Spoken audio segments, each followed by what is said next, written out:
Hello, future me. You look beautiful today. All right. Do I look beautiful? Yes, every day, Aaron. Thank You look you. beautiful every day. Thank you. Except maybe like last Wednesday. Glad this is what we're starting the recording on. What is that number 3 in the session summary? It's W. It's W. We did get a big W last time, so that makes sense. It's W. I almost did a spit take.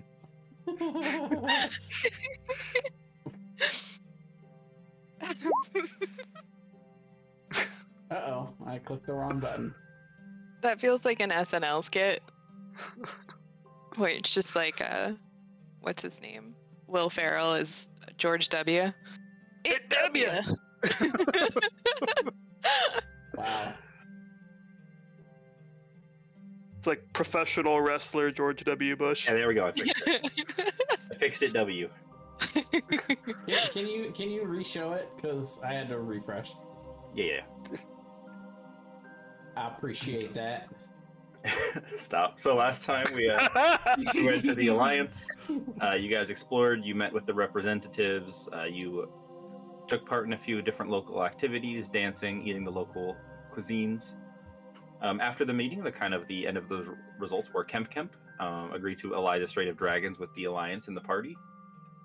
Intish begrudgingly and not very friendly agreed to work with you guys and deploy her Steel Hydras, kind of the Alliance elite strike force, to eliminate the enemy heroes.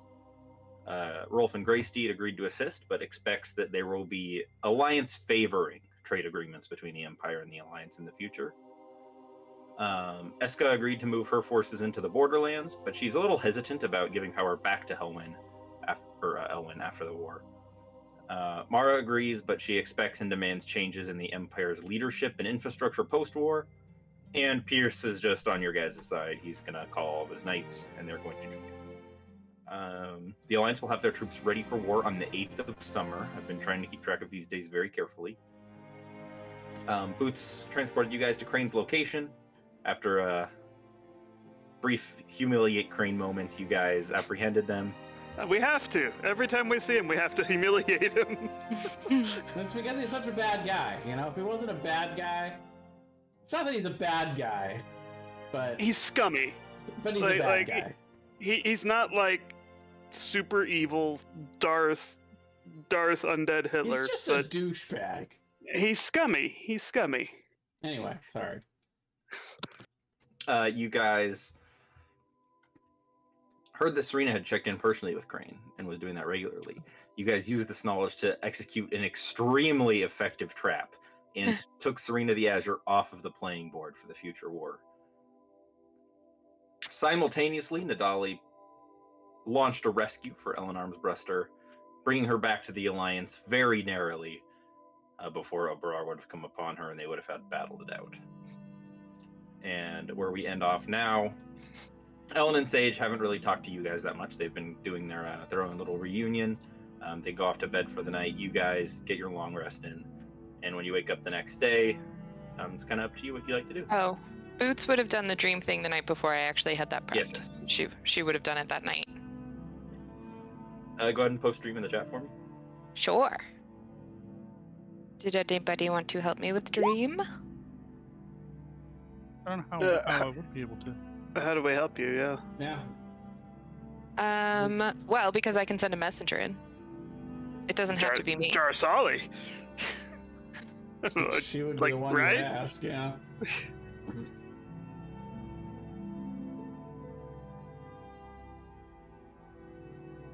I don't know. At the same time, Boots is just random chaos bullshit. It just might be worse.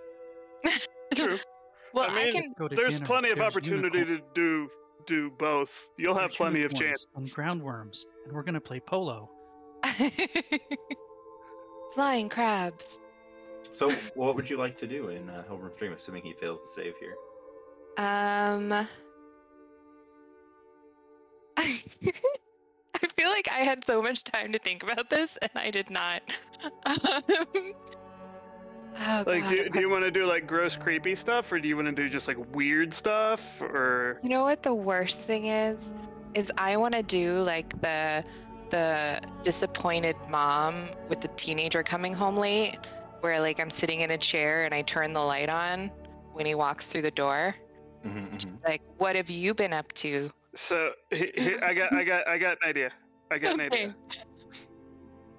Helbram and what's his name? Gaston? Yeah. Are sitting together on like a couch, and then they start making out, and then the light flicks on, and it's the Emperor's parents looking disapprovingly at them. I don't know if I can do all that. Because it has to be a messenger. I mean, you're affecting their dream, right? You can shape the environment, the landscape. Like you can manifest all this stuff into their dream. Mm-hmm. And I'm not necessarily trying. I'm not necessarily. He fails. I'm not necessarily trying to make him have a nightmare per se, because this is just like trying to both drive him a little nuts, but also see if we can get information. Okay, I have a question, So- Jonathan, and about this.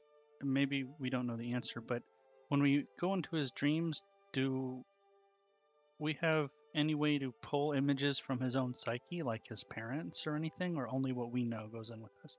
So you create the dream space. Okay, so you can create that off of any knowledge that you have. Oh, You'd okay. have to do like a detect thoughts on him or something. And you'd have to be thinking about them. Okay, I've got. If you want to send me in there, I would totally go in there. Yeah, Boots is fine with sending you in. Like, it's not that she doesn't necessarily want to go in, but she's just not sure if she would be the most effective because it's Boots, you know? Like, it's just, she's not an interrogator. She goes in there to, you know what? She goes in there and puts him in the position of him being a guard, and she's doing like an inspection for weeks. I feel like he would be fine with that. He'd be like, "Oh, my childhood 500 years ago." So that's what he sounds Yeah, like. Anyway, but he's always fucked up and wrong. It doesn't matter how perfect he is because it's Boots doing the inspection. that's true. And her criteria is mercurial at the best. What criteria? Exactly. Anyway, she'll send in Jarsali. Alrighty.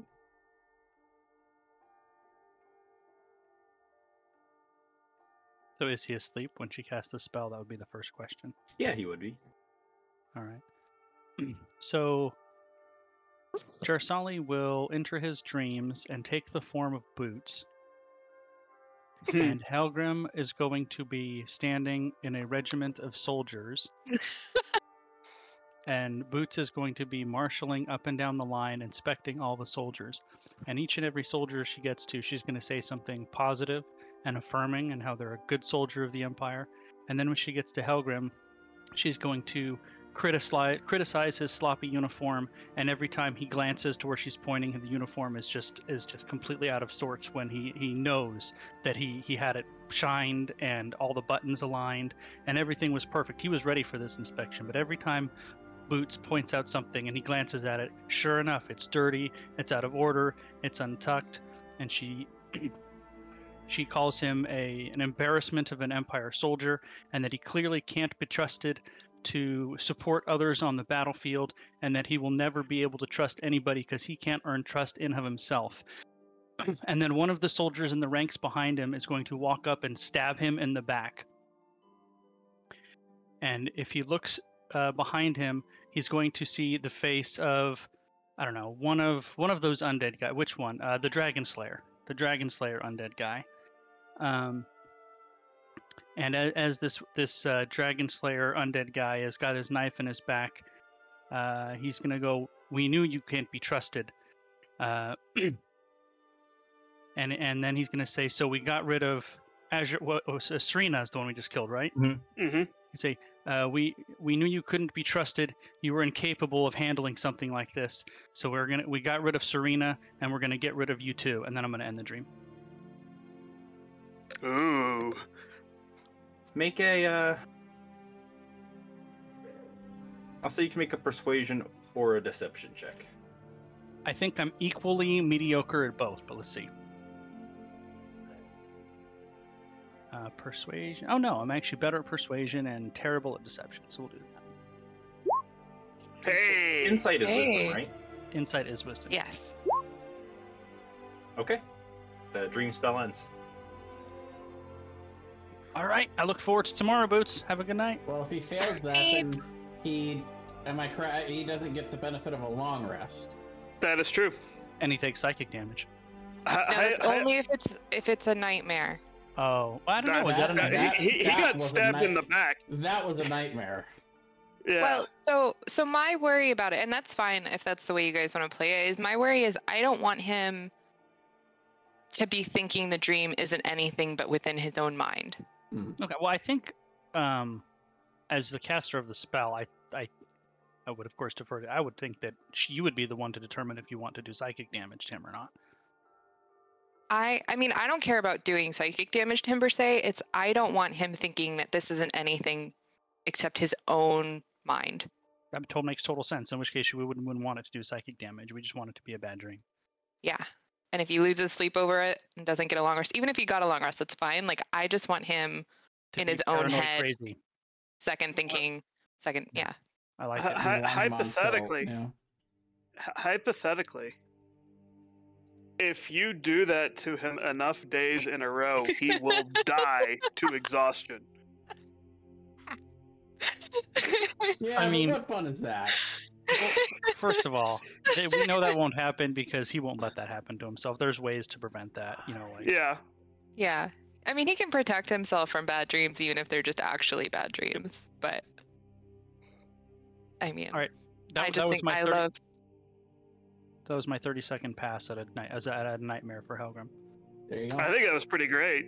Excellent. But I do love the idea of Boots potentially killing the big bad with just bad dreams. It is pretty You would have to great. fail a lot of saves. He would. I know, but it would be What- so what would it- funny. What would it be? Would it be like 8, I think? It's 6. And, 6? and you know what?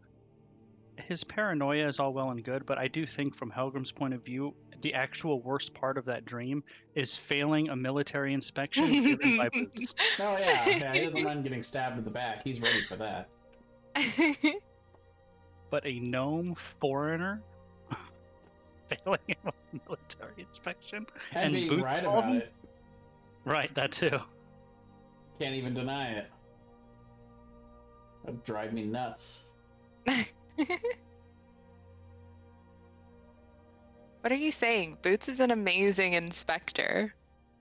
She is on. Charsali might have enjoyed that more than she should. Ah.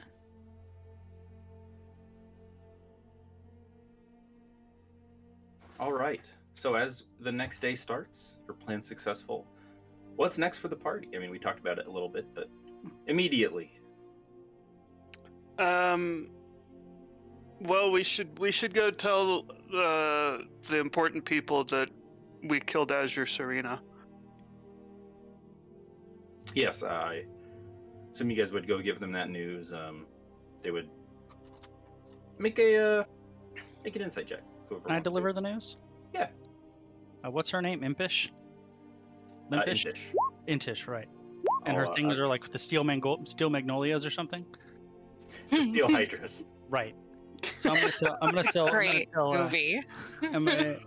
after Kryn hands her the ear that while her and her steel magnolias were preparing to kill high value targets, we actually went out and killed a high value target. The problem with them is they only work 9 to 5. So, different reactions from people. Kemp doesn't seem surprised. He's just like, good job. Intish seems like she's really happy about that, but she really doesn't like you. So she just kind of gives you like this kind of like, Is this directed at Jarsali or the group? You just be at the group. She would just kind of be like, one less problem to deal with. Rolfin would immediately pull out his notes and just start writing out letters to people and just say, "Oh, well done, excellent. Starting first blow. We must prepare our defenses for retaliation." He just starts going into logistics. Esco would kind of walk over and put her hand on Jarsali's shoulder and just say, You have the thanks of the Alliance, Lady Jarsali. You've done us a great service this day. And We've Pierce done us just all a great service. and Pierce just kind of crosses his arms. He kind of gives like a sarcastic smirk and says, "And you guys didn't invite me?" Nope. And Morrow just goes, "With Serena down, it is likely that Brar will be taking over her responsibilities. I expect that we'll hear from him sooner rather than later." I'll just kind of do a little. I'll put my hands out and do a little twirl, and I'll say, "Well, how does the robe look on me?" Make a persuasion check.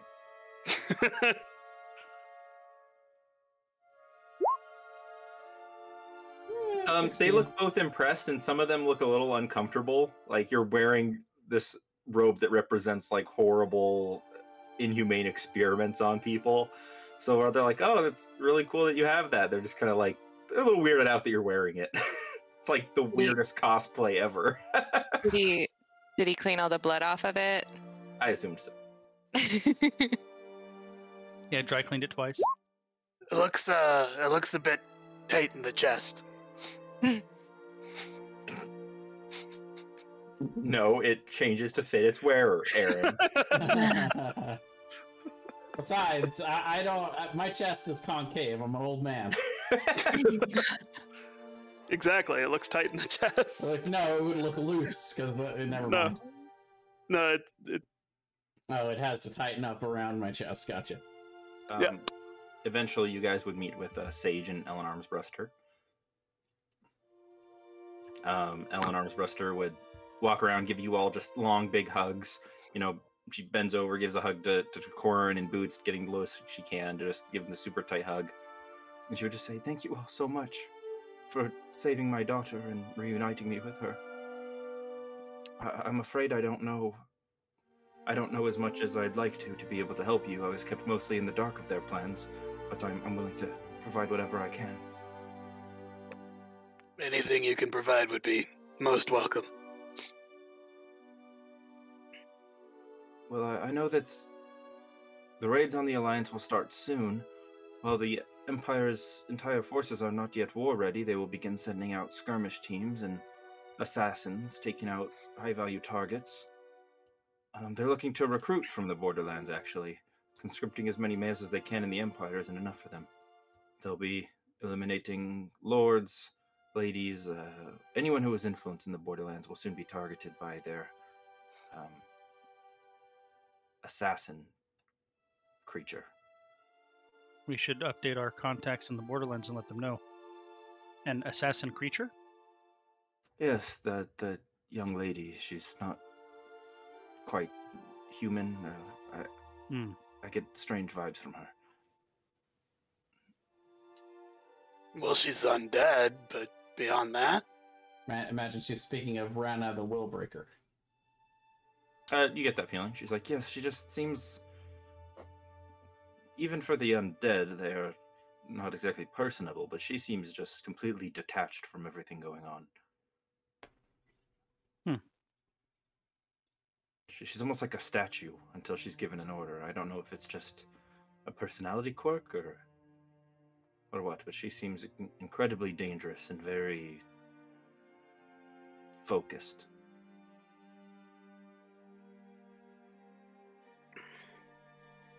I suspect that if anyone were to come after me or retaliate against this attack, it would be her. She seems to have the ability to travel distances quite quickly. And she's an assassin of the highest caliber. Well, we know that being able to teleport great distances quickly makes for dangerous abilities indeed. well, assuming that she does try to assassinate someone, we can assume that she would probably be coming either alone or with a very small group. If we could find out who her target is and when she intends to strike, we could do the same thing to her we did to Serena. Or if we could just simply find out where she is. We wouldn't necessarily need to ambush her when she's attempting to assassinate someone, but just simply head her off. Sure, but if we, if we're in theory able to be at her target, she won't be at her base of operations. She would, in theory, be at an exposed location. So, I mean, I could technically try scrying on her, but it wouldn't be easy. Well, yeah, you would have like a base familiarity with them because you've seen them before, right? Have I seen them? Yeah, we saw them resurrected. Oh, I thought this was a different person. Nope. No. Still haven't learned all of their names. Okay, so One of the creepy people. One of the band of broken heroes. yeah. Well, I could still try and scry on them and see if we can find out where they are. We could try it. I don't know how we might find out. Boots is already sitting down to try and scry. I don't know how we might find out who their target is unless we use someone as bait. Well, perhaps scrying, we would have to get very lucky, but perhaps she might give away something that might indicate that information. Maybe. I mean, we can theorize the most likely targets: the leadership in Lavencaster, the new leader of the gutter. Any of the Alliance leadership. The Emperor themselves, any one of us, The Armsbreaster. any member of the former council. Well, I should It's say probably I should Boots. say the rightful council. They're probably going after Boots specifically. Exactly. That was what I was thinking. Mhm. Anyone, well, and then also possibly some of the leadership within the Elven Kingdom, should they decline to. Well, we've still got some time on that front. Sure, but I would imagine that would be a later target. But that I believe is the list of people, simply put, that I would think would be high value enough for such an assassin. Yeah, that's a lot of people. It is, but it is little more than a handful. We have narrowed it down to a certain selection.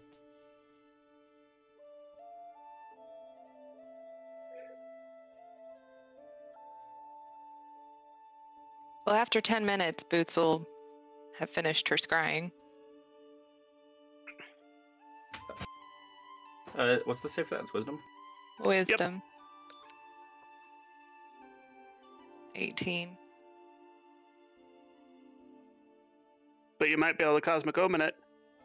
No. I think they have to be Aw. within sight. Do they? Yeah.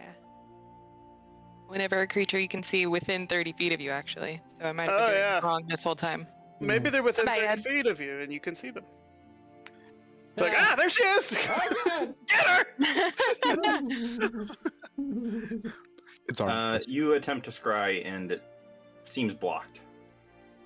Okay.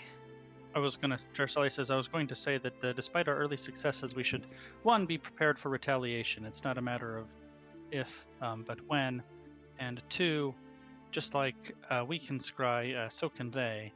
And three, there are ways to both defend against it and make it backfire, so we should be wary. You guys actually cannot be scryed upon.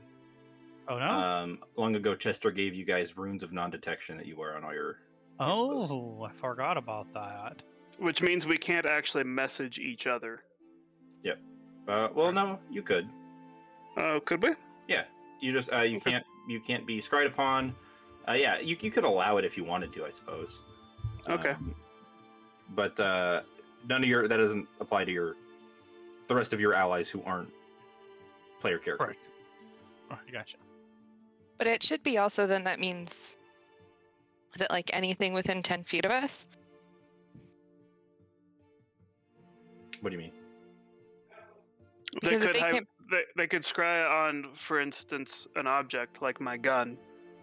Right? No, Yeah, no, but no. we You would not appear. yeah, you wouldn't appear. Yeah. Yeah. And it's a place or person. It's not an object. You cannot scry on an object. Okay. Yeah. But we should probably get one of those for the Mr. Emperor. Well, the Emperor already You has got an one. amulet of proof of detection. It was like So Oh, he right, would right, right. not That be we got scryed on. him. Yep, you're Yeah. right. All right, we good. And Nadali has one of the glyphs as well. Armbruster does not. So Armbruster and Sage, we could attempt to get these 4. Well, and the leaders of the Alliance, we might. Or have us suggest they get them for themselves. In the meantime, I actually have an idea for somewhere we might keep Sage and, both the Armbrusters safe. We could keep them somewhere not on this plane so they can't be scryed on. Oh, we could put them in one of my towers. No. No. I meant somewhere a little more accessible. And, they're very accessible. They're very near trees. Well, that's true. But trees, trees you've seen before? Yeah. Oh, all right. I don't know how they'd appreciate floating in space, though. It's settled. They're going to be trapped in space. Yeah, let's do it. Let's go. I would like to approach Eska, if I could. Sure. And I would like to ask her if I could be granted permission to utilize the Moon Petal Institute for research purposes, now that we've established more of an alliance together. Yeah, she would absolutely say you could do that. She would just let you know that, of course, there's gonna be a little bit of time until they're ready to actually do any military planning, or attacks, or any even defenses, anything like that. So, in that time, you're free to do what you wish with the Alliance resources. Okay. Although, just don't use them for anything too crazy. Sure. Like starting a crab battle. Crab battle. Oh no, please don't start a crab battle. I- That's a fight pit of crabs. Crab fighting pit. Oh my god. Do you even know? That's Do you true. Lose become dinner. do you actually know there's a video based on Metal Gear Solid called Crab Battle? Do you know about that, Nicole? No. I didn't think so. It's old school and very funny. It's old. It's like when Flash was new. So long. Before Thomas was born. Well, both I and Takorin would suggest that we take a couple of weeks here to regroup and plan our next moves accordingly. AKA have a couple of weeks of downtime before we go do anything else. Because Takorin's old, and this has been a long few weeks, and I'm tired. And I've got stuff to do. It's up to you guys what you do with your downtime.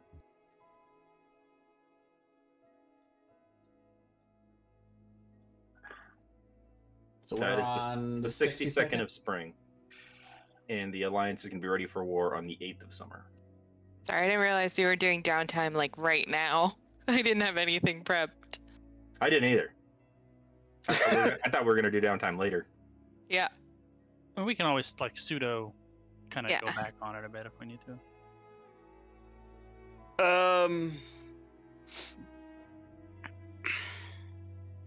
The Liberation Feast is in a week.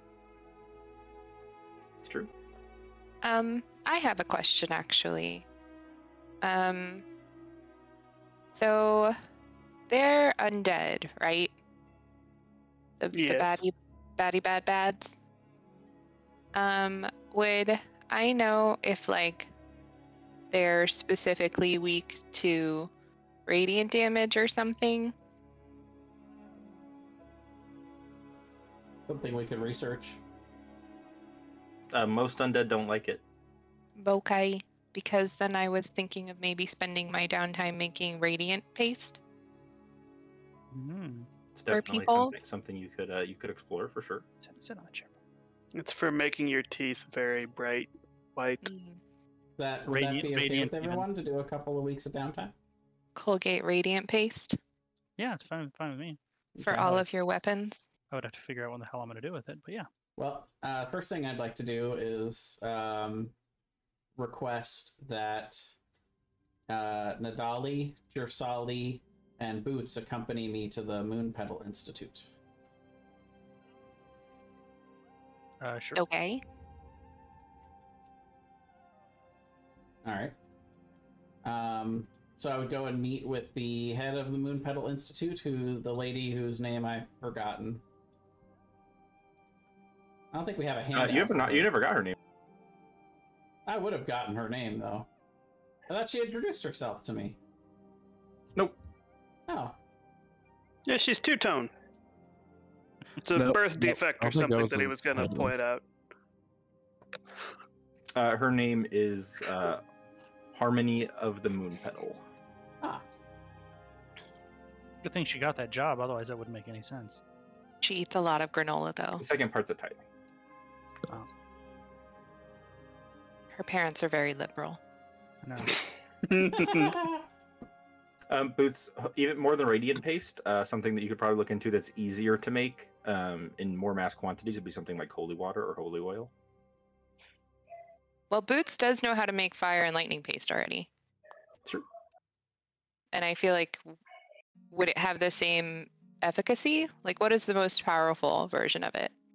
Yeah, no, it'd be the same as the fire and lightning paste are. It doesn't give you more damage, it just changes your damage type from slashing to radiant. Yeah, that's what I meant, is would holy water or the other thing that you said that I wasn't listening to because I was distracted already. Holy oil. Holy oil, would that have the same like impact as the paste? Or would one be more impactful, as in have a higher damage output than the other? Well, holy water doesn't usually go on weapons. Usually you just like pour the water on them. Yeah, throw it. Well, that's specifically why she was hoping to do paste, because like she could give it to Jarcelli to put on Jarcelli's whip. She could give it to Kryn to like marinate his bullets in. I don't know how that works. And Jarcelli uses a lightsaber now. That is true. I've got my bullet. It's like, what are you doing, Kryn? Oh, I'm marinating my bullets. What? Imagine like a Ziploc bag that like people marinate chicken in, and it's just like, these are my little... I put them in there with the oil, and I shake them up real good, and then I put them in the fridge overnight. Yeah. When you're like trying to load them into your gun, they're still like all like wet and sticky. You're like, ugh. Anyway, that's the plan. Beautiful.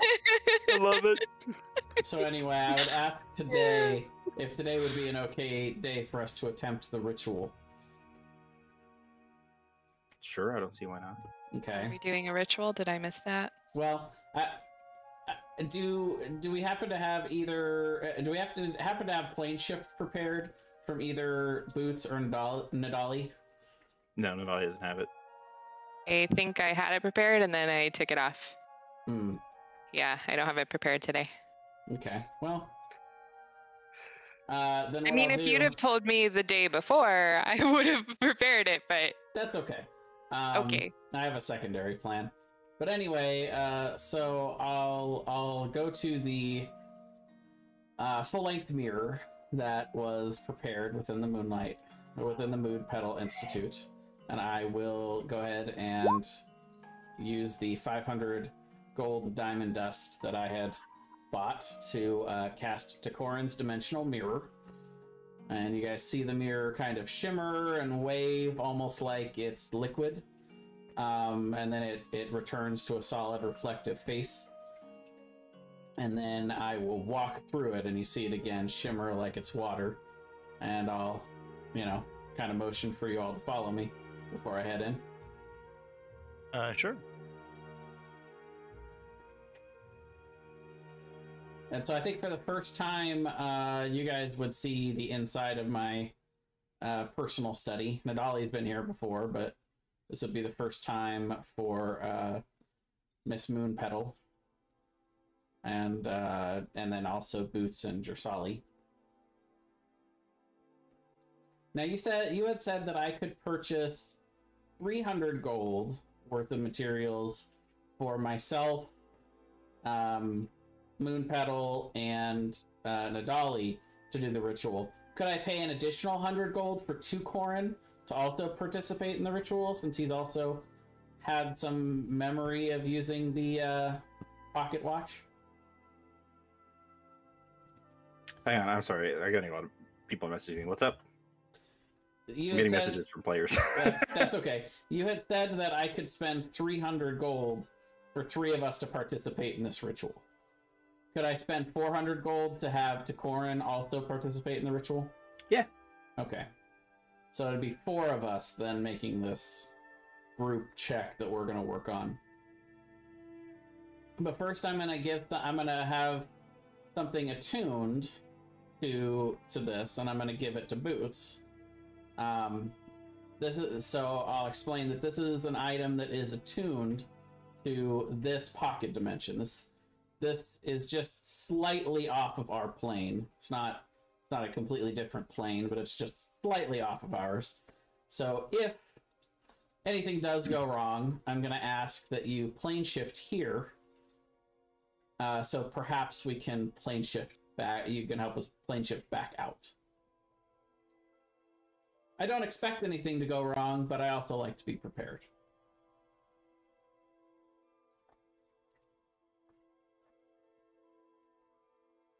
So what ritual is it we're trying to accomplish? Well, we're going to attempt to see if we can change the rate of time that passes within the study. We're trying to slow time down inside your pocket dimension? No, speed it up, actually. So that 2 days passing here might be the same as 1 day passing out there. Or however fast we can go. However, on the research that I've done, I have noticed that sometimes if you try to mess with time, it can mess back. Sure. So I do want to be prepared and have people on the outside that know what's going on and could possibly help if something goes wrong. But I'm fairly confident. There's a lot of research out there on planes, other planes, and how time can move a little differently. So I believe this is something that would be well within our abilities. Fascinating. I'm gonna take some notes. And perhaps if this does work out, this could be a space for, I'm actually going to walk, as I explain this, I'm actually going to walk to the edge of the study, and you see there's like a pull-out shelf area on the outside, because this is an entire circular chamber, and I'm going to grab a handle and pull it out, almost like it's a pull-out drawer, and as I pull it out, it is a workstation with pretty much any non-cost material equipment that you would need for alchemy supplies. I would say this could be a space for you to work in, Boots, if you needed somewhere to practice your alchemy. You would, of course, have to supply your own material components, and then I'll actually shut it, and then I'll open it again. And it's like, or if you simply wanted to get rest in here and maybe we didn't want to spend the full time, and it's, instead of being a workstation, it's a very luxurious bed. And then I'll close it again. Hey. Fascinating. I'll open it and it's a privy. Or, maybe you just need to use the restroom. I'll close it again. I'll trace around the area.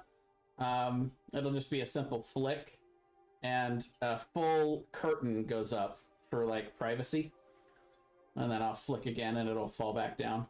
Completely sound and view proof, so you can work in peace, or whatever you want to do in peace, sleep or otherwise.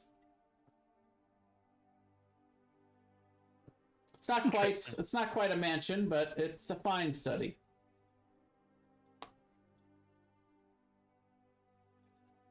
Well, I'm curious to see how this goes. All right, well, and I would actually ask Boots to step out, because if something goes wrong, I won't want you in here when this occurs. But you're welcome to stay if you would like to watch us prepare the ritual, or not. It's completely up to you. Oh, well, wait, what's the ritual again? Did I miss that part? Well, we're going, the 4 of us, Corin, Nadali, myself, and Nadali, are going to, or Moonpetal, yeah. The 4 of us are going to see if we can do a ritual to speed up the passage of time in here. Oh. Why is Darsali here? Well, Drasali is here because I wanted to give her I wanted to give both of you an idea of what we're doing, so that it can be clear what we did. And Drasali, as far as I know, Drasali, you haven't spent a whole lot of time on chronomancy, but you have a basic understanding of arcane matters. So if there was something that needed to be undone, you would at least be able to explain what ritual we did and how, possibly it could be undone. That's a true statement. I would have invited Rogar and Kryn, but I believe they would have fallen asleep by now. Boots is already gone. All right. She just didn't know what was happening. Yeah. Well, you would have that object that is attuned to this pocket dimension in case you needed to plane shift in here at any point. And that includes anytime you wanted to plane shift here, even if we're not in trouble. But, yeah. So then I guess we would spend the day putting the ritual together.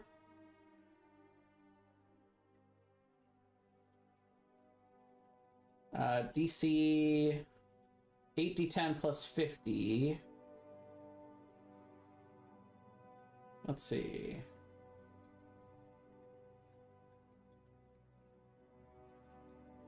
And actually, Drasali, you could help us with this ritual then if you wanted.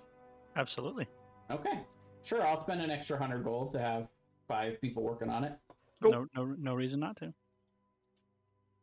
Okay, so once we're done with the ritual, out of the ceiling would appear a long rod that then connected to 5 different little half-moon crescents, and at the top you would actually see where the top of the study was before just black. You would actually see a slightly translucent clock, but it would be inverted, like the clock was facing outside and we were seeing the back of it. So essentially what appears is a kind of a translucent clock, like something you would turn to like an old style clock timer that you would actually turn to wind it. And then as the ritual completes, we would basically all make the Arcana check, and it'd be like we were trying to wind the clock.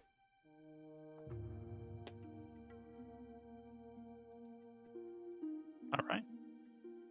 So then I guess we all get to make Arcana checks. Oh, Archmage and Dolly showing why she's the Archmage. And why she's here. And then I get one more for 2 Khuros.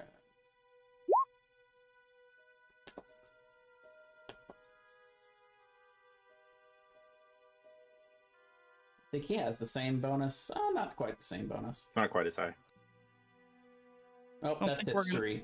Whoops, but that's still the same. That's the same bonus. I don't think we're going to hit that 91.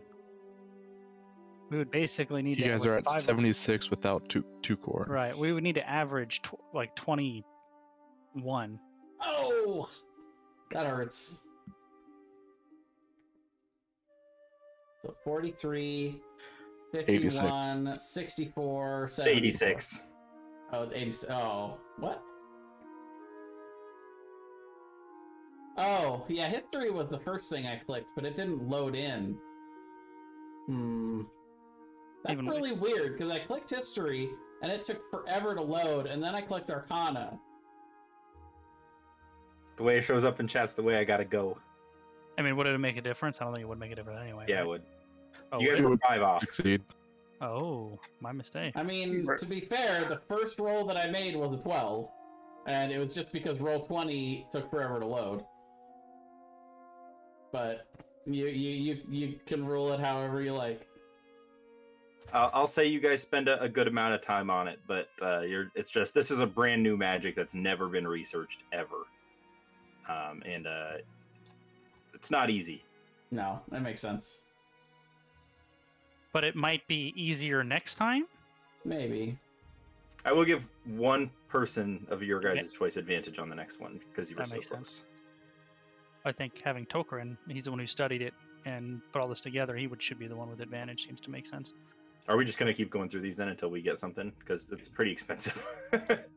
Well, it'd be another 500, which... It's 500 an attempt. So Yeah. we're looking at a minimum 2,500 if they're all successful. Yep.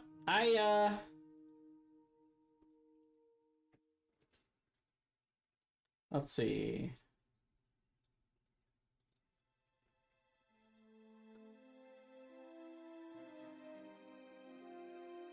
So wait a minute.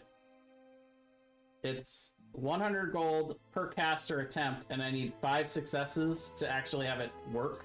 Yeah, it'll speed up after you get 5, and then you can probably speed it up further with more attempts. Okay, so for 500 gold, it's just 1 attempt, and I need 5 successful total attempts. Ooh, that is very expensive. I mean, you're essentially giving Yeah. yourself the capability to double your money input. You will be able to create spell scrolls twice as fast. Sure. So it's going to be a lot of investment to get the infinite money printer. Well, look, to be fair, he already has the super money. This is like the super duper money printer. Yeah. I'm not really doing it for spell scrolls, but that's okay. That would be one thing we could do, but more I'm doing it for creating magic items. But yeah, I'll reevaluate. But It's so abusable that it has to have a buttload of entry fee. Sure, it makes sense. It's also pretty damn creative. Thank you. My inspiration is the Happy Fun Ball. But yes. Well, as you guys are finishing your first day of research, you have some good notes for next time. yeah. And as we kind of finish up that day of research, it takes quite a while. What do you guys want to do with the rest of your downtime? And are we going somewhere? How long are we spending in the Empire? All that stuff. Or the Alliance? You mean the Alliance? Yep, sorry. Um, I think Takorn's the only one with like actual downtime activities to do. I think everyone else was waiting to do that later. I had one thing I want to do, but you go, Brian. So the one thing I wanted to do, we actually already resolved last night, so now I don't have something I want to do. But I would, a couple days after What's-Her-Face's death, I would message Cyril and just kind of, hey, how's it going? What's going on? Anything? He'd say, things are all right here. We've got a small apartment. It's not like home. No servants or anything. We have to report for training tomorrow, I was told. All the men of fighting age have to report to some type of soldier training, so I suspect that we'll be doing that. All of the men? Yes, they've gone door to door, collecting names and summons. Now, those who aren't already employed elsewhere, or who are employed in businesses deemed non-essential, such as entertainment, the theater was shut down and converted into a small training facility. All of the men from those jobs that are not craftsmen or things of that nature have been made to report to training to be soldiers.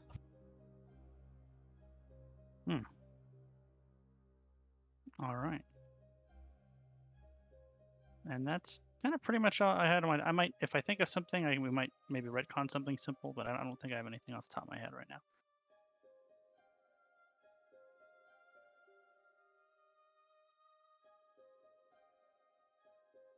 I think Boots is trying to make bullet marinade. Sure. Do you have the rules for that? I don't remember where I put them. They're somewhere in the ether of my notes. Bullet marinade, I love it. All I have is fire and lightning paste, length of healing potion, 150 gold pieces, but you said if it was more than like a different kind, it might be more expensive. Yeah, so I'll say it's 150 gold to make a 1 hour thing of paste. Okay. How much monies do I have? And how many people would actually use that? I don't. I would, because if it's vulnerable, it would double my damage output. And let's see. So it can be attached to a sword or other type weapon for 1 hour, or not 1 hour. Sorry, 1 minute, or 10 pieces of ammunition, such as arrows or bullets. Mm-hmm. I don't think it could be applied to the weapon I'm using now, so I don't think I would be Yeah, interested. Dressal uses a lightsaber. Rogar? Could it be attached to my weapon, Thomas? Yeah, definitely. It would just change all of the damage to radiant, so all of the damage you do with it would become radiant damage. Okay. One advantage to it being on ammo is for some reason if they have some sort of thing that's giving them radiance resistance, I can just go like, hey, I'm going to use different ammo than those 10 shots that I have that are this stuff. So I will make 3 of them. So that'll be 3 days. Cool. And give two to Kryn and 1 to Rogar. Well, thank you. You're welcome. Except nobody sees how they get there. It's just a little pot of something, and it says 4 dead people. Use in case of undead. Nope, just 4 dead people. I don't even know what's there. I understand exactly what's going on here. I go to a grave and I pour it on it. You're just pouring it out into the ocean. Pour one out for the homies.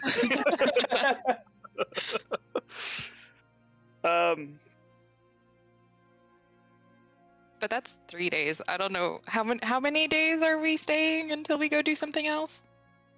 At least 3.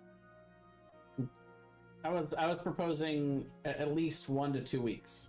So that would be 10 to 20 days. But I mean I could be talked into just 10. I'm not opposed to downtime. I don't think anyone else has anything to do except for you, Takorin. I was mostly just like my backup plan is just to start a crab racing ring. Sure. I don't know what else to do. So I had forgotten until yesterday, but I had also wanted to meet Gopher here in the city when we arrived, so I could give him the item so he could help me with it. If you recall, I had messaged him. Yeah, Gopher wouldn't be like directly in the city, but he'd be like nearby. He'd show up at some point. Okay. He would meet you guys somewhere. You guys see the small, scraggly-haired halfling in kind of like an open shirt. It's like a button-up shirt that's not buttoned. He's got like these pants on that are too big for him, and he kind of waddles his way over, and he's like, "Well, howdy, everybody. Gopher here. I told you all wanted an audience with me." Yeah, and I'd also asked him if he knew any of his druid friends that would be interested in also making coin. Was he able to bring any friends, or is it just Gopher? Oh, buddy, my friends are all around. We got birds, we got fish. They're everywhere. Well, I guess I should say a friend who may also practice some of your druidic magics. Oh, and we don't really trade with money. So, I mean, I don't think anybody would be too interested in that. Do you got anything cool like acorns?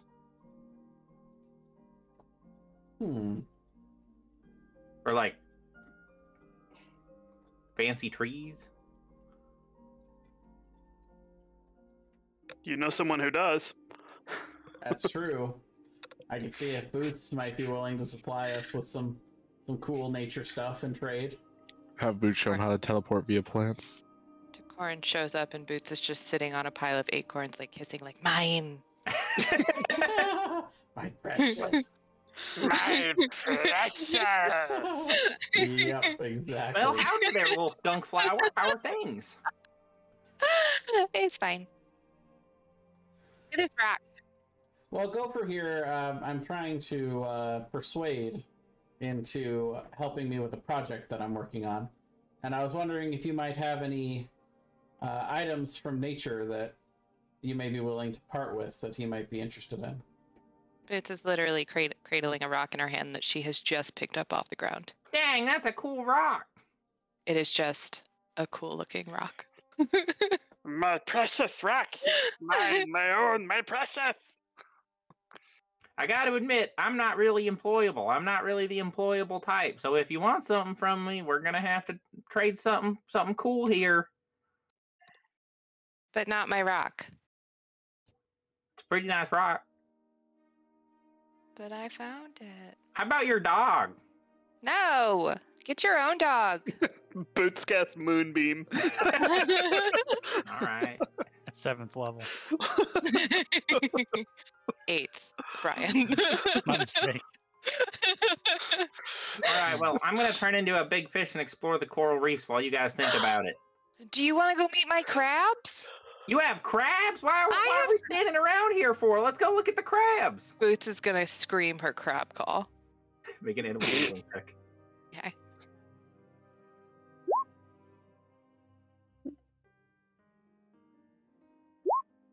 A single crab comes from the ocean. He's like, "Well, dang!" And he runs over, and you guys hang out with the crab.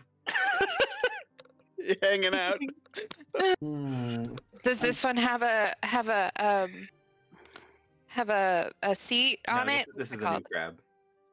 Okay. You just met this crab. You name him? I'm gonna. What? That's what you named him, right? What did I name Exactly. The him? Lucy. I'm gonna tie Badger to the crab. If he wants. You mean Gopher? Not like unwilling, or Badger. whatever his name is. Sure, you'll get tied to the crab. He's like, "This is Okay. neat." Now look what it can do. Go, crab.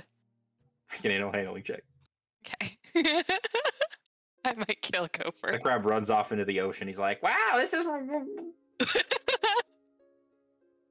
He can turn into a fish. She'll be fine. It's fun, right? He was never She's gonna heard from stick her head in the water and just scream, "It's fun, right?" You just see him like he's turned into a small fish and he's swimming around. He's just gone. He's gotten bored and he's just exploring the bottom of the ocean. And by scream, I mean just bubbles, because I didn't actually cast anything on me so that I could speak underwater. Boots will like look at Decorin and be like, "He's back! He is indeed. He is a fish now." Do you have any idea how I might convince him to help me with a project that I'm working on?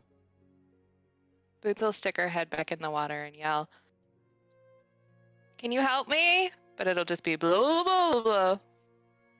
That's an idea.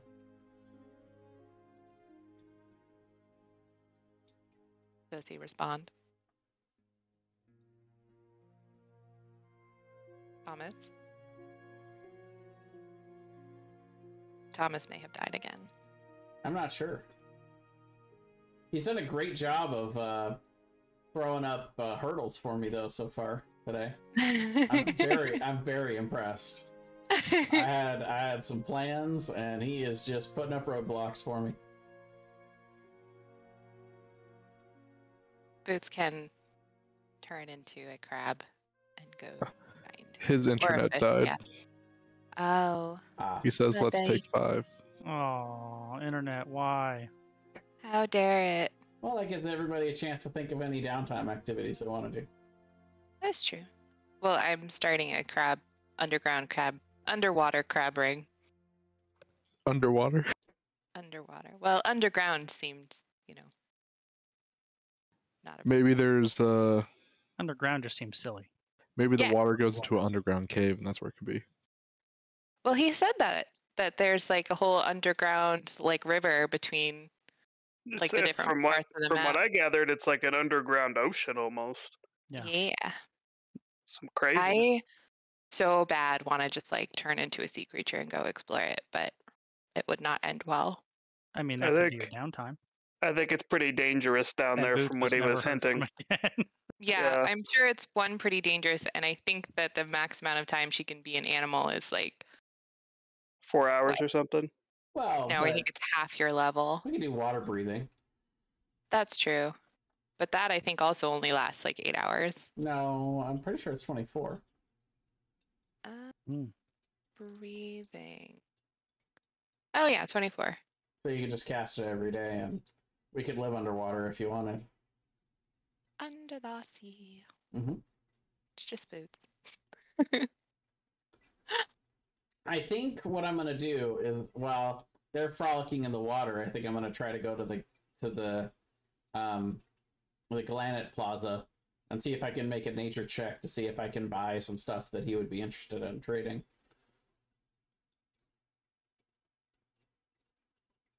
Because my nature's not bad. for a wizard. You just, I mean, I like that you went to Boots, but like, you got to understand Boots' limitations. Sure. That gift is creepy as hell. It's a Aaron. long shot. Sorry, I'm back. Good. Hi, buddy. It was supposed to be. So while Boots is distracting Gopher, I'd like to just quickly run into the Glanet Plaza, and could I make like a nature check to see if I can try to find some stuff that I could buy that Gopher might be interested in trading? I mean, Boots has quite the plant collection. Yeah, but she didn't seem Good luck with that. Interested in letting go of any of it. interested / capable of helping me with this issue. You can rip those plants out of her cold, dead hand. All right, fine. Glacial spike. No, I'm kidding. 24 nature check. It would depend how much you'd like to spend. There's all types of exotic plants here for sale. A few succulents that aren't special in any way. Otherwise, there's a dragon leaf tree from the Strait of Dragons. It's very rare. There's only a few of them left. They're kind of slowly going extinct. How much? A bonsai tree, like small-sized dragon leaf tree, costs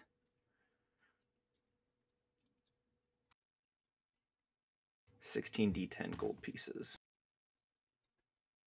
Oh, plus 150.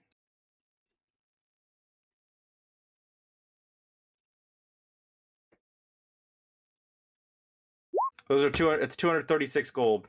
You could probably get down to 200 with some careful negotiating. Sure. Other than that, you could. Done. There's like different. Oh, okay, cool. You get a 200. small dragon leaf tree. It's like looks like a bonsai tree, except the leaves are kind of these bright orange and red colors.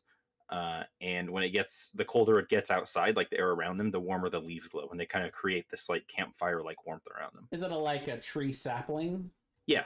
Okay, so I could carry it. Sure. Excellent. Then I'll take it back to him while they're still hopefully frolicking. Yeah, on go the for beach.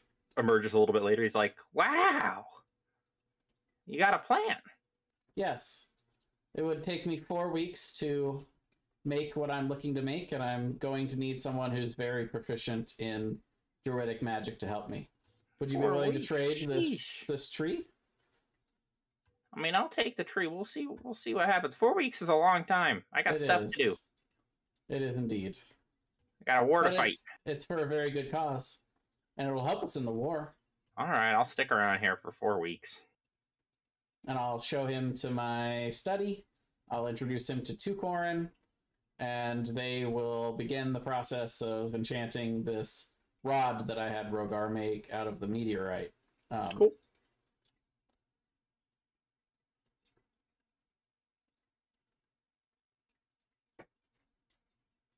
Is Tukorin just your magic item making bitch? Is that his existence?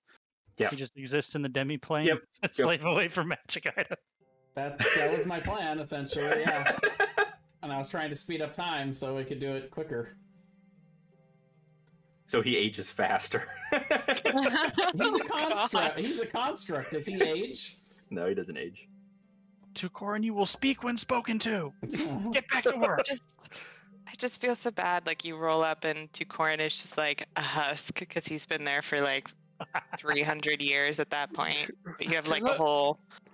Can I go outside? No, you work. Oh, Thomas, the irony. Oh, the irony. Anyway, yeah, so I would basically spend the rest of the downtime in the study working and trying to help them and also doing some inscribing. But maybe just for a week, and then we could set off on wherever we're trying to go. Sorry, you wanted to do what over a week? He wanted to inscribe. For a week? Does everyone want to stay here for a week? Well, we're already 3 days in. Well, the only thing I really wanted to do was I wanted to try to have private one-on-one meetings with all of the head alliance members, but not necessarily formal ones. Like, I just like if I just happen to like bump into them. Honestly, most of the time they're probably pretty busy. That would probably be something you could do whenever you guys are kind of back. Like they're just beginning the preparation phases of a war. Yeah. It'd be pretty hard to catch them like alone for anything more than a hey hello if you don't have like war relevant plans.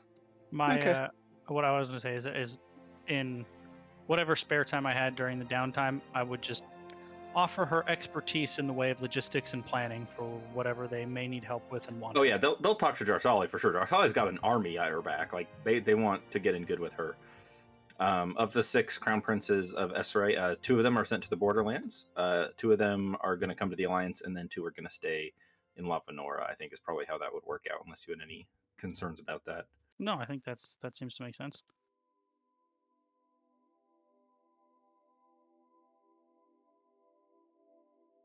I suppose if do I know how prevalent the use of firearms are for the Alliance? Some of them use them. Like I said, they're really not one standing army. They're a bunch of tiny armies, all with different fighting styles, which is what makes them so hard to fight.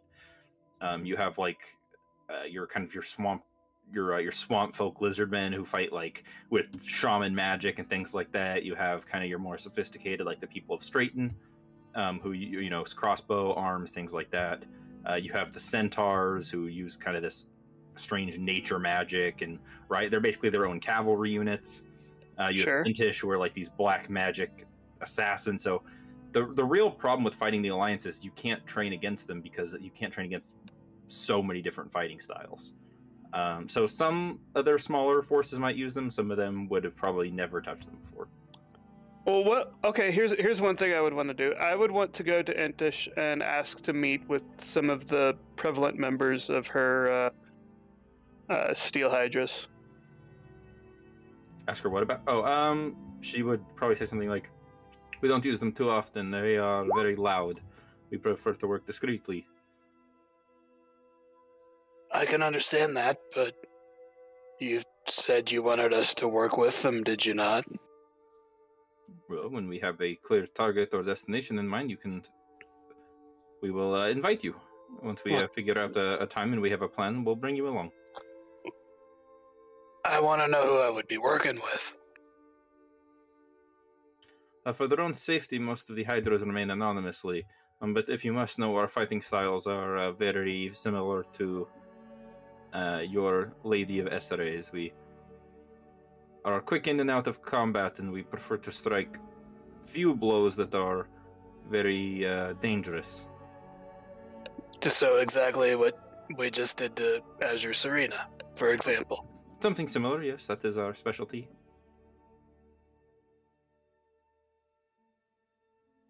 All right, but I'd still want to be able to trust the people I would be with. Make a persuasion check. I will make a persuasion check. I am very persuasive. Jarsali would not be helping with this conversation at all. Jarsali hates Intish, as far as I can tell. She does not like her.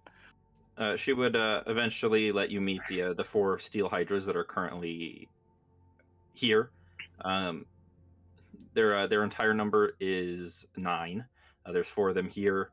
They all fight very similarly. They fight with a weapon in each hand. Usually it's a long sword and a dagger. And their fighting style is kind of similar to what you'd expect from like duelist assassins, but also a little different because it's a foreign style you're not familiar with. They don't seem to really use too much magic, but they're very proficient duelists. Okay. What am I like when I meet them? Like, what kind of like am I getting? Are they like super militant in personality, or are they? They wouldn't talk very much, and part of their whole thing is they all remain anonymous. So they all wear like the same mask. It looks like a Hydra, and then their face goes in the middle, and their face has a black kind of shawl covering it. Okay.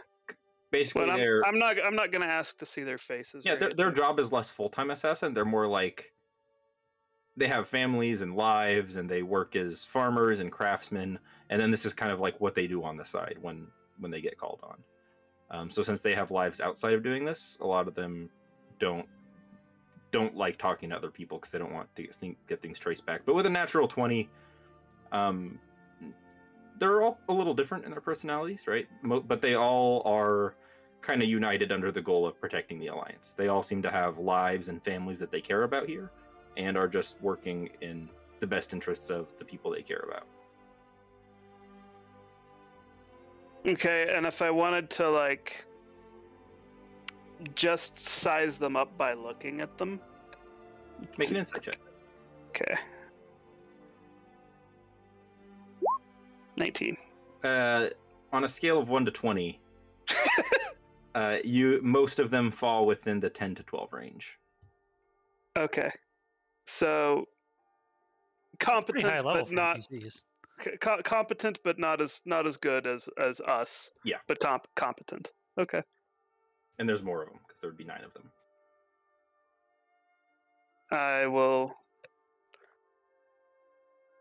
After meeting them, I'll turn to Entish and say, "Thank you for alleviating my concerns. I appreciate that." Excellent. Perhaps on the battlefield you will alleviate some of mine. I would hope I had somewhat already. If Kryn shares this information with Jarsali, Jarsali's going to try to crash their next training session. Is Kryn smart enough to know that Jarsali would do that?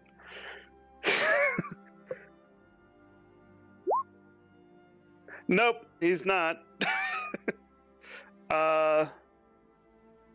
Kryn will say, like, he'll tell pretty much anyone who wants to know that he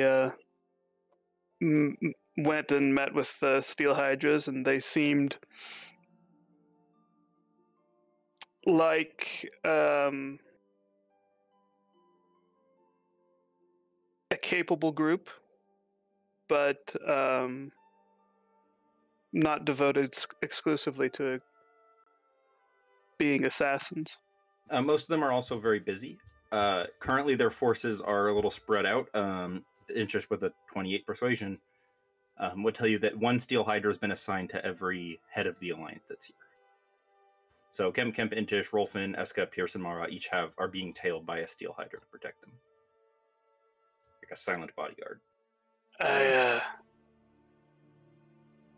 How many members of the Alliance, I'm asking Empish, how many members of the Alliance leadership have the ability to arcanely message people? Not many, maybe 2 or 3 within the city, mostly in the Moonpetal Institute. Well, we do know that the Empire, one of the people they resurrected, is an assassin of some renown who is apparently quite adept in covering great distances in very short amounts of time. So that's something to watch out for. And if any of you had the means to message us, we also have the ability to teleport very large distances in very short amounts of time. Interesting. It is good to know this. I will keep an eye out. Make an insight check.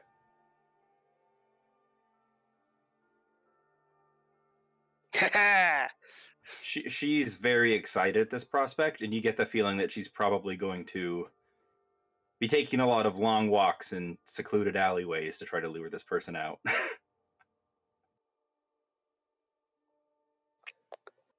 So if I read that, I will say, look, if you want to use yourself as bait, let's work on that together, absolutely. But let's have a plan, all right? All right. Should I go back to my people and say that you're interested in doing that? Yes, I'll wait. I'll wait until the army's more prepared. But if we are expecting a retaliatory attack, I would rather it be sooner rather than later. Yes, and if I could choose the target to be myself, well, that would be most preferable. perhaps we could spread some sort of propaganda that you were the one who was instrumental behind the death of Azure Serena. So it was your orders. Sure, happy to take credit. Well, I'll go back to my group and we'll pitch the idea and see how it goes. Lovely. And I will go pitch that to the group and see what everyone thinks. I mean, if we're going to spread propaganda, Kryn, it's got to be believable. I mean, she heads the group of assassins. Like, Azure Serena was assassinated. Oh yeah, I know. All of that makes sense, but I doubt her competence rises to the level of being able to pull such a thing off. But we can give it a try. I'm gonna insight check Jarsali. I was doing the same thing. 25. Are you just being cunty, or do you genuinely believe that? Okay. A little column A, a little column B. So Kryn's just gonna kind of give you like a side-eyed, like, come on, look.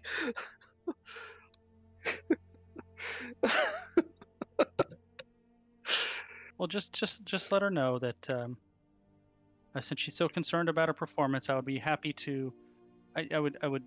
I'm desperate to have her train me so I can make sure that I learn enough from her to be capable of earning her trust on the battlefield.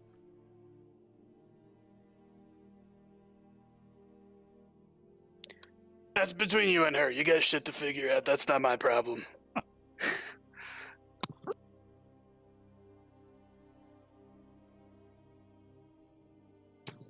Do Nicole and Marcus and Jay have any opinions on this plan to try to lure out the assassin? Not really. Nope. I don't think Boots is there. I would probably look to pitch it to the entire group, but if Boots isn't there, she's not there. So no one has opinions, and Jarsali's sounds like amenable to the idea, but no one's really excited about it. Well, it's the best thing we have going right now. We don't really have anything else going. It seems like a long shot. It's up to Corin, but that's the only thing. But yeah, basically, I feel like I would be finished enough with my downtime stuff after 8 days, because that's when my Vorpal timepiece would be fully reloaded and ready to go, if that would be okay with everyone. Yeah, it's fine with me. I use some stacks, I only get 1 back a day, so... Yeah, I'm good with that. Okay. Well, then I would complete a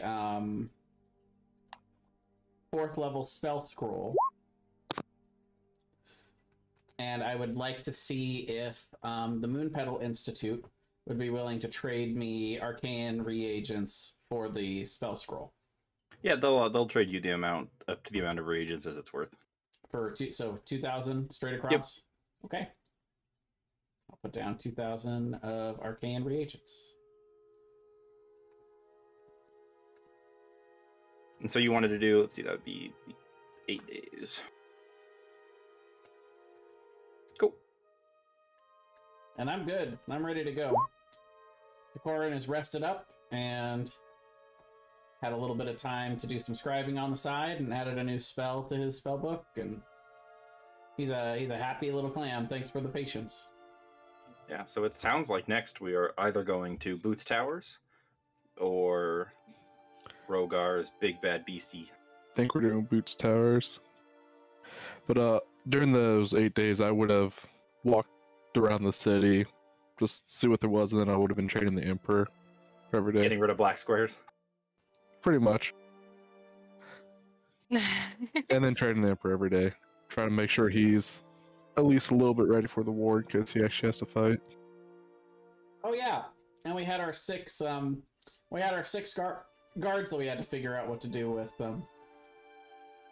What I'd like to do is I'd like to put 2 on the Emperor, 2 on Nadali, and 2 on the Armbrusters. Well, we'll hear what the group has to say about that. But so the different things are, this is the Council's Respite. That's where all of the counselors that visit live. They have many mansions there, and each mansion is set up like a different part of the Alliance. So no, it feels like home to whoever's staying there. The architecture and stuff's the same. Nice. What's this one? That would be a small encased glass dome forest for the druids that stay. Boots has her face pressed against it. That's where Boots has been this whole time. There is the Gardens of Crohenia, which is a hedge maze that is said that only the very blessed, like most adept clerics and religious folk, can find their way to the center of it. I would have tried that at least twice. Sure, make a religion check. Or I guess make 2. You get so lost. Can Okay. Boots try? Yeah, make 2 religion checks. I don't think you even can. Boots and Rogar are so lost in this maze. I did out of boredom. It's like Marco Polo, but Rogar can't say Polo back, trying to find each other. It's the best game of Marco Polo. It's just Boots going, Marco! Marco! You're supposed to say Polo, Rogar! I'd clap. It takes you guys a while to find your way back out, but you do not even scratch the surface of making it towards the center of the garden. Brian, you were gone. There's a religious maze in Strayton that only the religious chosen can find their way to the center of. And Rogar and Boots have been trying it out of it. Trying to get out of it. You know, it's funny because Boots actually has a really good survival score. Nope, it's a religion check. I know, so I was like, so normally she'd be like, I got this hedge maze, and then it's religion, and she's like, I do not. My survival's not bad either. Do I need to make checks for training the Emperor? Yes, so you can make 8 checks.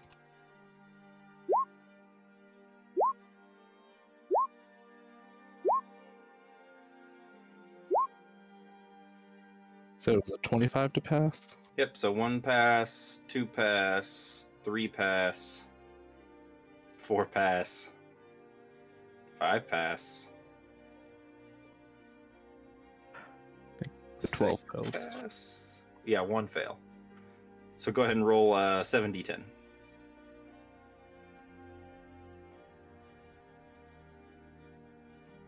Yeah, 1 over half. Cool.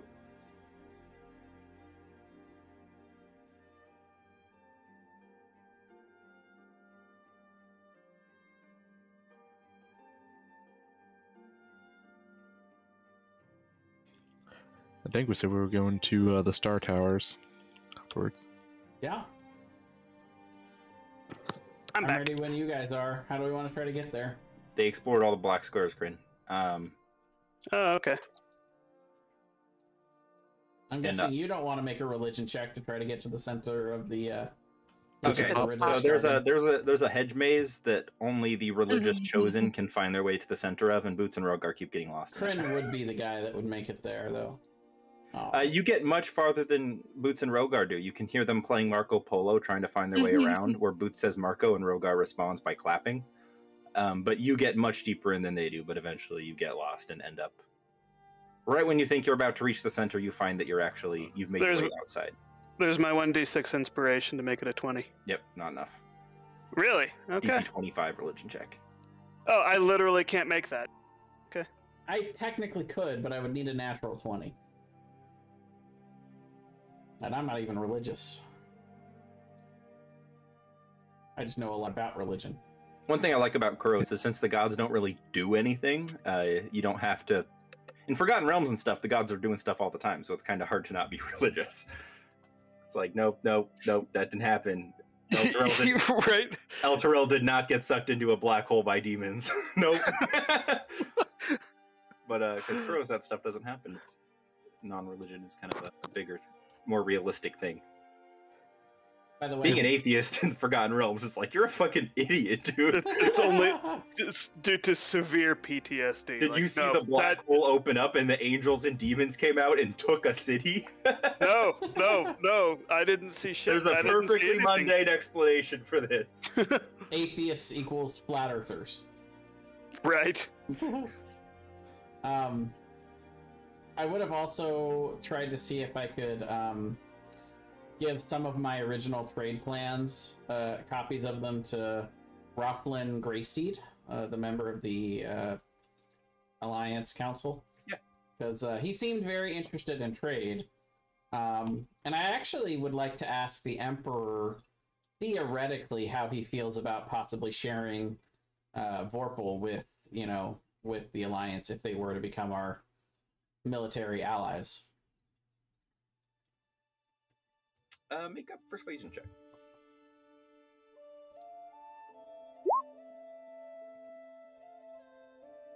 $15. He'd probably be open to not giving it away, but trading it for a fair price for Vorpal. Yeah. That's good to know. I would say then to him that not to the, I would say to Rothland that is not outside the realm of possibility, and that we'd be likely willing to give them a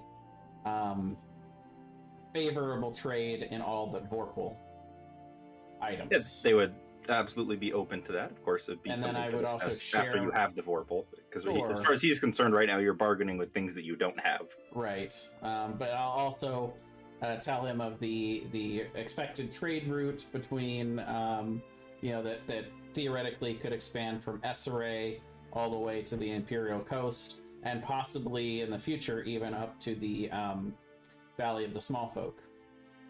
It could be just one long trade route across the continent. Sure. But that's my goal. And I would hope that it would include the Alliance and the Borderlands heavily. Yeah, that's something you could absolutely start the process of. They'd be favorable to that idea. Yeah. Jarsali and Rogar would at some point want to come to the Steel Hydra training session. The macaroni grill. Yep, there's a macaroni grill now in the Alliance. It's canon. Yummy. All their training sessions happen in an intimate, hidden, secret chamber in the Shield Shine Garrison, which is where the city's standing force stays. So you guys could go watch that if you'd like. The two of you that want to. I'd love they? Pointers. Like, I wonder if Intish would be like. Jarsali has been like kind of overtly hostile to Intish. Intish would probably let her do it, but Intish would say that Jarsali has to agree to owe her one. I will absolutely agree to owe her one if she agrees to one of her members to take the time to train me. I would love to learn from them. Make a persuasion check. Well, this does give us a glimpse into the actual skill level of these people, so that's good.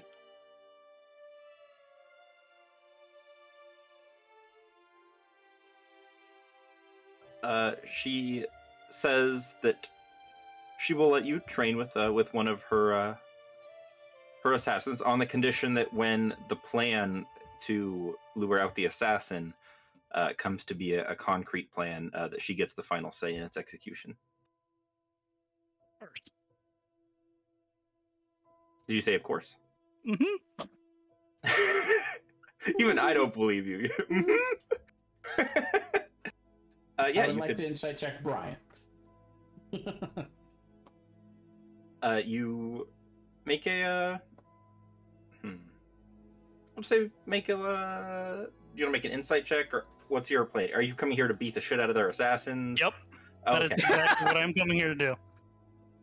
I'm coming here to learn from them and take it easy on me in these sessions. You guys are really badass and all. I don't want to get hurt or anything. Acrobatics? Performance? Just make an attack roll. Did Jarsali tell Boots about this? I don't know. I wouldn't have hidden it. I don't know if we should have gone out of our way to do it. Rogar'd be there, so I guess Boots could have come along if she I'm just wanted. wondering because if Boots knew, she would bring like cheese and wine, just like set up a little picnic.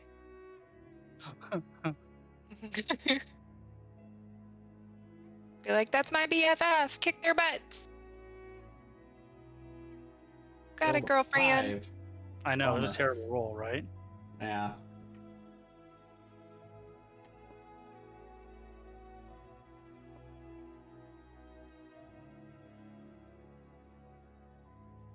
We'll say that they're pretty formidable, and you go here looking to like embarrass them, and you don't quite achieve that. But you absolutely show to them that you are stronger than them. They have to kind of go 100% to actually win the duel. And even though it's not a complete and utter just embarrassment like you were hoping for, they definitely are looking at you with newfound respect, except Intish, who's just like rolling her eyes. Okay. When Now I'm gonna- Go ahead. So now I'm going to put the sword on hand and say, let's go ahead and do it. Put the sword what? I was fighting with my left hand before. Now we got to switch hands. I am not left-handed.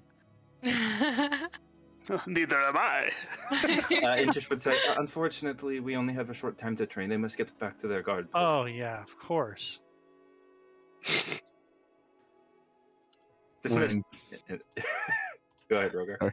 As when Drasali starts walking back, I'm gonna find her asking, so how much am I gonna have to try and protect those guys? From the undead guys, a lot. From normal people, they'll probably be fine. I really want to get my hands on that one, though. And yeah, you guys would have noticed over the last few days, Rogar and Jarsali are both proficient in sign language now and can fully communicate. Wow, nice. What? That's really cool. Yep. They've been working on it for a while with downtime to both become proficient in sign language. What about Boots? Have you You been? can have the book. Have you been? Yeah, now that they're done with it, you can have the book. She can sign things. You didn't sound the Imagine most Boots- confident. I imagine Boots just having the worst game of charades. Just crab walking around all over the place. 2 words. First word. Boots, it's always one word and it's always crab. We know. 2 words. Crab race. So the night before that we leave for whichever adventure that we're planning on going on, I would have attempted to track down Rogar, and I would ask him if he'd be willing to allow me to cast a protection spell on him that would last for 24 hours. I would nod yes. Okay. I'll say, you always do such a good job of protecting us. I think anytime we go out, we should make this a new ritual that I do this the night before we go to bed so that I can offer some protection to you. I'll cast Mind Blank.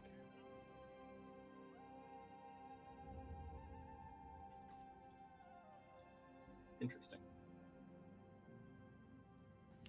I challenge her solitude duel. Oh, you do force damage now. Never mind. Yeah, I do force damage now. Rogar's like, finally! I'm invincible!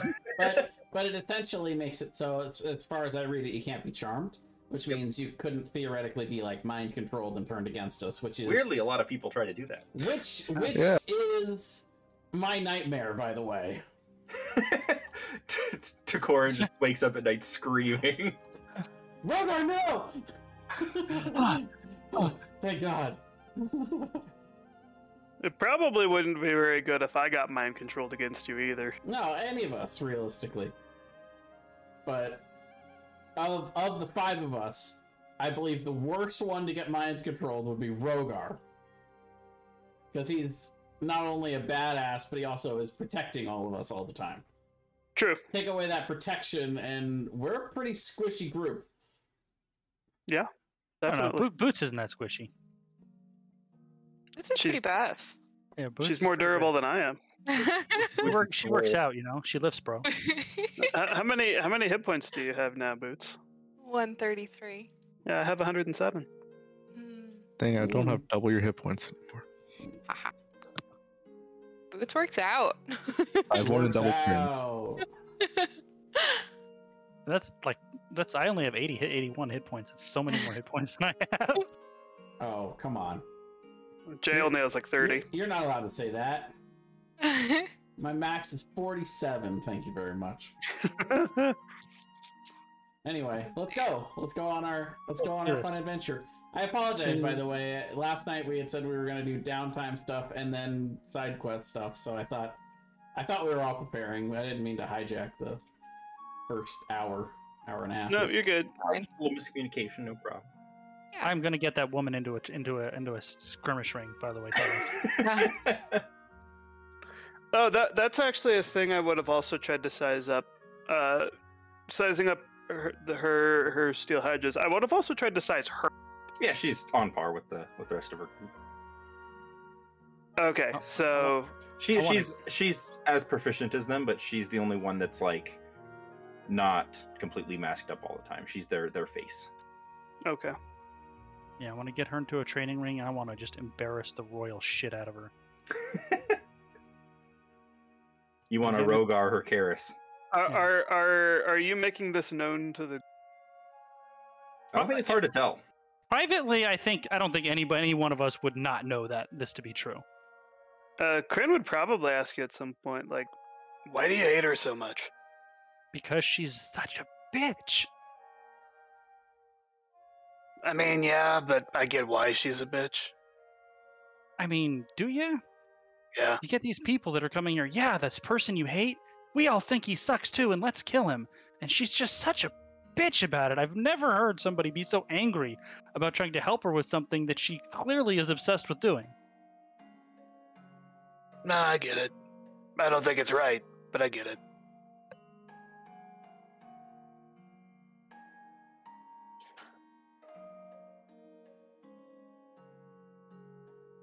It reminds me a little bit of Sage. This reminds me a little bit of me.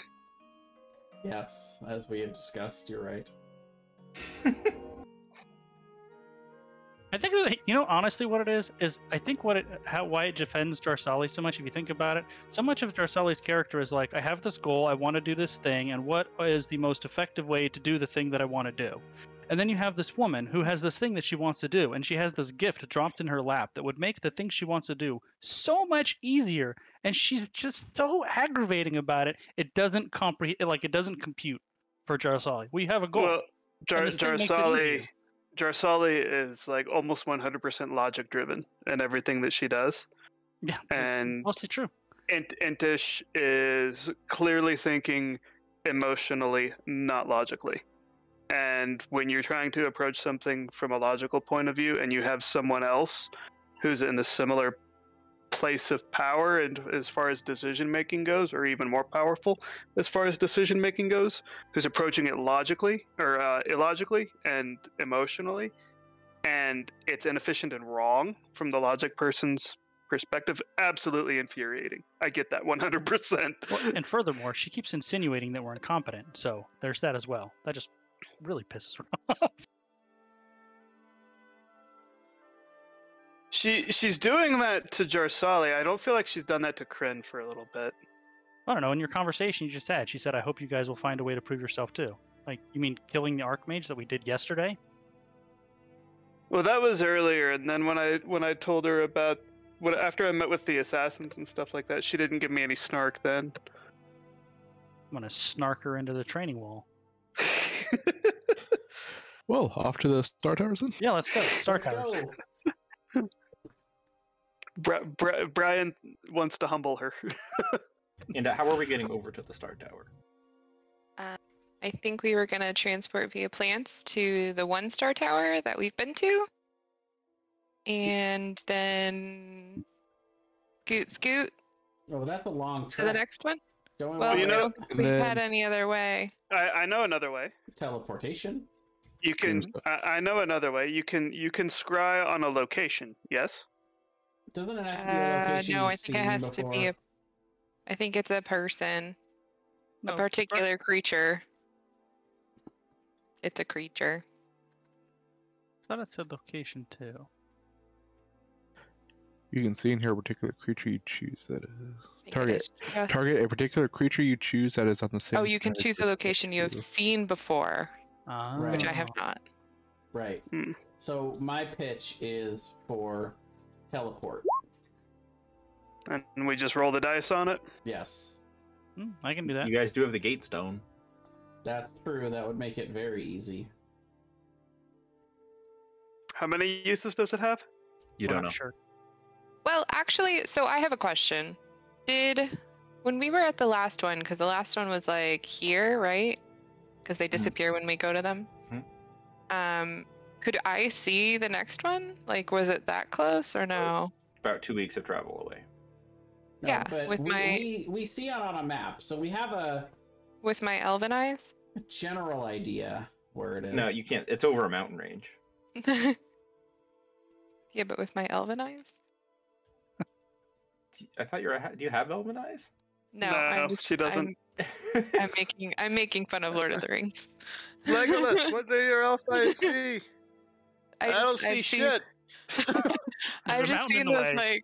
like those posts of how there's like so much space that he wouldn't be able to see, and like the curvature of the world and all that crazy stuff. So I just laughed at that. Anyway, Look, Middle Earth is flat. You wouldn't happen to have an item from either of these star towers, I'm guessing. An object. technically has my thing been to them? You don't know. Well, what we can I can do, try it. yeah, we can take that and we can, yeah, you can cast it, and we can it'll either go based on that or it'll go based on the map if that doesn't work. That we know where it is generally on the map. So that would be like a description, I would imagine. It'd be a description roll rather than the object Associated gets us option. there automatically. Well, I can cast the spell while trying to use the object, and see if it works, or we still have to roll, basically. Yeah, Well, you don't have to roll to use the gate stone. You just use it. I know. We're talking about teleports. I think we're Oh. just gonna teleport for this, honestly. Okay. I think we're worried about breaking the gate stone It's real stolen on quick. a side quest. Yeah. No, not on a side quest. But then ironically, when this game never ends, we'll have never used it. Right. That's true also. Yeah. All right. The gate I'm stone gonna- is going to be that super cool item that we save in our inventory the whole game, and then just at the end we realize we never used it. Like my Skyrim game where I'm carrying 150 pounds of potions. Mm-hmm. Yep, that's it. Or like a copy of every single book. Hashtag video game things. No, those are in my Those are in my house. I don't carry That's those. Actually, so we're- go ahead. I said we're going to Eagle Tower. Is that where we're going? I think so. I mean, I didn't really have a preference over which one. If Boots will allow, I will take her thing that we think might have been there, and I will use that as a focus to teleport us to the Eagle Tower. Or just outside it, anyway. Okay. Mm-mm-mm. So you have an associated object.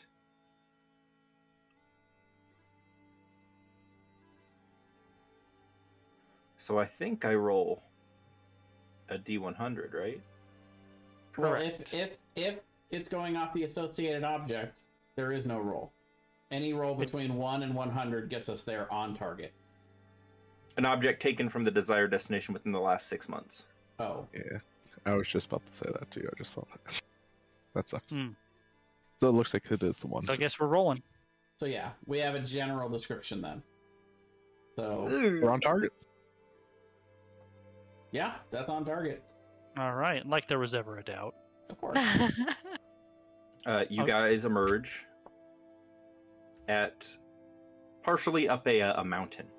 You see there's other larger mountains around you with kind of snow on the top. Where you're at, you're just reaching the level where the snow begins to fall. The light snowfall on the ground, and you turn back and you overlook, you can see the massive sapphire jungle sprawling out endlessly. Far off, you can see the coast, the ocean. And just at the top of this tower it's kind of a smaller tower, or a smaller mountain in the cluster of larger mountains. So it's a cluster of tall, large mountains, and right in the circle, in the center, so you couldn't see it from anywhere else, is a smaller mountain that you guys are on. And there is a singular tower made of white wood, very snow-like colored. It almost blends in, and you can see it's very basic, simple construction. Has a small staircase that leads up it as well. Okay, I guess we go. Hold on, we're just now finishing our handshake. Oh, you're right. Give us 5 more minutes. Would anyone have told Rogar about the mishap thing that could happen with this teleport? Did you Because ask? unless no, No. Okay. Have I ever misteleported us before? Nope. The Roger has no clue that's even an option. Probably not. No, he's not super magically inclined. 3d10 force damage. Would that have just like almost fully killed? He would have been okay. He wouldn't have been feeling Lauren? great. That would have been fine. Would have been fine. The real problem would have been if I would have missed and See, like was off the side He of the would have only mountain and we'd taken fall. 6 damage. Damn. You'd be fine. It's fine. That's fine. It's in my opinion, in these scenarios, it is a worthwhile risk. The only thing you'd have to be worried about is like, oh, we got teleported into a cave Or on the wrong, or a mile off the underground. mountain cap, off the edge of the cliff. Oh, We get, yeah, we I get mean, teleported. I guess I into should the prepare. Ulfrin Hulk then. I guess I should prepare Featherfall for I if we're gonna And do it- this. And potentially water walking because we could be like 18 miles out to sea.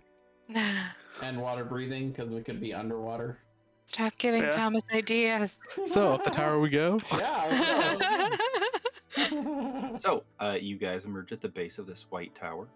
You start making your way up the spiral staircase. It's basically just a flat cylinder of stone with a spiral staircase that goes up. Oh, so this one's stone. The other one was wood. I'm sorry, I meant wood. It's made out of white wood. Making your way up, the snowfall has made it a little bit slippery, but not enough that you guys are too worried about falling. You slowly make your way up, and you see as you make it to the top, a simply constructed wooden eagle. Its wings spread out and its face looking up towards the sky as the snowfall kind of falls down onto it. And at the base of the eagle's platform is a small circular hole where it looks like an orb or some kind of crystal could be placed. Does it? I'm guessing it also kind of looks like that no one has been here in forever. Yeah, it doesn't look like anyone's been here in a while. Is there anything else around that like shows any indication of who was here? Make a perception check.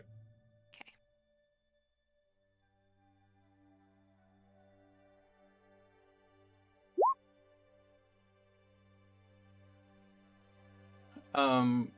Not really. Okay.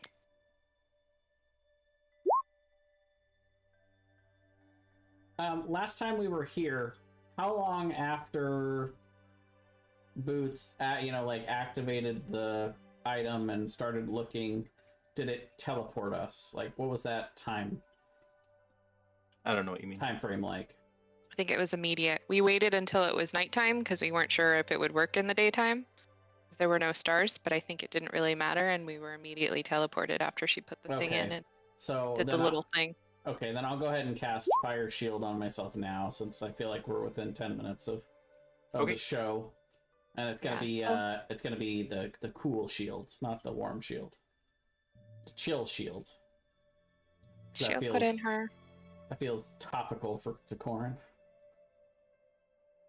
She'll put in her thing, and she'll put the orb into the slot.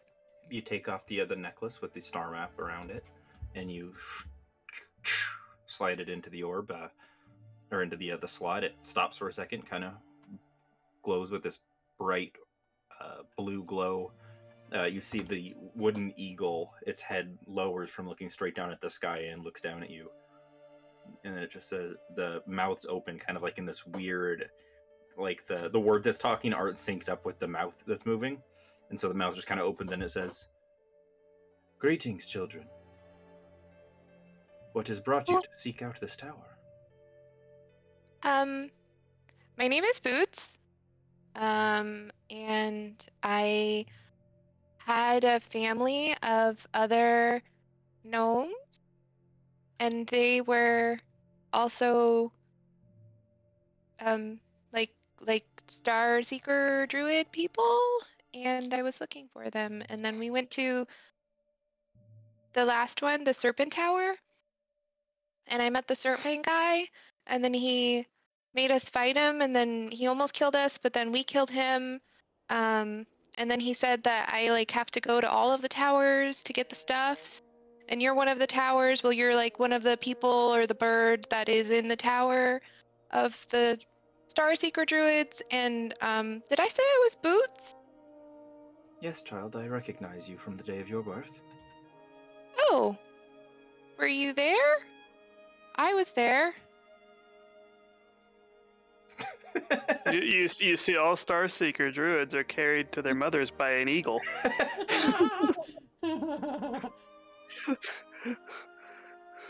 How are Really, Star Seeker Crit? druids made? She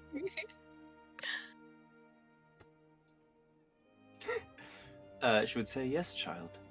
I recognize you. Your family had chosen you for a great destiny. Do you choose then to accept my challenge, to receive my blessing, to pass on to your next trial?"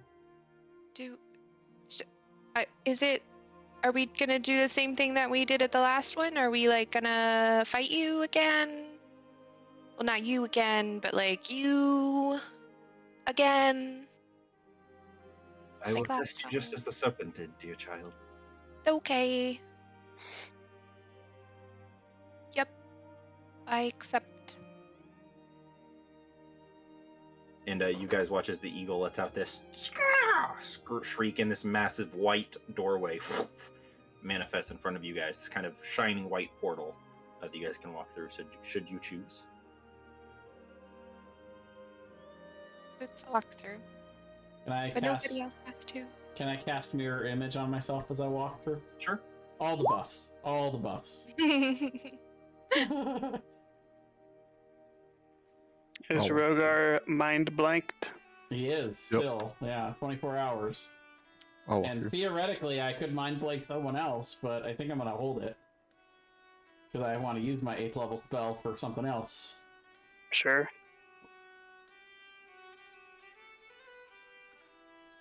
And as you guys step through, you see the white snowy mountain disappears from view, and it's replaced with a black, inky void, and all around you glitter beautiful stars and moons. And as you guys orient to your new surroundings, you hear an eagle shriek from above, and you watch as a massive, gigantic eagle swoops down from above. I need everybody to roll initiative. I'm ready for Meteor Swarm this time. Yeah, but this one isn't gonna have Meteor Swarm. I know. But I'm ready for it. This one has power word kill. Yeah, I'm not ready for that.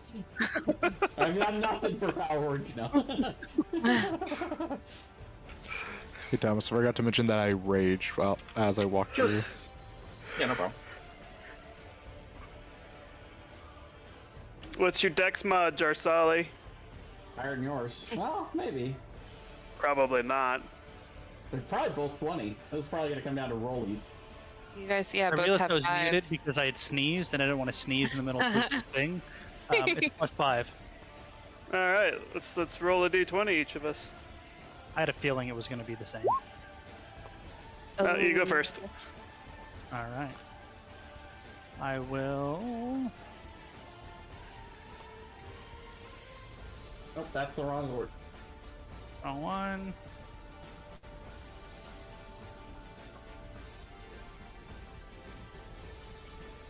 I will, as a free action, use Focused Mind.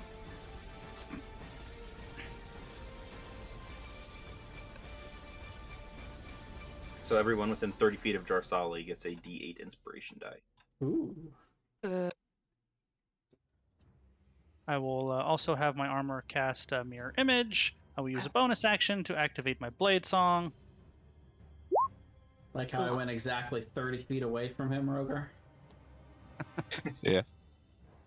And then I will move in. And let me put this on. We're starting to figure it out, you know? 14 probably doesn't hit. Let me see. Nope. Trishali must have a cold or something with these attack rolls. Is that it for you? Nope. Next one. Oh, you got a bunch of 18. stuff. 18 just barely misses. Oh, unfortunate. Well, now that's it for me, yeah. Great. I will shoot it with my gun using sharpshooter. So that would be an 18 to hit. Just barely misses. I will use my D8 inspiration. Oh, look, a hit. I will. So I use my bonus action to give myself advantage with my crosshairs. So I will action shoot it again. Why not? That'll hit. So that's 78 damage. Well, lets out another, and it's looks angry. I will use my reaction to turn invisible.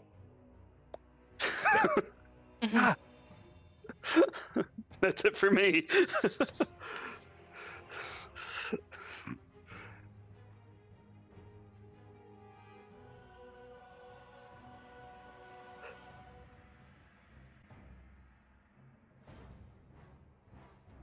He watches out of the starry black void. 2 celestial angels appear.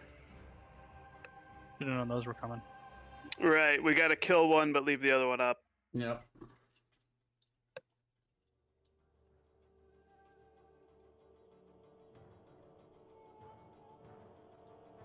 And cool, they get to go immediately, and they're gonna just swoop in and heal him. Maybe.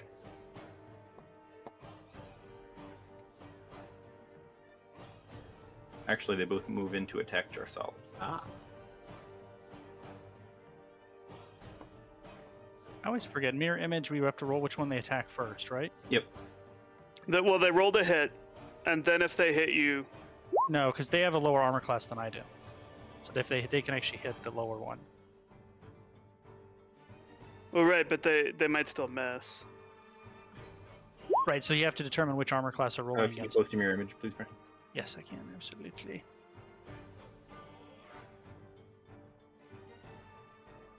Oops, wrong button. No, that worked. Roll a d20 to determine whether it attacks you or one of your duplicates. They have to roll a 6 or higher to change the attack's target to duplicate. Wait, what? Oh, you roll a d20. Yeah, so each time attacked, so the first one, 15. If you have 3 duplicates, you must roll a 6 or higher to So- change. Right, but they still. A duplicate's AC is 10 plus Dex. Right, Yeah. so it's 15. So if they roll and So their he attack, hits. so he hits Yeah. one duplicate, So one duplicate goes First down. duplicate down. and then the second attack with 2 duplicates, you must roll an 8 or higher. Yeah, so Yep, so it 2 goes- duplicates down. So 2 duplicates down. Well, no, he still has to roll to hit you, because he can miss He already rolled entirely. it. They already rolled. What did he roll? 18. That was for the first one. He wasn't only it? rolled once. Oh yeah, they got to roll a second. No, time. second one. Well, this still hits. So it's still Okay. And when they then- hit something, they And can then the heal. other one hits twice. Oh, hold on, I still have one. So that goes on the duplicate. So you have no more duplicates. No for more the last duplicates. attack. So 21 to hit. 21 misses. I'm 90% sure. Let me check. 21 misses. Alright. You bitches killed all my duplicates. Do they get to do that heal with the mirror image? And this will attack Jarsali as well. Oh, No, they don't. Ooh. It has to hit a creature. Okay. I will use a cosmic omen. It won't matter. It's still a crit. It's a natural 20. It won't matter. The only thing you could do is give it disadvantage to avoid that. No, because a cosmic omen, I can reduce its roll. Oh, actually, hold on. Wait a minute. Post Cosmic Omen boots. Hold on. No, don't worry yeah, about I it. don't think that cancels a nat 20 though. Yeah, it would lower the roll, but it would still be a crit. I will use my reaction. Because like cutting words can't undo a crit either. I will use my reaction to Okay. cast Silvery Barbs and make it reroll. Okay. And it says it subtracts it from the roll total. And it misses. Excellent.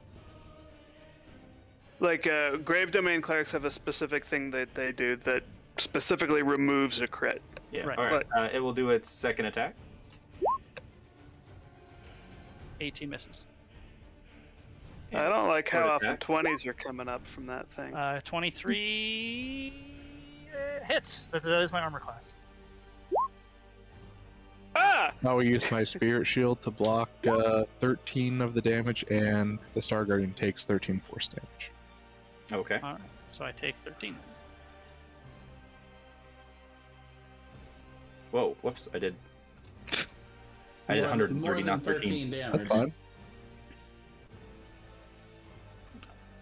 And then it will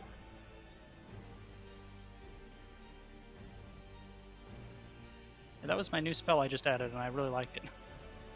Yeah, I bet.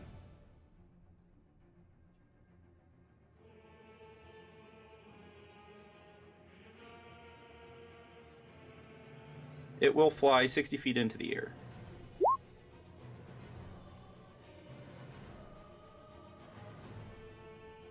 I can still shoot it.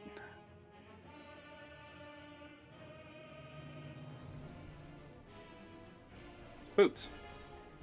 Okay. God, I hate thinking in 3D. I am going to try and cast Sunburst. But the problem is it has a 60-foot radius. So I am trying, and this is very complicated in my not great geography brain, to see if I can get these two, like the angel thing, and the bird eagle. With what spell? Sunburst. I don't know if you could I need do you to that. post it. I don't know what it says. I don't know if Yeah. you could do that and not hit Dorsalia in the process. Well, yeah. Well, it's a 60-foot sphere, I believe. So something like where it originates out in this direction and then But reaches you gotta remember these two. that thing is 60 foot higher than the one below it, or whatever. that Yeah, is. so if it was in a point that is 60 feet away, I'm just gonna post it on top. I'll cast it on top of the Star Guardian. So you could hit these two, but if you try and hit the third one, you'd also hit Dressali. Yeah, Yeah. that's why I wasn't going to. I was always going to try and hit these two. He just made it 3-dimensional, so it broke my brain a little bit. Yeah, you could cast it so you could just hit those two. Absolutely. Yeah, that's what I was trying to do. So they have to make a con save. Ooh. Ooh. Both of them fail. Except the Star Guardian is immune to radiant damage. What? The last one wasn't? That's bullshit. They're different. That's not the point. Well, that one takes 44, but I think he's still blinded. You killed him. Good. Yeah, he is blinded because he failed to save. And then my stupid archer form can't even hit him. Well, you can move. What's your second form? Might be able to do something with that. I don't know what that do. Yeah. I'll cast my archer form and my blessing of the celestial serpent. You ruined my night, Thomas. Wow. I didn't realize it was that easy to ruin Nicole's night. Jesus. 1 damage immunity. It's because so much of my spells are radiant damage. And now I'm like, fuck. That was also my 1 8th level spell. Corin. Ruined. I'd like to try to float a little closer to this thing. Ideally, go up like 25-ish feet. You need flight to get closer to it. Oh, I thought we were floating in space. You are, but there is a invisible level that you guys are at altitude. Okay. Excellent. Then I am going to cast Glacial Spike at 8th level. Ooh.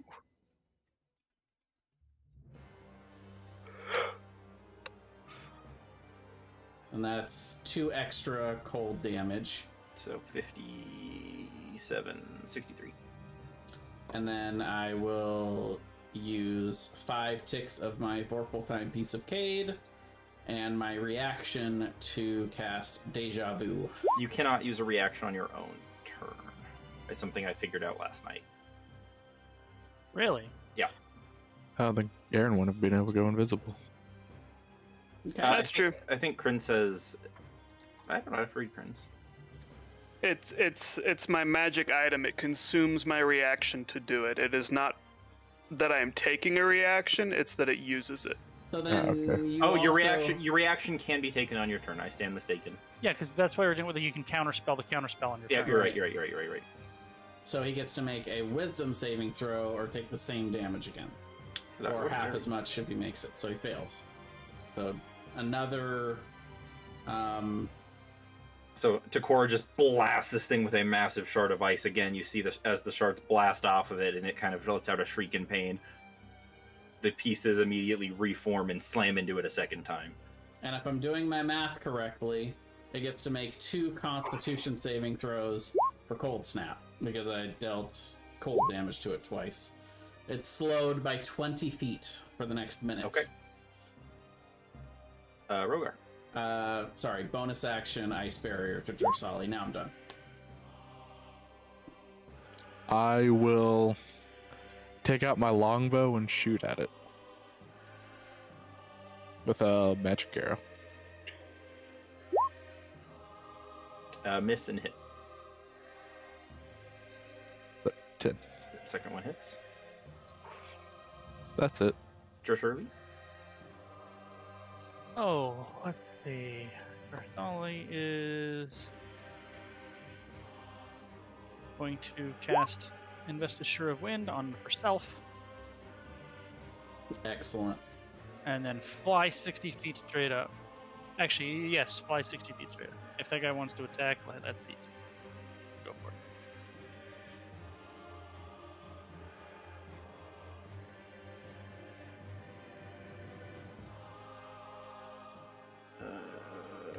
It's a con save?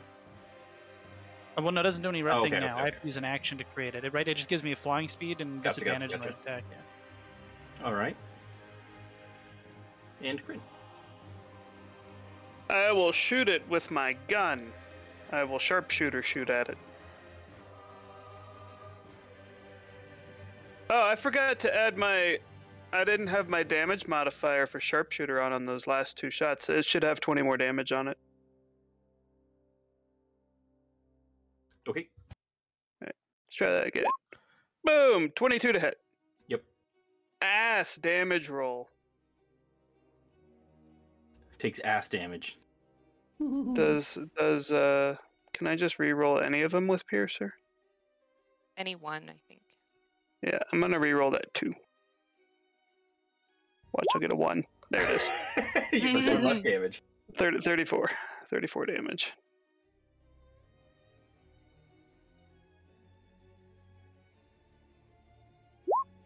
Given how much damage it just took from Takoran, it is going to descend a moonbeam upon him. Very well. Well, I mean, I can't make that con save. I will. You have an inspiration dice. Even Just with saying. advantage. You have inspiration. You have a DH you can use if you roll close enough. Okay, so that is 16. So you need a 6 up. 6 up on a D8. Not going to use it. Okay, so you will take 28 points. I'll reduce it by 16. 12 points. And the lair takes 16 force damage. It breaks apart, and you guys are all sent into the void. And that was radiant damage. Okay, yeah, radiant damage. I'm not resistant to that. But I've already used my reaction. Never mind. Go ahead. The spirit will try to attack Dressali again. No, I'm 60 feet high, remember? Oh, that's right. Well, then would it get an opportunity attack? Yeah, that's what I said. It can feel free to take an opportunity. Oh, I'm sorry. I missed that. 19 misses. Misses. It will try to keep the one also doing a lot of damage occupied, and we'll move over to Crit. 23. I will use my reaction to turn invisible. No, I won't. Never mind, because it'll still hit me. Oh wait, you are invisible, aren't you? No, you just went. I just went.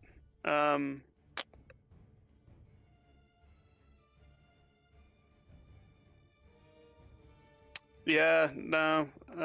I'm just gonna take it. I think you're eating it. So 16 damage. Yep. That's not bad.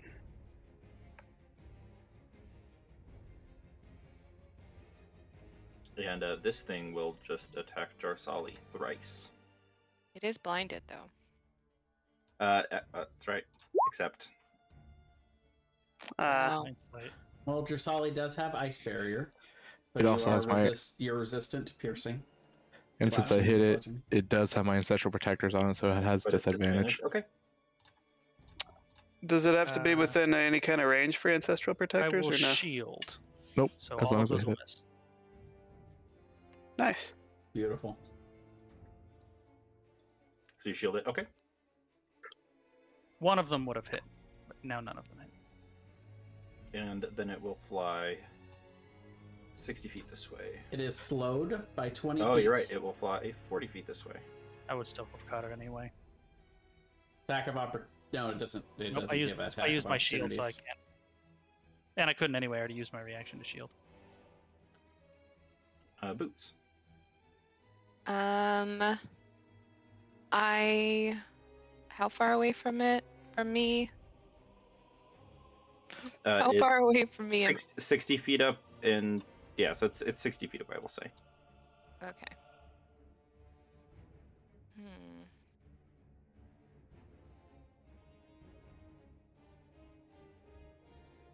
All of my great spells are radiant spells. This is why I'm annoyed. I will cast Call Lightning. All lightning? All Call lightning. No, that's All that was your lightning. best friend Paul. Paul Lightning That's right. Call lightning's a good one. pulls a skull out of her backpack. He's like, "What are you doing? This doesn't even make sense." Shoves it in her mouth, and he just vomits out lightning. What's happening? I throw Paul into the air and he becomes a disco ball of lightning. There you go. And it's opportunity still- missed. Still radiant damage. Right. So call lightning above it, and then I will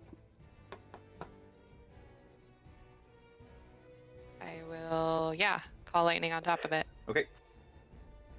And let's see. I think I will do a 4th level call lightning. Where do I keep you? Call lightning. I have so many spells, I am sorry. Oh, we feel you. Me too.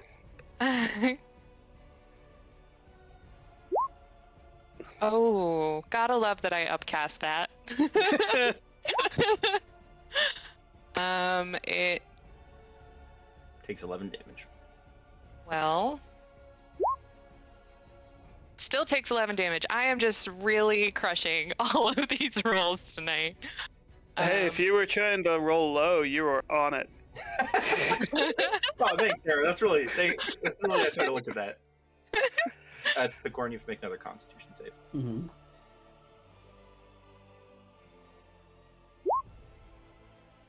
That's a fail, so you take another 28 points of damage.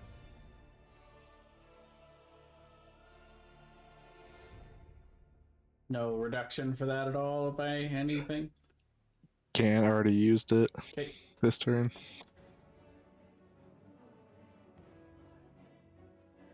And it's your turn. Yep.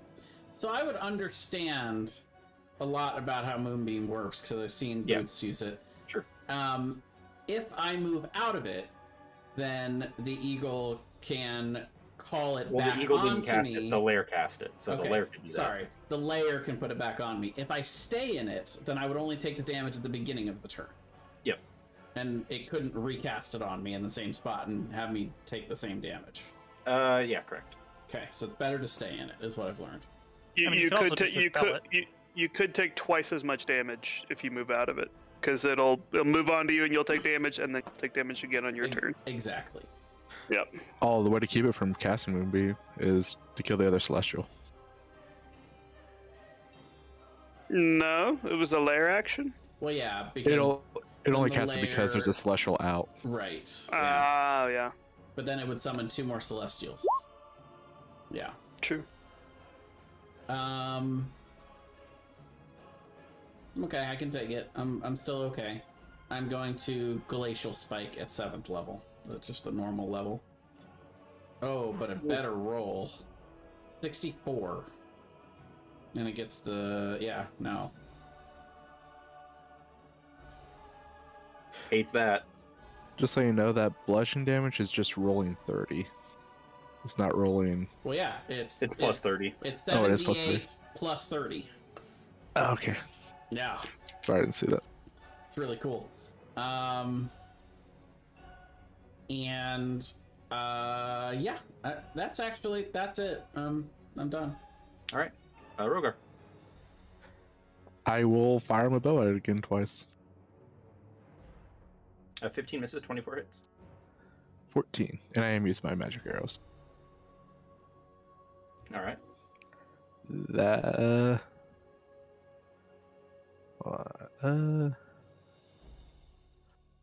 I will then move over here and use my daunting roar to try and frighten the celestial. Oh, actually, it's immune to fright.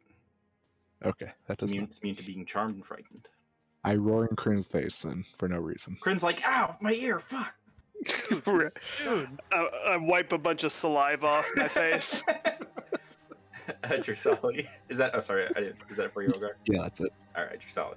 I will Superman after this thing.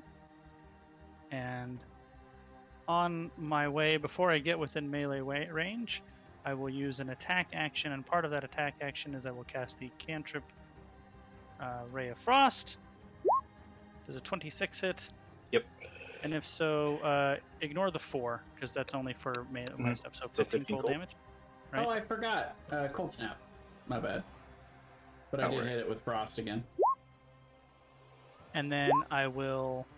Slowed by 30. Yep. And then I will use my bonus offhand attack to take out my dagger +1 and throw it at it. Doesn't Ray of Frost slow them too? Yes. So slowed by 40. 18 misses, I'm pretty sure, right? Yeah. And then I will actually attack with my sword. 26 for 18. Ray of Frost only slows for one turn, though. I know. There we go.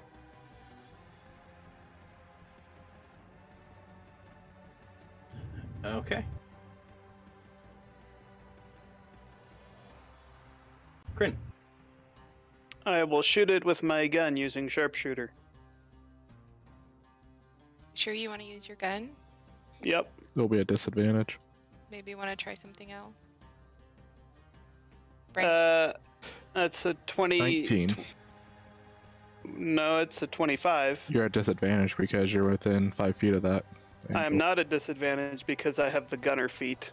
Ah. Oh, spicy. And this is at the spirit, right? Or is this at the guardian? This is at the eagle. What's Okay, giving okay. you advantage, though? My crosshairs. Oh, I use nice. my bonus action. If I don't move and I use my bonus action, Cool. I get It's advantage. steady aim from Rogue. Yeah, Basically, gotcha. After you shoot at Kryn, you watch as the white blinking lights around you begin to turn an angry red. Kill it fast. It goes next Uh after the lair and the spirit. oh. Do I have anything? Hope you have something. I really hope you got something, Kryn. I have a gambit here. This might do it. If we're lucky. So let me As long as see it how this doesn't use works. your action and bonus action.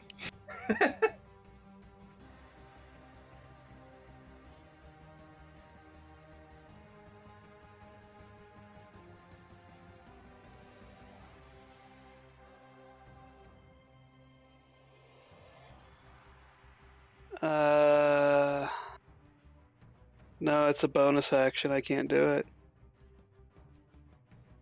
If it were like a reaction or something, man, that sucks. I'm like never gonna get to use that because I'm always using my bonus action to give myself advantage. I think But- we might be okay though. My cloak of my cloak of gloom has a thing called lethality, but it requires that I use my bonus action. If it does, Mirror Storm's considered an attack, right? It's a spell. Yeah. So it's not attack is not a spell then, or spell is not an attack. It's not There's a spell. attacks. It is not a spell attack. You roll a save Okay. against it. Yeah. If it's a spell attack, they roll an attack. All right, well, it's a corner. Oh, wait, no, it's not your turn. Never mind. So the lair action, not doing nothing. These spirits will attack Grin twice. For the spirit. Whoops, wrong weapon. But same bonus. Those are good both ones. miss. Yeah. Whew. This is going to be on everybody. Alrighty. Oh, I will cast Counterspell. Okay. Do I want make to it check. cast Counterspell too? It'll And be it won't make a difference if it's at 3rd level or 8th level, right? Because it's just an No. intelligence, right? Damn. Damn. I tried. I have to decide whether I want to try to reduce the damage for myself or if I want to counterspell it. So I already have resistance to fire. Yeah, but the bludgeoning is too much. 88 bludgeoning damage is that is a ridiculous roll. But That's meteor Damn. swarm. Like, if you look at I it- have to counterspell it, otherwise I 100% die. Yep, It's go just- ahead and make your intelligence check. Alright, here we go. It's DC 19. Oh, You have, Wait, you have I inspiration. got inspiration. You have Oh, I inspiration. do have inspiration. You're right. You're right. Yeah, I'll use it. Oh, Jarsali. Yeah, 23. I'll shut it down. As the stars rapidly close in on you, they begin to like a meteor coming into orbit. You watch as flames form around them. This roar of asteroids coming towards you. The Corrin reaches up and just barely at the very last second manages to cast a spell, and they all just vanish. I fall prone just from the roof. Boots. how far away from me is it? It is 60 feet up. You can call lightning again. Your call lightning still. I can call lightning, but it's not gonna do 50 damage. It may not have 50 hit points left. That's true. I'm just trying to think if I have something that would. No, I guess I will just call lightning again. Though it used the meteor swarm, which it only has once per day, so we're fine now. Yeah, now it's easy. Which I did the math, and Boots would have survived that. If Seriously? Jarsali did the dex save, she would have been unconscious, and if she didn't, I think she would have died outright. Yeah. Wait. Well, I have 155 is a lot. Yes. I have resistance to bludgeoning. Oh no, I nice. forgot you. I have the barrier actually. So if I would have passed, I would have been alive with That's a like good 3 point. hit points. I would have like 3 hit points left. Anyway, 21 Corrin damage. just stopped so many people from dying. Yeah. Well, the thing is Boots would have been alive, which means, like, not to seem mean, but if Boots died, everyone was fucked. Because Yeah. Boots would have lived, she could have revivified everyone. Sure. Yeah. I would have survived with like 70 hit points left still. Yeah. You'd be And I made my deck save, so I would have been fine. Is that it for you, Boots? It's still just barely up. I mean, I don't think I have any bonus action thing that will kill it. Alright. Yeah, unfortunately. To Corrin. This music is epic. It's still 60 feet up. Yep. Then You gotta take your moonbeam damage. All right. Bring it on. Bring it on. It's 28 still. Well, Yeah, it's- because well, they haven't recast it. But it's a new turn. Don't you have to roll it on each turn? I think it's the same damage until they recast it, right? You can do No, it either you- way. I don't think Yeah. it's that way. I tend to re-roll it every turn, Okay. I'll reroll. but it's up to you. Either way, take 15 off of it. Oh, okay. Then I should be fine.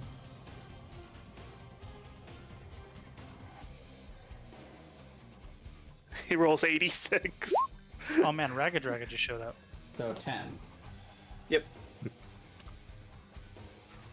Then I am going to go ahead and point my Cone of Cold.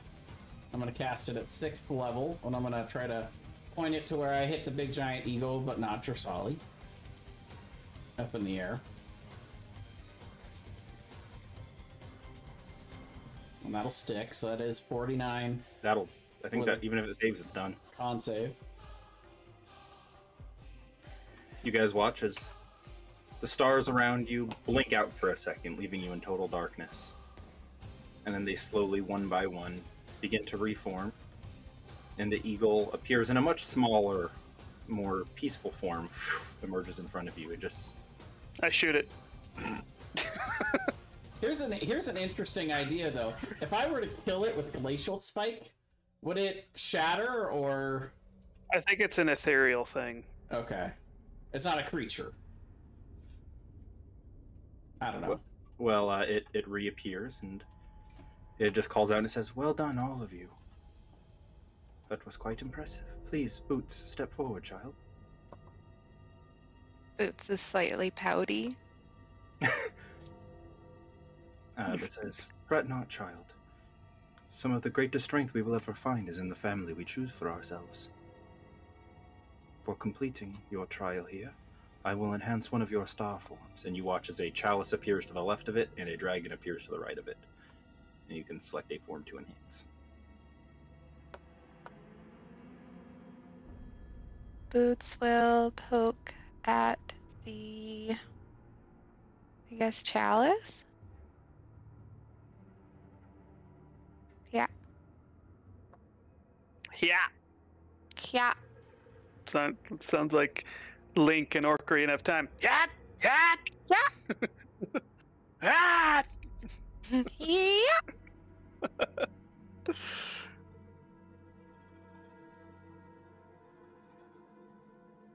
And you gain the Solar Chalice ability. Are we still in the starry dimension? Yes. I would run around and pick up my arrows I shot. Do I get them all Do I back? not? And the eagle would say, "I can answer some questions that you have, but most of it will be held from you until your final trial by way of the ox." Oh. Like, do you, like my family? Do you know where my family is?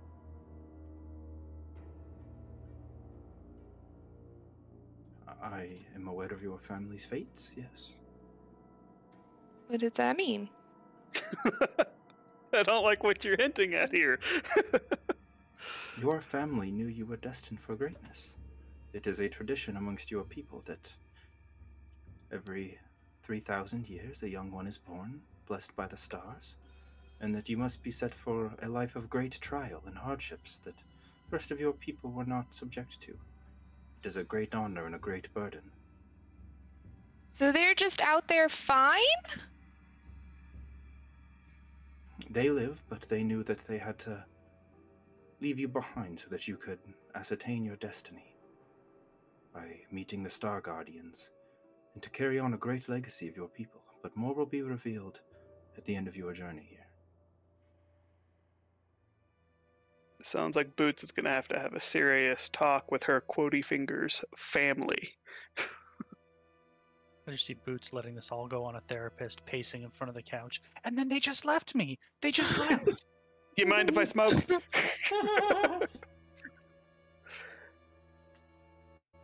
Lighting her next cigarette with the butt of the one that she just finished. This whole time, I've been so worried that they were dead or lost or hurt, and they just left me? They are unable to contact They you. just They are left now. me?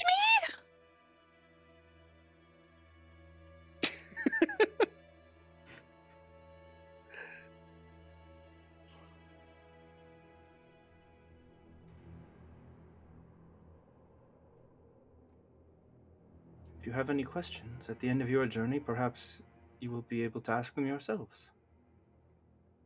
Until then, I will be joining you until the end of your journey. And the eagle shrinks down into like a teeny tiny little, like 1 inch by 1 inch eagle that flies into your necklace.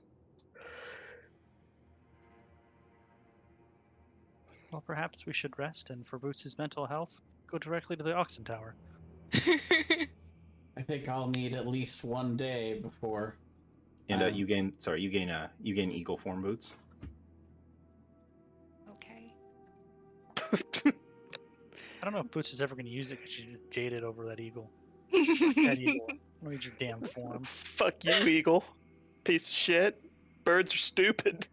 Oh, come on, motherfucker.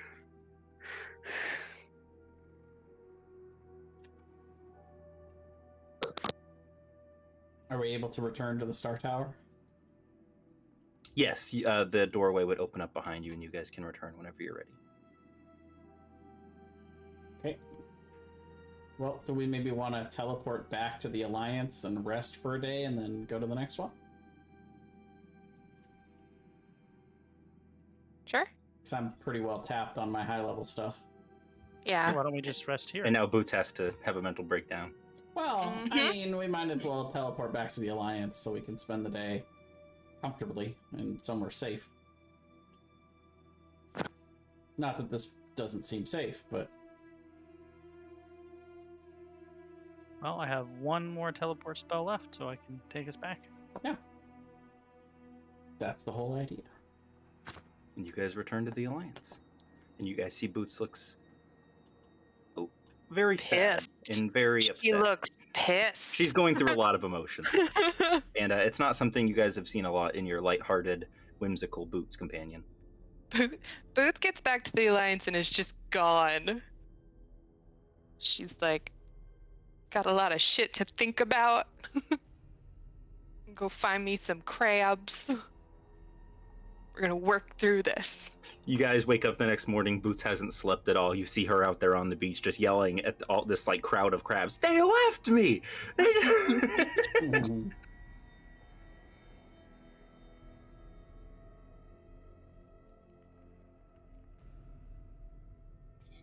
What time of the day is it? Oh, at this point, let's see. You guys did some stuff throughout the 8th day, so it would probably be it'd be like mid-evening. You're getting like 6-7 p.m. Yeah. Would I have enough time that day to attempt the ritual one more time? Sure. Or am I too spent? Yeah, you can. Okay. So another 500 gold. And we get to make a bunch of rolls. Bunch of rolls. Who all is assisting you? The same. It'll be the same 5, assuming they're all willing. I mean, Jarsali wanted to, yeah. Sure. I am back. Welcome back. Thank you. Rogar will help. You guys are back at the Alliance. Oh, hey. Don't discount my roll, sorry. So I was going to get advantage for it, so that's 29. Where did my thing go? I posted all the rules for it. I can't find it now. It's really far back. Oh, that's pretty good. Pretty good Well, so far. No, I have it in the handout somewhere. I just can't find it now. That's... While they're doing this, I'm gonna be looking for a cigar lounge. So it's the DC is 8d10, I think, plus 50.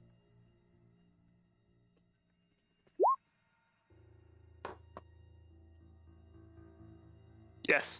Yep. Okay. Oh, you rolled lower this time.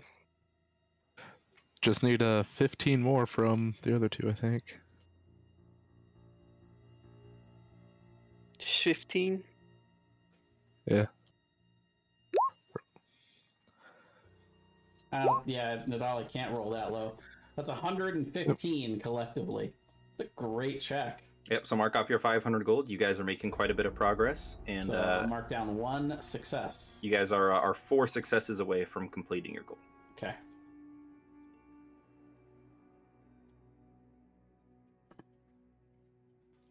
Should ask Rogar next time. He did better than Harmony. And do we level You have to be up? proficient. Are you proficient? You have to be proficient in Arcana. In Arcana, yeah. Nope. Unfortunate. Yes, you guys can level up.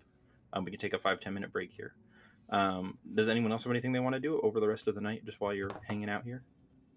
Cigar lounge. Okay. Make an investigation check. Or I guess you just ask somebody. Yeah, I would not be denied. I If would there isn't probably- one, I'll make one. I would just walk around and look for boots, probably. You find her at the ocean screaming at it and talking to it like it is a crab, having a very emotional breakdown. Let's make an animal handling check. Okay. I wouldn't walk up, but I would just sit there and watch. You make see sure a, you see a small crowd of not giant crabs, but regular sized crabs that are just kind of like sitting on Boots' lap while she screams. Do they look like they're eating her? Looks like they're listening intently to her problems. Yeah, okay.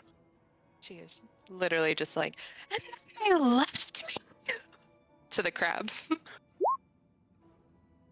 I imagine Boots is like, you guys would never leave me though, would you?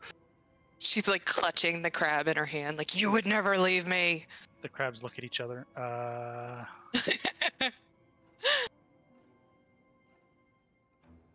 right, well, since we're taking a quick 5-minute break while you guys level up, I'm going to use the bathroom and get a snack, so I'll be back. Sounds good. Good luck. Snack. Trying to decide if I want to take the toughie or just level up my decks. Yeah, I was debating a couple of them too, honestly. Toughie would give me 32 more health. I've got mine all planned out. I'm sure you do. I have a even couple. know the spells I'm taking. So not prepared for being level 16 yet.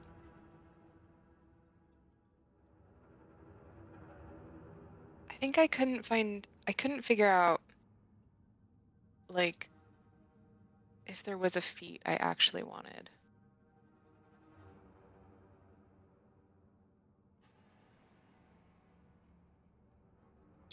I'm staying away from feats that use my reaction.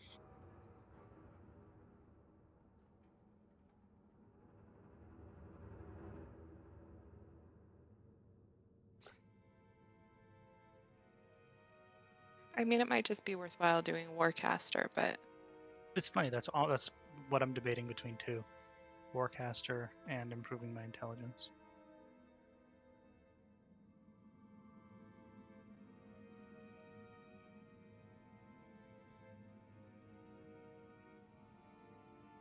yeah, it's either Warcaster or improving my dex. Because it would be nice to have a higher higher AC. That's what I'm trying to debate on too. Either 1 more AC or 32 more hit points, going up to 40 more at 20.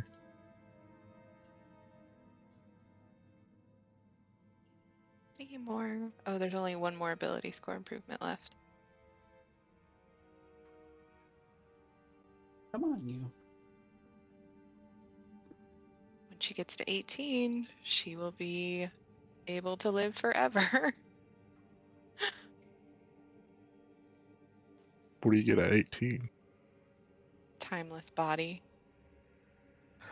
Ah, Starting at 18th level, the primal magic that you wield causes you to age more slowly. For every 10 years that pass, your body ages only 1. That's why she will be 3,000.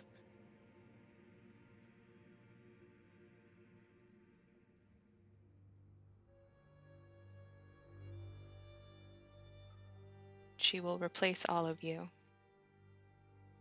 And by replace, I mean just find people and be like, you're Jarsali now.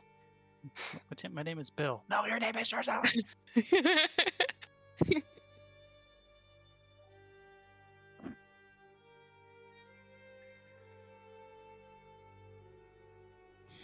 I rolled bad on my HP this time.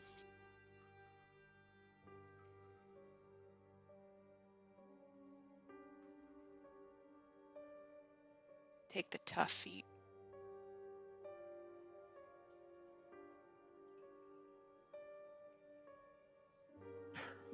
I decided to go with the dex. At level 20, my AC will be 28.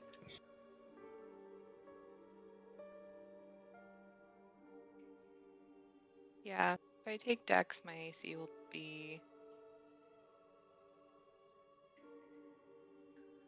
It'll be 19 naturally, and then with my Serpent form, it'll be 21. What level is this? 16? Yeah. Mm-hmm. I get one more ASI after this. Okay. Yeah. Because I am a fighter.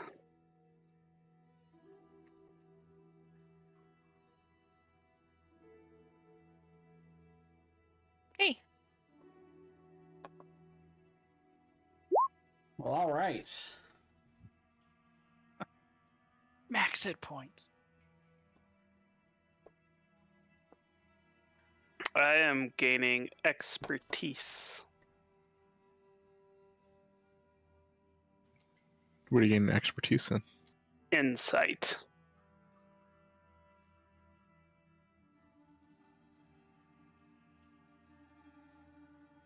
And I also gain proficiency in stealth because I didn't have that before. Yeah, I didn't have that either. I just relied on the high dex. Actually, it might be worth taking Spell Sniper. Keep in mind, Spell Sniper only works on spells that have attack rolls. Oh. That's a good point. Yeah, it seems really awesome until you look at that and you kind of go, "Ow, that's kind of Many lame." of my spells have attack rolls. Well, I'm back. Welcome back. Guiding Bolt does. Yeah, and that already has a range of 120. Right, so you double that to 240.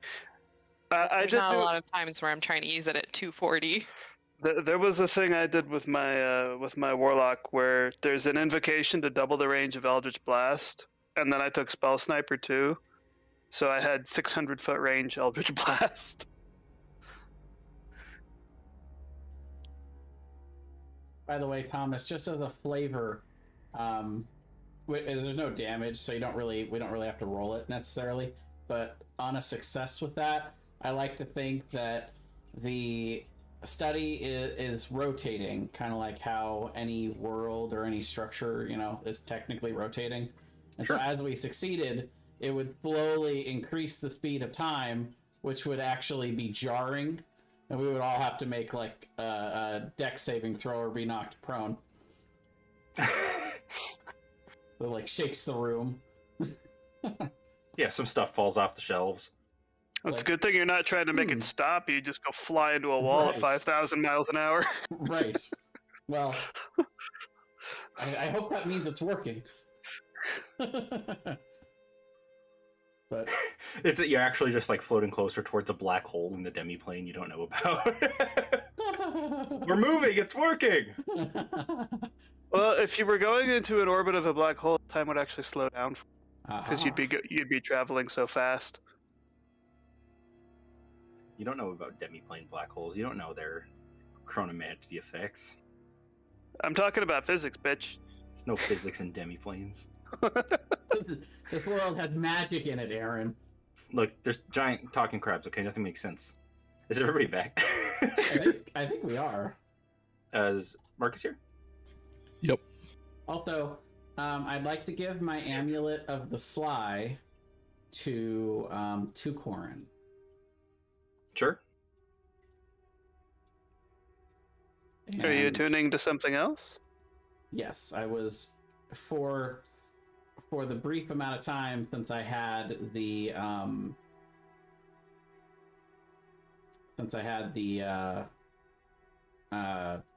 robes, I was not attuned to the wand, but now I will reattune to the wand. Ah, I see. And my intelligence is supposed to be 20 outright because I took a feat for that, but skill expert didn't apply that correctly, so I'll just keep it the way I had it. Well then, you guys would eventually nervously make your way down to dinner. I'd imagine that Boots is sleeping in a little bit. And then eventually probably her and Jarsali would come down as well, and you guys would eat some breakfast as you're getting ready to head out for the day. So I was BRBing. Is the plan to go to the Ox Tower now? I think so. If Boots wants. So? Is that still Okay. what Boots wants to do? I mean, Yeah. Or you might be more into going. Yeah, you need closure now. You need answers. Well, she's already got angst, so she might as well get answers. Right. All right, well, then I guess we'll teleport again. All right.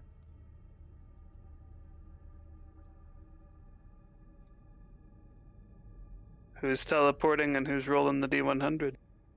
I suppose I will. We'll do it again, right?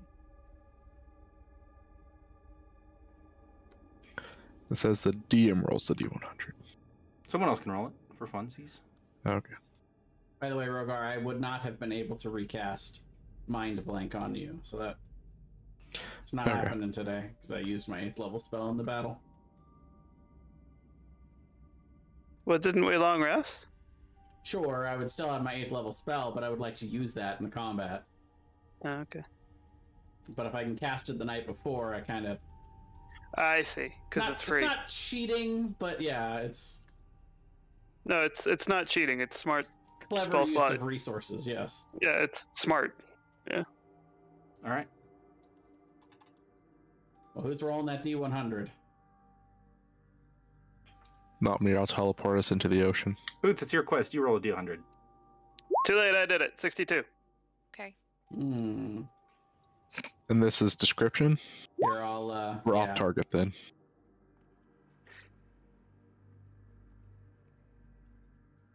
I think we're off target, but not grossly so.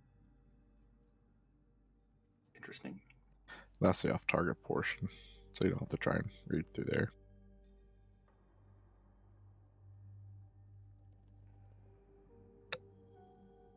So you guys are 90 miles off base. 90 miles? That's a ways. Oh my god. To the east. We're in the middle of the water. So, yeah, hang on. It's a D8, so it's not 4 directions. It's 1, 2, 3, or...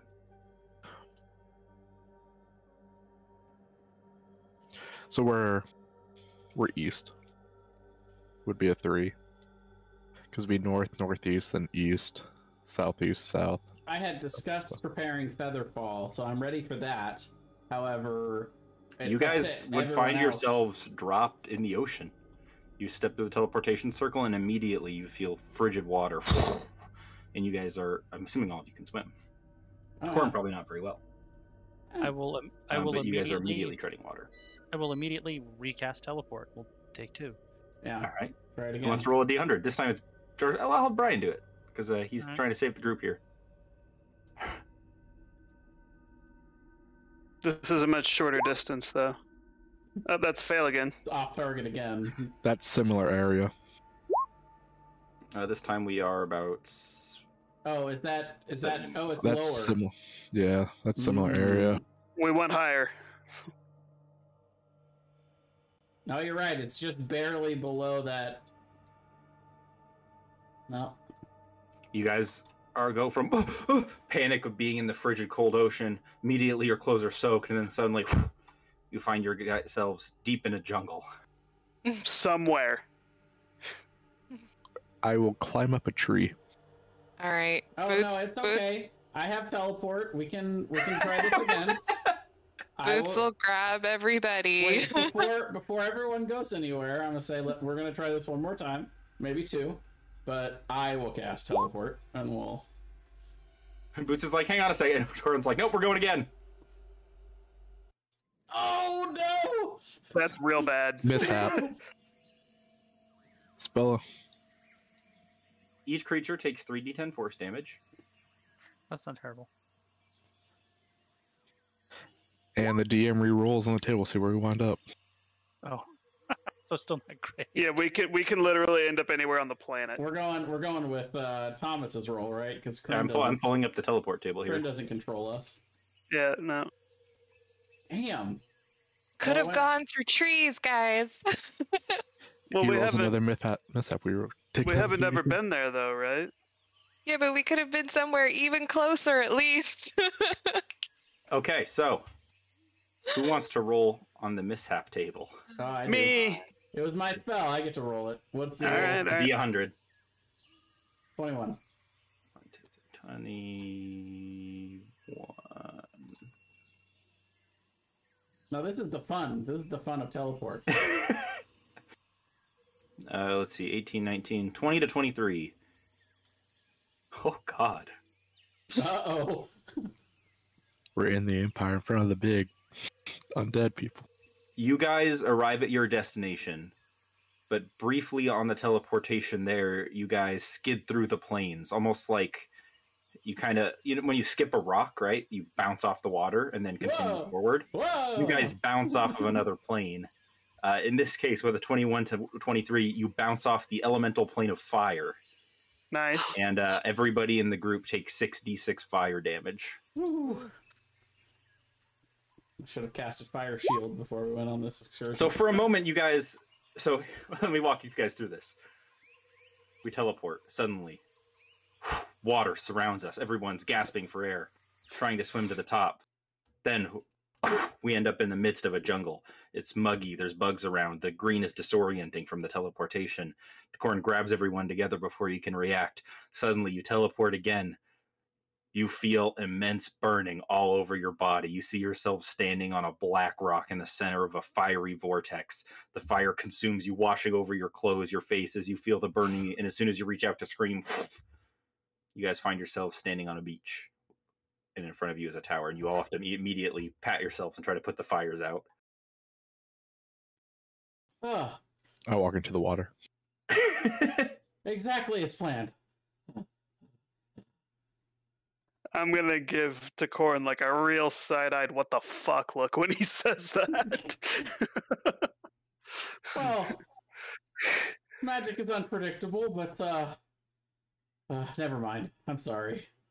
Yeah, you rolled a 21. If you rolled a 23 to 25, you guys would have just been at the plane of fire. Like you're just there now. Oh. Plane shift? Did I prepare plane shift today? I did. We would have been fine. Yeah, would have been fine. Jakar, you idiot! What are we doing here? I don't know.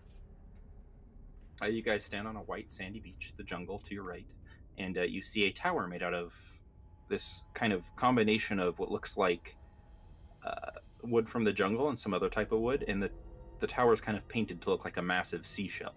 And it has a similar simple staircase moving upwards. Well, we burned a lot of spells and took some damage. Should we rest before we go? Yeah, we could do maybe a short rest at least. Yeah, short rest is good. I won't get that 7th level spell back, but that's okay. I won't get my 7th or 8th level spell back. Eek. It is what it is. Yes, yep. That was funny as fuck. Just teleport. No, it didn't work. Teleport again. No, maybe this time. I'm telling you, that's our group.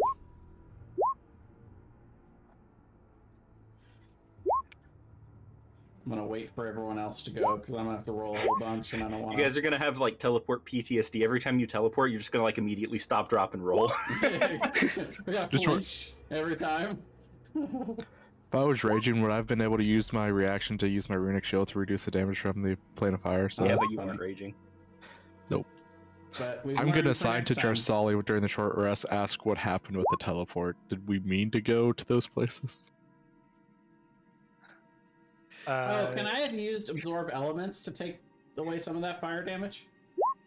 Yeah, if you wanted to. Okay. She will sheepishly say, no, it's sometimes hard to aim at spells when it's not a place that you're familiar with.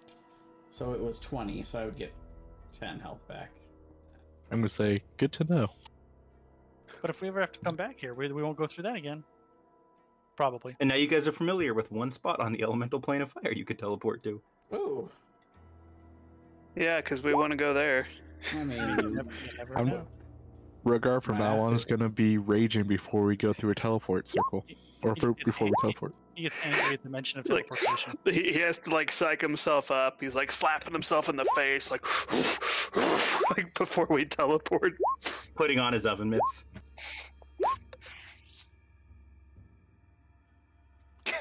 The zeros. don't you love the zeros? Oh, shit. I just remembered what I could have done. God, I'm so bad at remembering this. What? I mean, It doesn't Okay, we matter. got it. It's Up to the hilarity was worth every bit of it. I know, Ah, but I can. ah, Oh no, not that. I mean, I could have done transport via plants, which was a 6th level spell, but I meant we don't get hit dice a lot, and I forgot I can use Yeah, you have something medic. that. Yeah. Yeah, Oh. bump everybody up. It's Oh, okay. Oh well. I'm not at full yet. How much extra would I get? Well, let me. Did you use all your hit dice? No, I got it within Okay. like 3. So That would have been I got mine in 2. me, which wouldn't have good. mattered, and then Jarsali, you get max on one of yours. Technically, your first one, and then okay, what? well, let's see Kryn what would've my been first one fine. would've been. Rogar would have been fine, and Takoran would have been fine. So only I didn't get it. Thanks. So of course on my first one though, I actually no, I didn't roll max. So 1 extra. Oh, that means I would have gotten 2 extra from that first one. Yeah. Okay, So then everybody that, but me got max on your first roll. that actually saves me 4 hit dice. So thank you. And you rolled a 1 on your first one.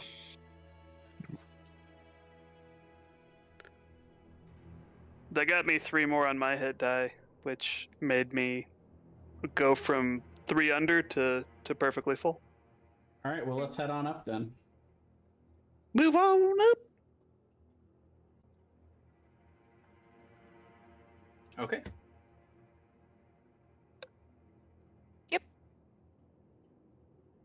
So I'll cast the litany of preparation spells. Again, false life at 4th. You should just make a spell titled Litany of Preparation, and it just does all that shit.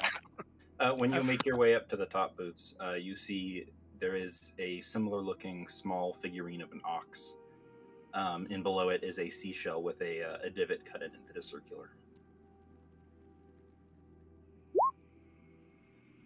That might. It's about gem-sized. Yeah, that my gem will fit.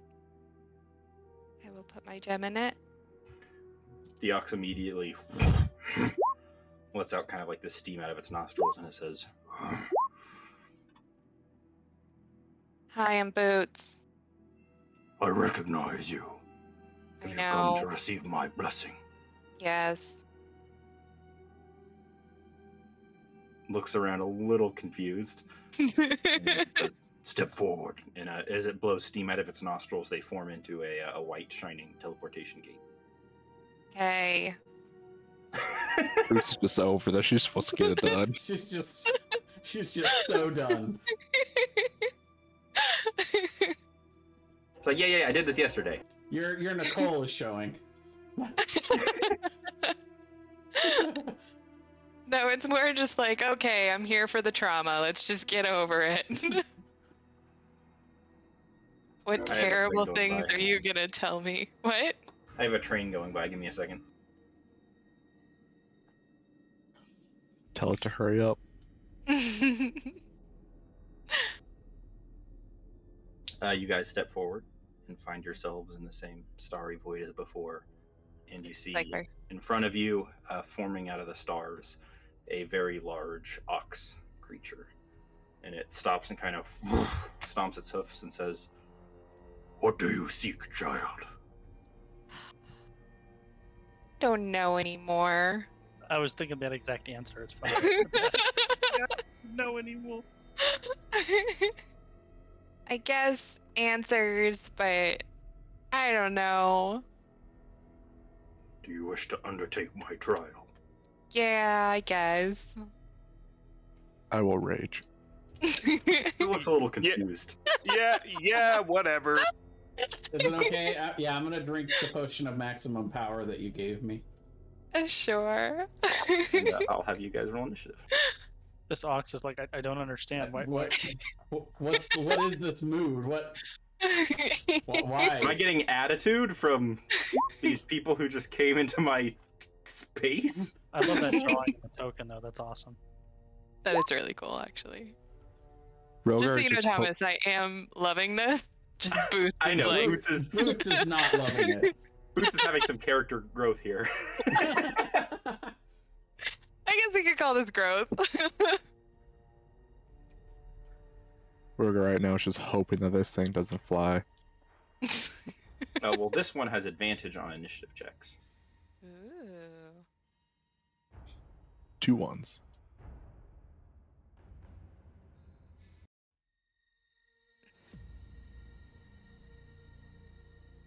Also, the music got a little quiet. If you guys need to turn it up, this playlist is quieter. Oh, I meant to ask, our inspiration from yesterday is gone, right? That is correct. Until I Yeah. give it to you again on the first thing I do on my turn. That's fine. I think it only lasts 1 minute. You know what? I'm definitely... Oh. Yep. See what this does for it. Damn, so close. I was hoping I was going to put it under Rogar. Its initiative is now -3.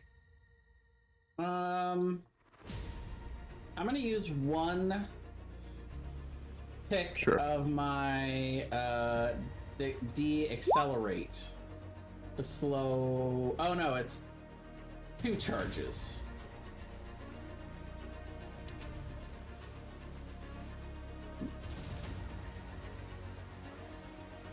You use that as a reaction. Oh no, I'm thinking of accelerate. I think. Yes, that's what I'm thinking. Accelerate. So yes, I will use 1 charge of my timepiece to give Rogar 1 more initiative to make it 16. Oh. So then it depends on the dex scores of the Ox and Rogar. The Ox is at a 19. Boots reduced it by 3 with her cosmic. Oh, I see. How much dex does the ox have? I'll have to check. It has 3. Like +3, so it's at 16. Yeah, +3. It's at 16. I'm also at 16. Oh, Dex It's a tiebreaker. roll off. Rolly! Roll off. The best I could do under the circumstances. Oh, That's pretty good. 18's pretty good. Yes! Yeah. It all pays It's off. worth it for that cosmic omen. Thank you, Takaran. Yeah, absolutely. All right, Drusserly, you're up first. Teamwork makes the dream work. Jarsali, knowing her friend Boots is just over this, just dumps the gun and she's like, let's get this show on the road. 10, 20 flying, 30, because I casted that spell. I will also, before I fly over here, nope, not that one. Is it one? Oh yeah. I will use Focus Mind for a free action, and she will activate her Blade Song as a bonus action, and she will attack with her Spell Sword. 14, I'm sure misses, and I think it's actually a 18 misses. 19 I misses. think it's also. actually a 19. 19 just barely misses. There we go. That's me. Guess what its lair action does? The same damn shit. Cast Meteor Swarm. Okay. Oh, fuck. We gotta go! It gets hit by it too, at least. Oh, these ones are huge!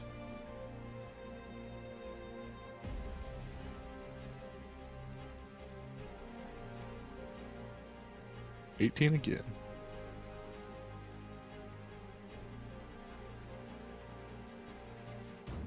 This one will move here and melee attack Jarsali.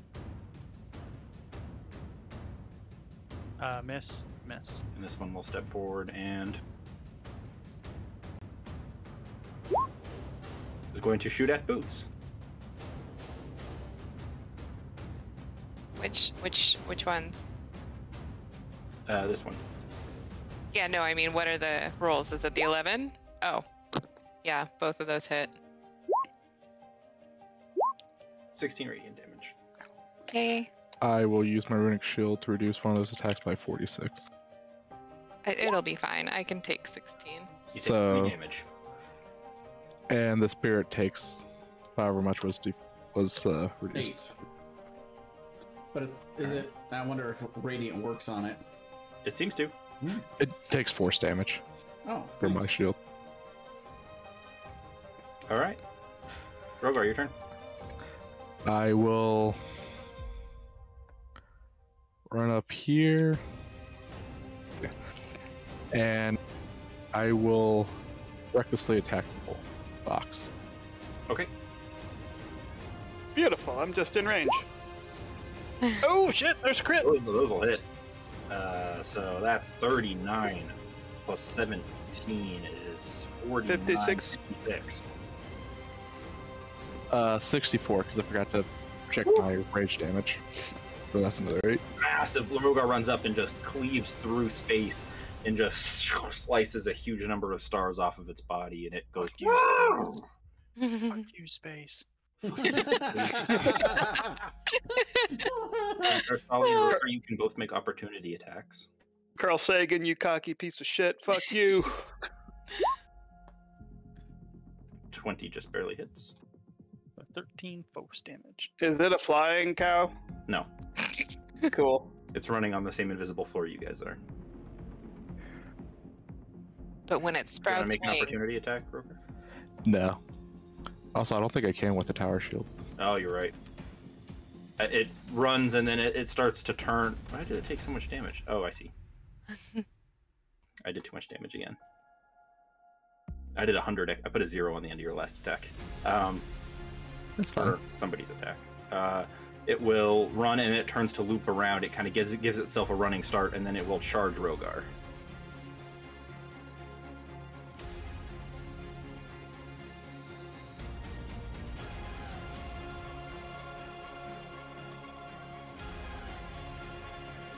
$29 to hit.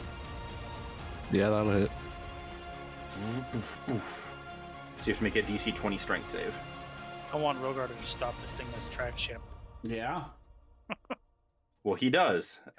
He grabs it by the horns and he holds his ground, but he takes 25 piercing damage. Grab the boy. And then it will try to stomp you twice. And fail. Those both hit. Do they? Oh, Right, reckless. right. I Recklessly 33. Right. Yep. Yeah, I might not be recklessly attacking anymore. So that's total. That's 25 plus 13 is 38 plus 19 is 57, right? Half to Half, yep. 28. I have to do. Yeah. Great. I am going to shoot at it with my gun using my crosshairs and sharpshooter.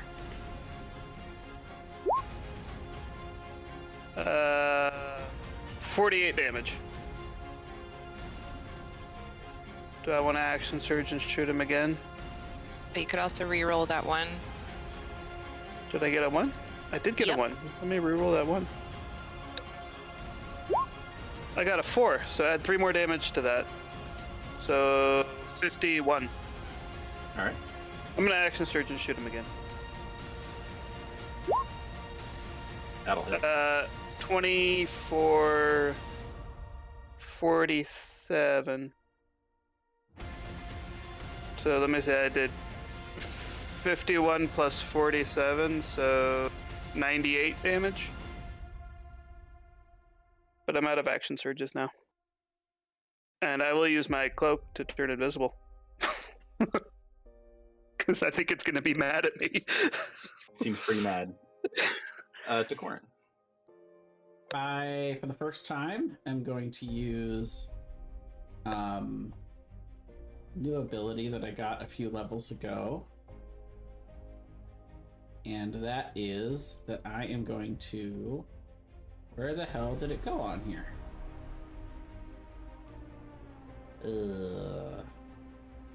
There it is. I'm going to summon my Ice Familiar. So for a second, you see a floating ice spider right next to this bowl. And then in an instant, it grows and becomes a fully formed ice elemental. Which I have to use a 4th level spell for and am concentrating on. Turns into a damaged giant water weird. I don't have an ice elemental token, so that's what we're using. And how many hit points does it have? Same as water elemental, right? Yeah, it uses all the same statistics.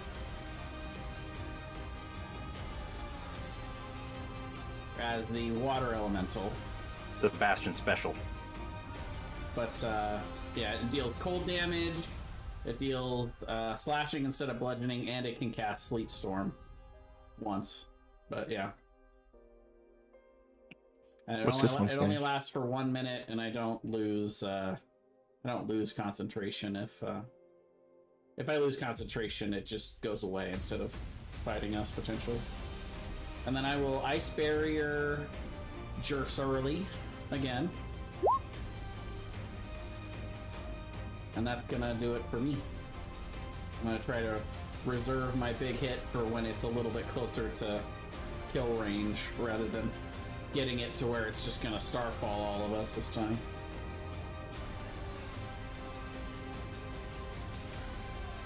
Cool, and I'll give you a character sheet for that here. Okay. Because yeah, it'll have to roll initiative. I'll put it next to Decorin's.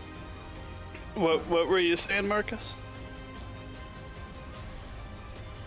It sounded like you started to say something. Oh, I was wondering what this Ice Elemental's name was. Is it Jerry, Terry, Steve? What kind of rapper name is That's Steve? an amazing initiative for it. Garfield.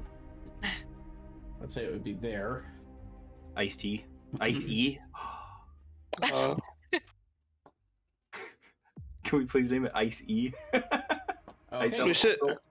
So it gets to make 2 slam attacks, and it will attack the big... Well, no, it'll attack the Celestial Spirit. We need to get rid of one of those. We could name it 50 Ice. Oh, well, 25 hello. will hit. Those will both hit. Snoop Ice. So it deals slashing, not bludgeoning, so I'll fix that. But yeah, 15, 29 slashing damage to it. All right. Boots. Okay, so I will first use my star form for archer form and I guess Blessing of the Celestial Serpent. To shoot at him.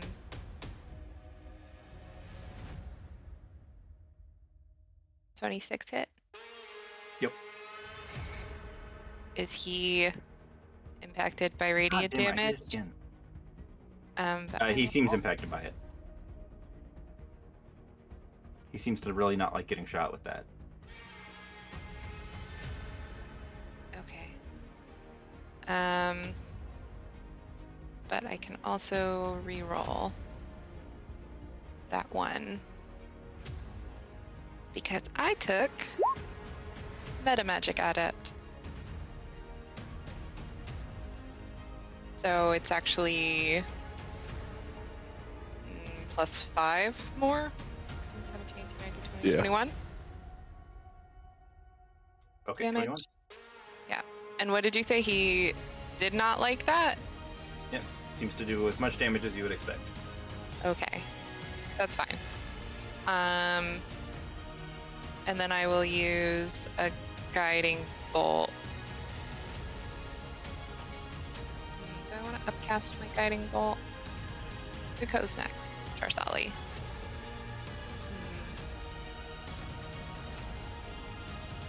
I think I will. I think I'll do a 4th level guiding bolt. Why not? 16 hit? Nope. Damn. Alright, well that's my turn. Trasali. I will fly here. He can feel free to make his opportunity attack if he chooses to. I'm assuming that misses. 18 does miss, yep. Then I will attack once with 17, which I'm sure will miss. And a second time with an 18, which I'm sure will miss. And make sure that's... Oh no, that is the... Hold on. 6, 5, 5. Okay, so actually the 1 is in there, so it is a 17. I guess that's it.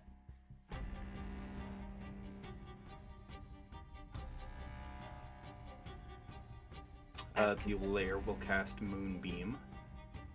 on who the ox is currently most frightened of, which would be Rogar.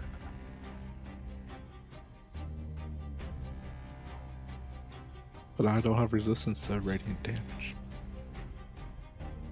That is true. Else. Oh, it's a concept. Oh. Take 24 points of radiant damage. Like, ooh, it's a con save. Aw. Rogar's afraid he's below 200 health. The spirit will fly over. You bitch. Oh, he rolled like ass, though. And Rogar's turn. Am I considered to be flanking with Jarsali right now, or would I have to move over one? You are flanking. Especially because there's 3 of you, so you get a +2 to your attacks. Okay. Then... With creatures this large, the flanking's a little more flexible. Okay. I'm gonna recklessly attack again. 24 hits. 32 hits. For 20 plus 19. 39. 39. And then I'm going to Daunting Roar. So the Celestial Spirit and the Ox both have to make a DC 18 Wisdom The save. celestial spirits are immune to being frightened. That's right. What about the ox? Is he immune? He's not. He is afraid of me until the end of my next turn. Which means he can't gore you, because if he moves away, he can't move closer then. Yep. So it will turn and attack Jarsali.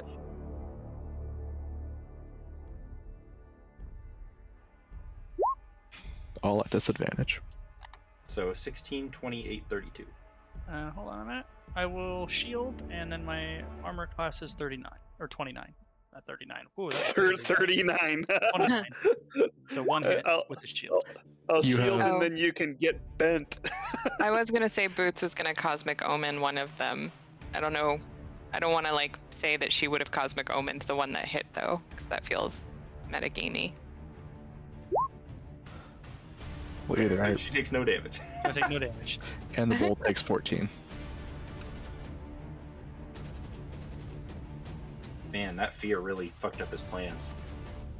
He was just gonna run right over you and charge the back line. Now he can't move closer to you. So, Kryn, I will gun shoot him using cast gun bullet.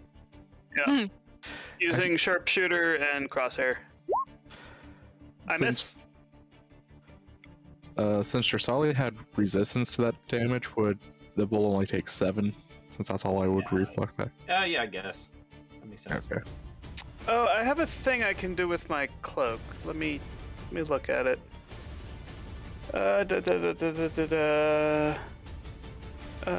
Once per day, you can expend a charge once on each of your turns. When you miss with a weapon attack, you can make another weapon attack as part of the same action. So I missed, so I'm going to do that.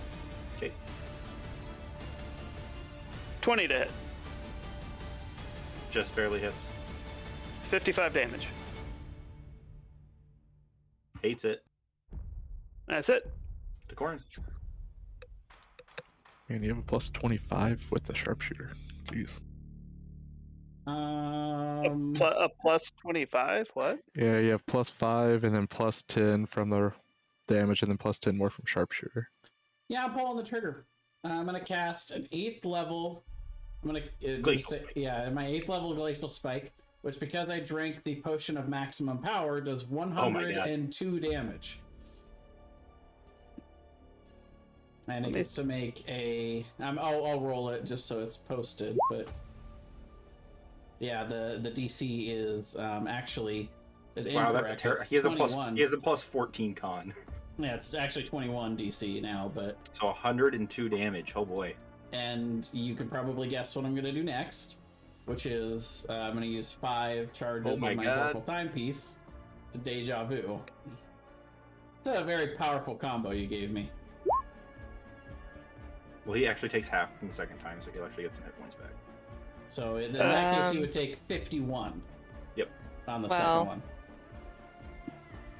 So Actually, 19, no, he takes full damage. Takes 204 damage.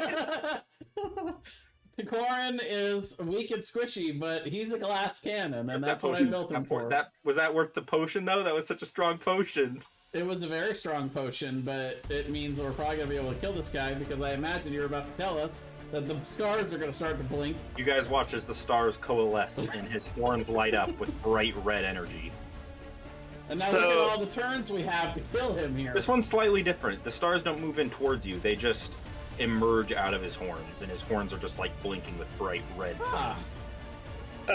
We might need to retcon some of my damage, because Marcus noticed something. I've been doing 10 extra damage that I shouldn't be doing. So, let's see, that's Why is one... Because I had it in my sheet wrong. So, that one... So, we need to take, let's see, 10... 1, 2, 3, 4... Well, I only hit him, like... So You hit him the... 3 times. I hit him 3 times? Has it been 3 rounds? I think you action surged or something.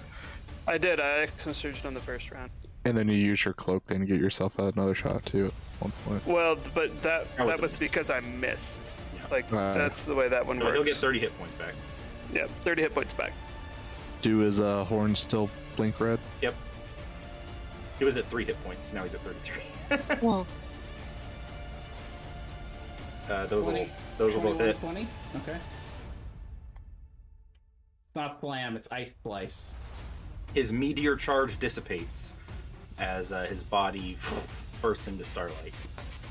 What would meteor charge have done? It's a 60-foot straight line for meteor swarm damage. Ah, the ray of meteor. Ray of meteor. Does he have to run it? Yes, but he can move through creatures. In his character sheet, he can move through a certain number of creatures per round. But he was Funny thing is that feared. he would have been unfeared right before his turn, though, I think. But if he was feared, he wouldn't have been able to do it towards me. And as he's defeated, So, You guys sorry, blocked I it. have just Go a quick question. Sure. I was gonna cast Feeble Mind. oh god, How- on the ball. Yeah. I didn't think he had a great, like, super intelligence. He's, like, strong and good con, but I was like, Yeah. maybe not intelligence. I wonder, like, would that have carried over to, like, this portion? it lasts for 30 days. Okay. You've got this like drooly.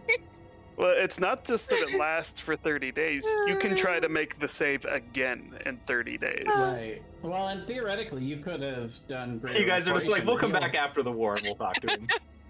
I just love that Boots is, like, so over it that she's just like, whatever. Okay, Whatever. bye. Well, it's time to get your answers now. We Sorry, won. go ahead, Thomas. As he dissipates, you watch as the bright red lights from his horns coalesces into the tiny form of a small oxen. And he says, "You are quite formidable. I was not expecting defeat so easily." And he bows down and he will enhance your dragon form.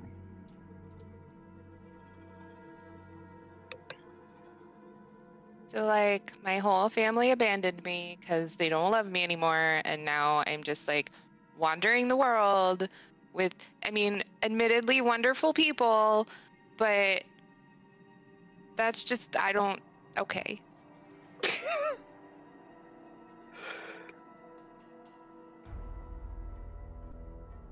I thought we should just walk up to you like, yo, where my family at? Smack. All right, smack.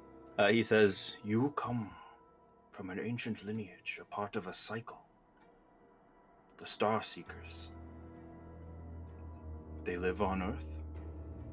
They ascend to the Celestial, and they leave one behind. Each day on the Ascension, a child is born to carry on the legacy, to activate the towers, and to form a new tribe. And one day, once that child is old and gray and has a new tribe, they too can ascend to the celestial, and must leave behind the same child. It has been a cycle ongoing since the beginning of time. It is a great honor to have such a powerful destiny. You are to lead your people to the next generation.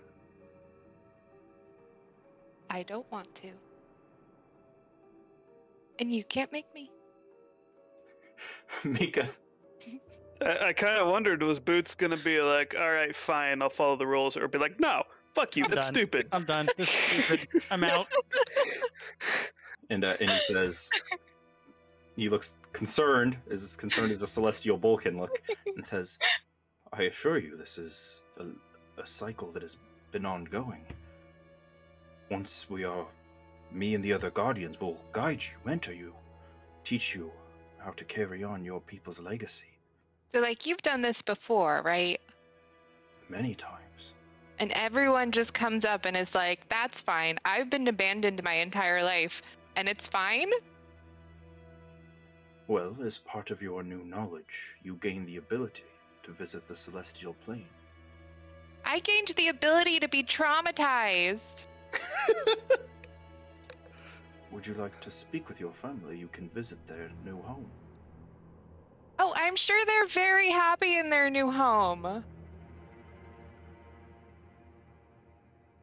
Fine, let's go see my family.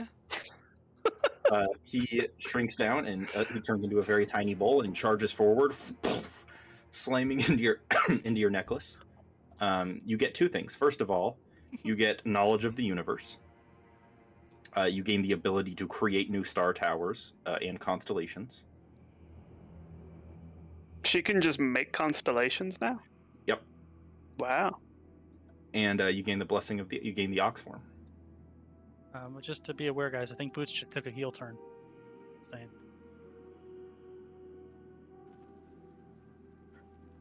Sorry, what? I didn't. A heel turn is a wrestling term. It's when the good guys turn into bad guys. They have a plot twist in wrestling where the good guy does something randomly, and all of a sudden, It's like you get the one good guy that's getting beat up, and then this guy comes and he's gonna save him, but then he starts hitting him with the chair too. He hits him with the chair too. It's when Stone Cold everyone loved, and then he sides with the bad guys, and they're like, "No, boo!" The heel turn, because a good guy in wrestling is a babyface, and a bad guy is a heel. So a heel turn, you turn into a heel. And Boots, when you cast Plane Shift, you can now go to the realm of the Star Seekers. Boots is gonna burn it all down. But I can only cast it once. Well, I imagine it wouldn't be such a bad thing to spend a day in the celestial plane. That might be interesting. Fine, let's go. Everybody hold my hand. Go see my family. Do you maybe want to talk before we... No? Okay, well, I'll take your hand. Well, we'll form a little prayer circle.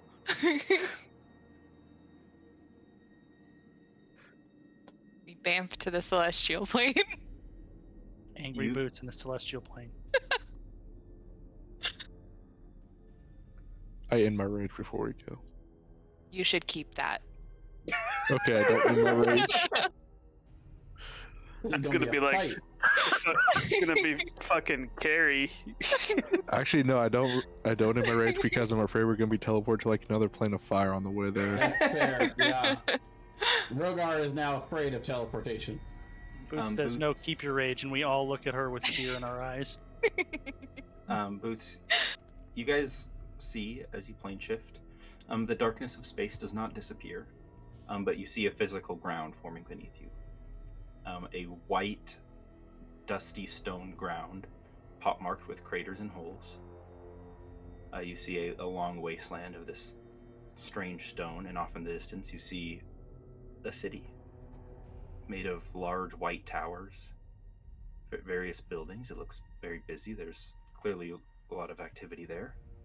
You see forests built around the city and coming out of the buildings. Great eagles fly around with people on their backs, and you see this stark white city covered in beautiful rare plants that most of you have never seen. And as you look up, you see a blue and green orb as you guys are on the moon looking down at Earth.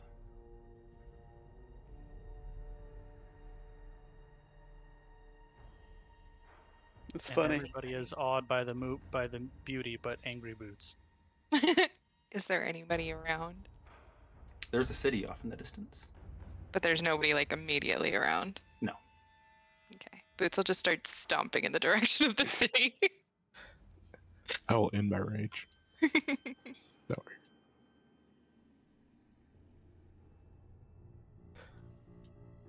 I'll walk up to Boots and try and see if she wants to ride on my shoulders. She does not even notice you.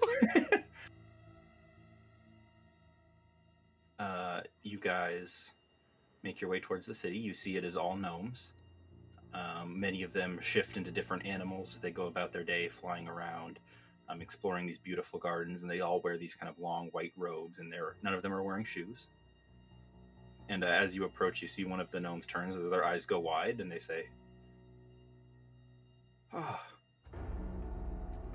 you are the chosen aspirant. Welcome. It is an honor to meet you." Sure, whatever. Where's my family? We are all family here, and you are a part of that family, and now your friends are too. My dad's name is Glim. Is he like left, right? Which building? I can take you to him. Please follow me. And he turns and begins walking you guys down the street. Boots stomps after him. As you're walking through this strange futuristic city of stark white colors, a lot of people look over at you, and you see several of them whispering and waving. They're all very excited. They're like, "It's the celestial aspirant," and some of them start clapping and cheering. And the person escorting you says, "As you can see, to the left here, we have an exotic plant from the Strait of Dragons known as dragon tree. To the right here, this usually grows in the far north on your realm, but here we've created quite a popular garden of frost flowers. Sounds great. Yep. Okay. Yes. So he's like, what? Where is he? And he continues walking until he comes to a small, kind of simple-looking, very straight cubicle building. And he says, "This is where your home sits." Cool. Please, She'll go pound on the door. It was again an honor to meet you. Mm-hmm.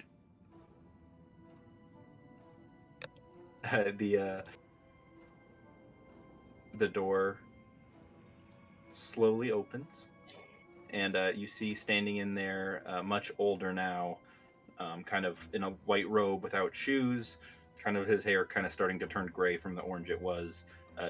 You see your father Glim, and a big smile breaks out on his face. You just left me? Make an intimidation check.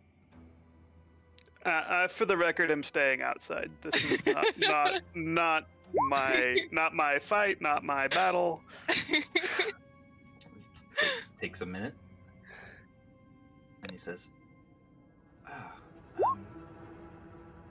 It is an honor to see you, Boots. I understand that you are feeling You just left me! You're feeling a lot of emotion right now. Left me! But letting go of your feelings and coming to the realization that you're apparently the only one that let go. History leads to when you left me. And we have a great history to pull from that leads to a great destiny. I don't care about your history. I care about the fact that I grew up alone.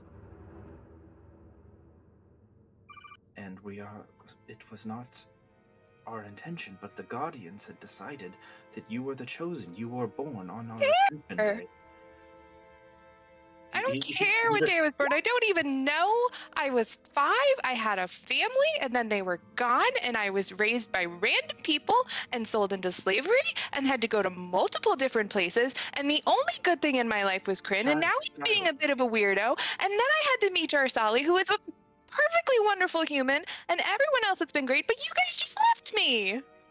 Your struggles are over now, child. Here we have created... You're my struggle! ...an amazing society that you will get to take a part of, that you will be a great leader of. Boots will just leave. Oh, wait, Boots! And you hear the other children inside being like, "Is Boots here? Oh, Boots is here!" And then you're just walking away. I'm gonna turn to the others and be like, "What, have I been being weird?" Not any weirder than normal? Let's go home. I'll walk with Boots. Well, I don't know that we can go home. I do have one more plane shift technically. It's just I'll have to cast it at 8th level. Oh. Are you sure? This isn't my family anymore. Family doesn't just leave you. Glim would run after you and say, "You'll understand someday, child. We are your parents, and we did what we thought was best for our people. I'm And going to someday- stand. I'm going to stand between him and Boots and be like, I think you've said enough and you should leave. You would just call out and say, "Someday you'll understand. You're still young." But when I'm you going to grow- grab him by the mouth and start pushing him back towards his house. Make an and I'm- intimidation check. And I'm going to say, I fucking mean it. I'll Intimidation. give you advantage because there's no violence in this society. 26. His eyes go wide and terrified, and everyone in the streets kind of like goes. When everyone All these people are staring at you. You see when there's like a everyone group- gasps, I'm going to look around at everyone and be like, what? You got something to say? Huh? Any of you? There's like a pack of snow leopards going by that morph back into druids and just look at you shocked, and people start backing away. I'm just mean mugging everyone and saying, go back to what you were doing. Fuck off. Boots is just holding out her hand, like, come on, we got plane shifts to do. I'm going to, not super roughly, but I'm going to push her dad back towards the house and then walk back towards Boots. And grab her hand. I would also grab her hand. I'm assuming everyone else is grabbing each other's Of hands. course. I only got Sure. 2 of them. No, I was going to grab Boots' fourth hand. It's like, "Friend, you're being weird. You're staying here," and then takes everybody else. Boots is in the middle, and like one person has her foot, other person has her hand. Like, and we're just holding her in the middle. And where would you plane shift back to? I guess. I guess the Alliance? I don't know. It's up to you. I know. Well, I mean, normally Boots would like want to go home, but they can't go home anymore. Not right now. So I guess the Alliance. She'll take them back to Crab Beach. The Alliance or SRA would probably be our choices. That's a good point. No, I think she'd go back to the Alliance. You guys Okay. emerge on Crab Beach.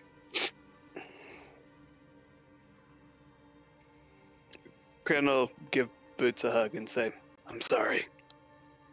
Boots is just having a full breakdown. I'm still hugging her. As long as she's letting me. Like, if she's trying to, like, not be hugged, I won't force it, but... I don't know. She's not like pushing anyone away. She's A just couple like crabs come out of the water, and they look full concerned. meltdown. This is the same ones I was screaming at last night. Yep, they're just like, "Oh, here she goes again." We remember this.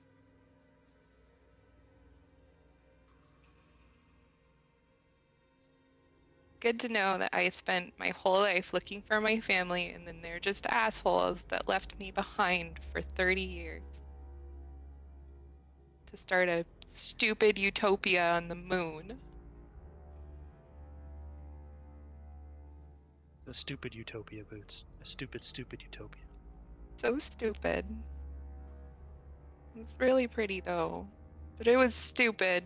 I wanted those plants, but I was really mad. Maybe could I can probably- sneak back and steal them. I was about to say we could go back and steal them. we could mix up all of their stuffs while they're not looking. Yeah? I can spend the rest of my 3,000 years Fucking with up them. their life. Yeah. Okay. I'm glad we're Feels a not little better. glad we're not vengeful here. You have brought a 3,000-year curse upon your entire people. Just random people waking up with their beards, like, just totally trimmed badly. Not again, damn it. Well, Random blood. they're relying on Boots to form a new tribe. and eventually ascend them too. So now they don't have any new people coming in. So I was about to say, so Boots, why do you think that fate chose you to be the one to lead the next generation to this place? Apparently bad timing. Do you believe? Because I was do you believe born in on the fate? right day. No. You're just like, oh, she was born on a Tuesday. She's the next ruler. Well, perhaps fate didn't choose you to rule and to raise a new people. Perhaps fate chose you to end a long line of cruelty. Or maybe the interpretation of ruling and raising a new group of people is maybe not the same as the one that's on the moon. Maybe I'm just my own independent gnome that can do whatever I want. Absolutely. Like, fuck with their stuff. Because I can now. But I guess what I'm saying is you don't have to raise a family, a grove of druids, and then abandon one without telling them. You can raise them and send them as you please if you're the chosen one. But why Or would you- I or send you them to can- a group of people that just abandon you? Or you could not. You can do whatever you want. Exactly. Or I could fuck with them. You could absolutely do that. That's what I'm doing. You're the chosen one, so you get to choose. That's kind of the fun of it. Well, they fucked up their fate. If it exists. For what it's worth, I think all of us will support you no matter what you choose. Thanks. What do you mean by me being weird? Oh, look, crabs! And then she dives in the water. She just dives in the water. Feeling like I've done everything that I could possibly do to help this situation, I'll start making my way back up the stairs towards the city. That's the Kryn equivalent is, of just like jumping out the window.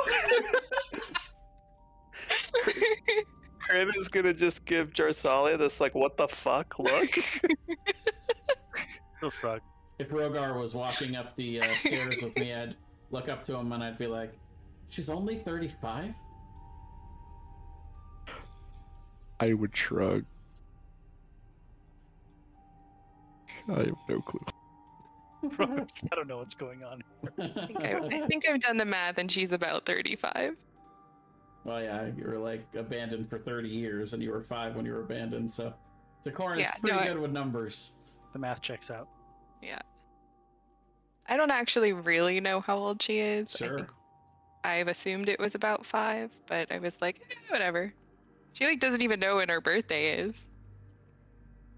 I'm gonna go upstairs, get into some comfy clothes, grab a wine and a book, and then come back down and wait for Boots to be done swimming with the crabs. I feel like we haven't really been gone that long today because we like teleported, did the thing, went up there, and came right back. So we've still probably got like the whole day. Yeah, well, as you guys are kind of doing that, how long would Boots be swimming for? You can see Jarsali's up there just waiting for you in some PJs. And mostly until Kryn leaves. Bryn, what did you do? I don't know. I'll just I'll probably, when Jarsali gets back, I'll probably leave then, and just be like, if you find out what that was about, can you let me know? I'm confused. I would only let you know if she told me it was okay to let you know. That's fair, but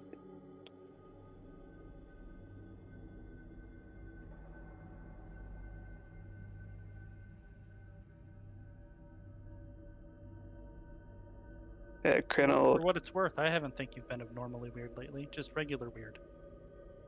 I mean, we're all kind of weird, aren't we? Oh, of course. Occupational hazard. Yeah. Anyway, I'm gonna go have a smoke. And Kryn will do just that. He will go have a smoke.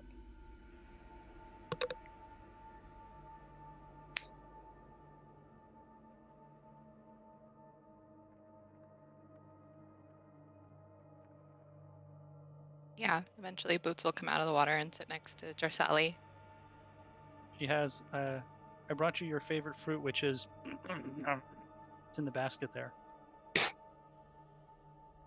Start nibbling on it. Because Brian doesn't know what it is, but I assume Jarsali would.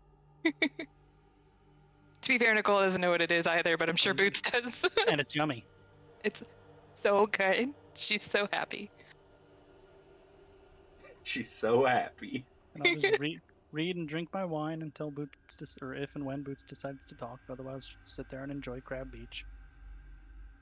Would Boots be talking about it, or would she be talking about something else, or would she be ignoring it? Man, I think she needed a moment to think about it, and then she would ask Jarsali, "What do you think?"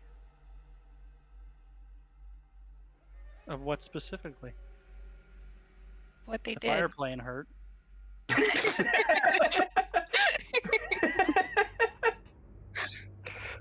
We should definitely go back there, though.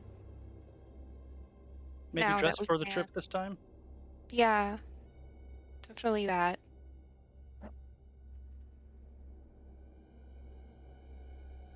But what do you think of what they did? It's hard to judge other people's, their histories, what they've been through, what they've learned. But it does seem odd to me to choose somebody to lead your people, to have this important role, and literally just abandon them and have no idea what will happen to them. It just seems like you're setting them up for failure. I mean, I don't even care about that. I just don't know how. I mean, and you're a mom and you have kids. How could you just leave your kid out in the world at 5 and think it'd be fine? I couldn't. It's even been said that I'm not a particularly warm mother. Think But I you're would never warm enough. just abandon my children.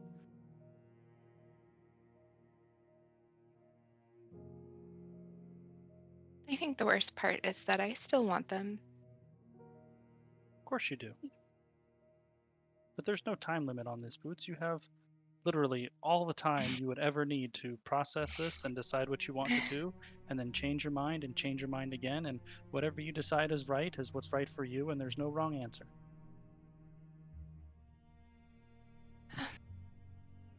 Yeah. But I also hate them. There's a fine line between love and hate. Yeah, I can tell. It sucks. This is why I didn't like anybody for like years. Well, you looked for family and you found them. Did. But having family hurts. I wasn't referring to your moon family, Boots. I wasn't either. I know. Would you like wine this time? Yes. I will pour her a glass of wine. Why do I just imagine Boots becoming an alcoholic now? She just stumbles back. This night, it's just the same thing with the crabs, but she's super drunk. No. Drunk and yelling at crabs. If she gets too drunk, she's gonna try and plane shift again to go fuck with her God. family. Hey, you! She doesn't have any more spell slots left for it, so they're fine for the night. But she still would try. Why She isn't would try, this yeah. working? 3,000 years, you're screwed.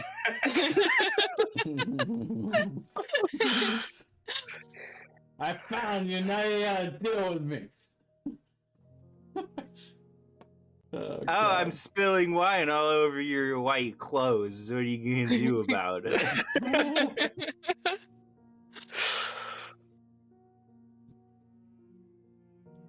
Well, as you two kind of have your moment, the rest of you have a day at your disposal. And I think the plan for next session is going to be to go hunting for a very dangerous ancient monster.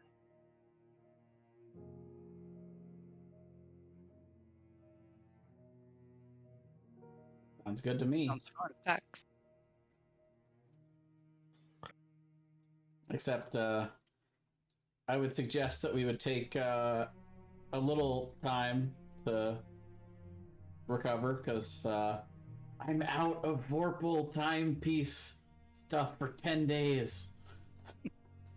And time to let Boots get her head on straight again. I don't know. Maybe Boots needs to go kill an ancient monster to get her head on straight. She's just ready to kill something. And apparently it can't be her family. Take her to the impish, whatever person, have her duel heal her. Oh god. Destroy all those knights. I've figured out some pretty good ways to better my odds on this time thing too, so I think we've got this.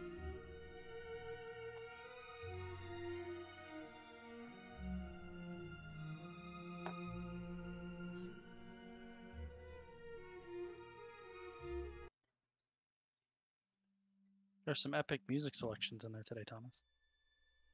I'm trying new stuff. Well, since we've got a day at hand, can I do another ritual? Yeah. All right, so this time, at 16, I took skill expert, which means I now have expertise in Arcana. And I also took this spell, which I will cast on Archmage Nadali, if she does not already have expertise in Arcana. she has expertise. Okay, then I guess I would cast it on Tukorin to give him expertise for the day.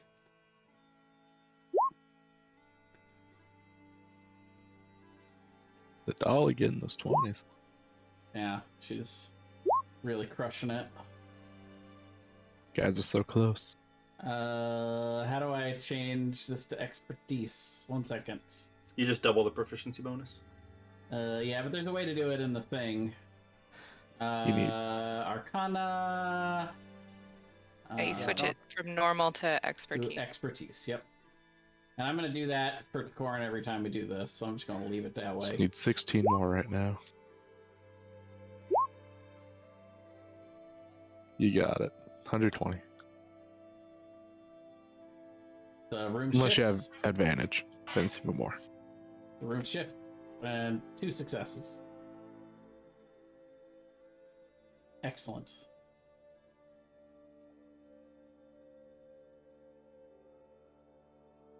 I would thank Jarsali again and everyone else and congratulate them and tell them that hopefully we'll get to do this a couple more days in a row here. Mark off your 500 gold to Corn. Yep, already did. I got 2,000 gold of reagents, so that was 4 of the castings right there. I'm trading that scroll. Well then, how many days would we like to spend here before we go face Rogar's creature that's been a long time coming? Well, I'm willing to go whenever you guys want to. I would just let you know that I'd be strongest if given 10 days for my Vorpal timepiece to recharge. Ursali's all ready to go the next day. She thinks it should be Boots' therapy session. I'd be fine with that. I'd be willing to go without it. I guess someone should ask Rogar what he thinks, because it's his That's true. his quest. I would see if Boots is ready to go or willing to go. Boots will sign to Rogar that she's good to go. She's like, And by 2 sign, words. she just gives 2 thumbs up. I like to imagine she's like flipping through the book, like as she does it. She's like, nope, not that one. Oh, that's how you say crab. Oh, next page. Okay. She's just like translating as she flips through it. Is Boots being honest? About ready to go? Mm-hmm. Yeah. She's ready to kill herself some Umberhold. Yeah. She's like, let's go on a hunt. I got right. some aggression. Would you guys let everyone else know where you're going? Yeah. Nadali would have something to say before you guys leave. Okay. She would walk up to Rogar and say, I apologize, it's been a long time since I've thought of it, but when we were in the Empire, you had asked me to do some research on this creature, and we found that it had had a young child, a spawn. Well, after some further research, at a certain point in an Orphanhulk's life, it will spawn a young of itself, almost like a clone child hybrid. And they can either raise these young into a new Orphanhulk, or they can consume them for greater power. I don't know if you'll be walking into a fight with an ancient Orphanhulk and a young one, or an ancient one tainted by the dark magic of consuming its own child, but either way, you should be careful. And pack clothes for winter. Their lairs are often almost too cold to stand. And I wish you luck. I'll give her a nod and I'll sign thank you, although I don't know if she knows sign language. She doesn't, but she gets the gist.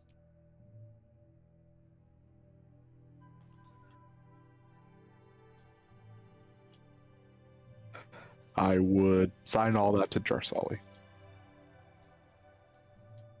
All right. So I guess we're going clothes shopping, Boots. The best kind of therapy. I would make the suggestion that we would wait one more day, because at the very least I would want to cast Mind Blank on Rogar before we went hunting, and would like to have my 8th level spell the next day. I think that's good. That's fair. Reasonable? Okay. Boots and I will go shopping for warm clothes, and we'll bring we'll Kryn take one along, day and to prep. she can dress up Kryn as payback for him being weird, apparently. Why are you encouraging this? I actually don't think Boots would want Kryn to come along. Oh, you don't want to dress Kryn up? I'll dress Kryn up. Well, I mean, I was under the impression that Jarsali and Boots were going, and Boots was picking clothes out for Kryn, was what Brian was going for, and that not necessarily that Kryn was there. We can do it that Oh way. yeah, she'll do that. I thought. Shopping trip. Yeah. But if I had one more day, I'd try to do one more time check. So just a refresher, because you guys actually, through the course of the campaign, have learned quite a bit about the Orphanhulks. I mean, you might not have all of it, recall it, but wherever they make their lair, it becomes extremely cold all around it for miles. Most of their abilities revolve around placing curses on things, and some of those curses can last permanently, short-term or long-term. And their lairs are often guarded by different creatures. They naturally attract wolves and dark cursed creatures to their lairs that stay with them and act as kind of their servants. That's kind of what you guys know about them. Oh, and they are immune to all damage by non-silvered weapons, no matter what magic else they may have. But just weapons. Yes. So Not does like that means spells. a +1 dagger will not wound them if it's not silver? Correct. But force damage would? Yes. Yep. They're immune to piercing, bludgeoning, and slashing. Piercing, bludgeoning, and slashing damage from all non-silvered weapons. Even if it's magic. Even if it's magical. So I have a question then. We need a DM ruling. On this.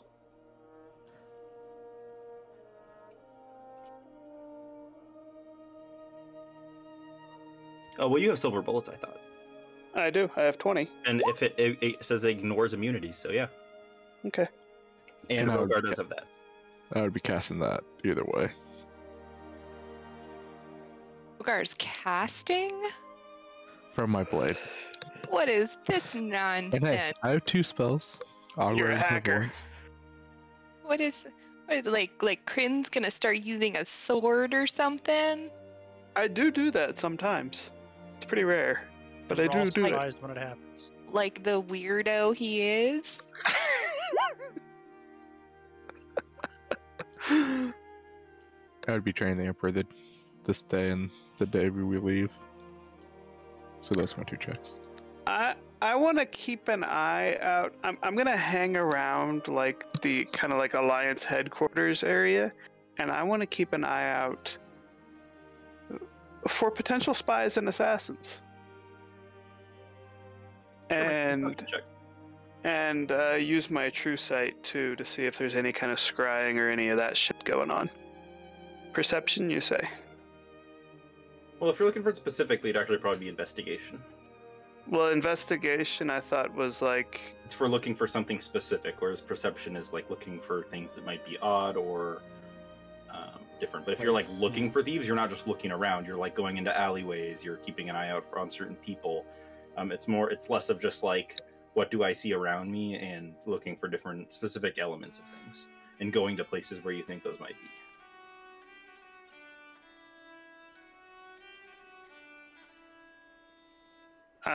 I don't want to do an investigation. How do I make it a perception? I have a +7 for perception and a +0 for investigation. Here, do you want me to read to you perception versus investigation? No, I read it, but like I'm wanting to like. Investigation includes checking around towns to find knowledge, convincing people, talking to people to get witness. I want to do like a perception with an insight. Like I know you'd love to, but that's not what the rules say. I'm sorry. Well, an investigation. Maybe you can do something like a perception to see if you see anything weird, and then investigation to see what that weird thing is. Is that way you find out if there is something weird? Like what I gathered, what I always understood investigation to be would be like if you were looking around like Sherlock Holmes style for clues. Like getting on your hands and knees and going over the floor with a magnifying glass and shit like that. The two do seem like a pretty fine line. Okay, here's a statement on D&DBeyond.com. Perception checks involve the senses, sight, smell, and hearing, for example, to determine the broad details of a greater picture. For example, if you use a perception check, you might spot someone hiding in a bush. An investigation check involves an analysis of clues and details to find something that is not obvious at first look. Investigation might involve finding a hidden door or the like, including finding out specific knowledge about an area, its people, or noticing strange objects in your surroundings specific to a certain... what does that say? Well, I got a 6. So I don't find shit. What would you have rolled if you got perception? Would it have mattered? It would have been above 10. Would have been a 13. Either way, you don't spot anything. Okay. Sorry. Does he see arms thruster there at all? Arms? Yeah, I mean, you would run into the various people around, but she's probably not partaking in any war effort right now. I think she's actually probably just taking some time off. I'm not there to interact with people. I'm there to try to suss out what's been going on. So, man, that almost makes me want to change what I would have had my proficiencies in and stuff. Oh well, no worries. I think Jersali would want to do that too, except for she's too busy boot shopping. Can I have done another ritual today? I actually already rolled for me and Tukorin, and it wasn't great, but you know. I'm gonna take my proficiency out of survival because I never fucking use it, and I'm gonna move it to investigation. Sure, because that's fair. I would.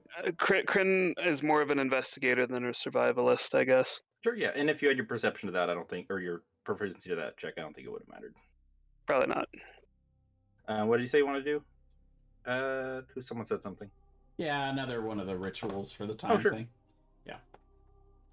So that's the last of those arcane reagents. And I already rolled me and Tukorin, and we got kind of low. But let's see. I wouldn't still have advantage on it, right? That was only the one time?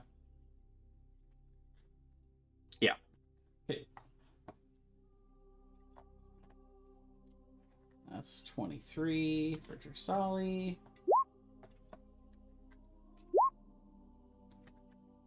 Uh, 87. Come on, low. You needed a 95. What the fuck did I do? It'd be a new DC. Hang on, I have to refresh. Oh, was it a new one? I thought that was... the DC's different every day. Oh. But yeah, it'll have to be a fairly low roll for us to win on an 87. Yeah.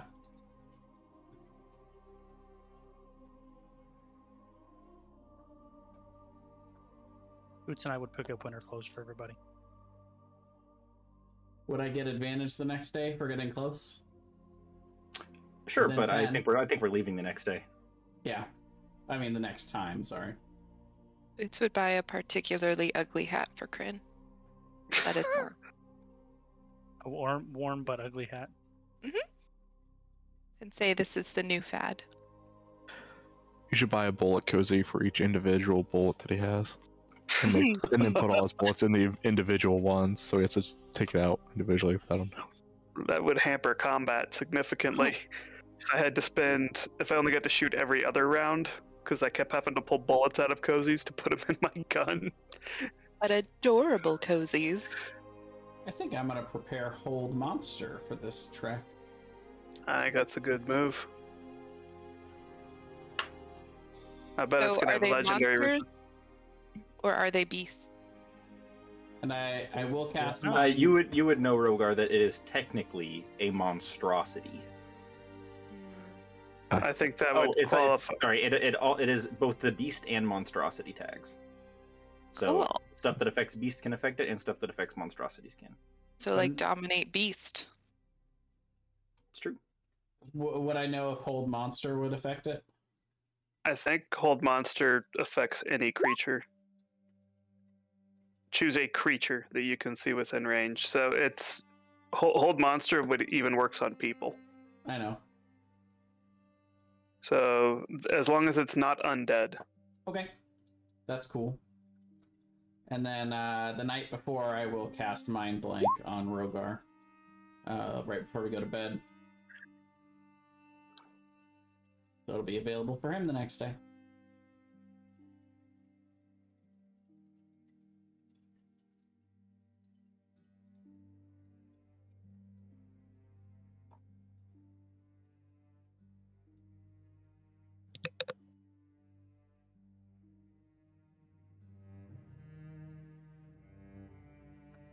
One second, I'm typing something.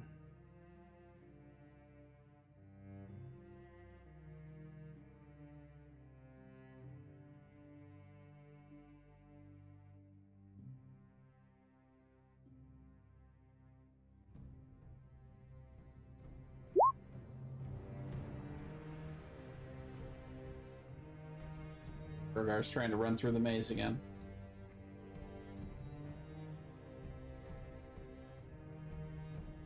This sounds like a Game of Thrones a little bit. It is. It is. Is it? There you go. That explains why it sounds like it. Indeed. I literally could not make that though. I couldn't either. I mean, 19's my highest. I would get close. I guess with one of your Cosmic Omens, I could make it. If I rolled in that 20 and then rolled the 6. Okay, there we go. I've condensed all the information we have about Ulfernholk, so you guys just have it. Nice. But I'm guessing we're not doing that tonight, so. Nope, that will be next session. So if you guys don't have anything else, we will we'll end off. I'd train the Emperor. Sure. Yeah.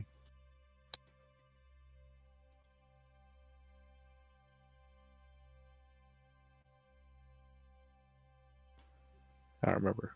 2 days, I think. The day we got back, and then the next day. Alrighty.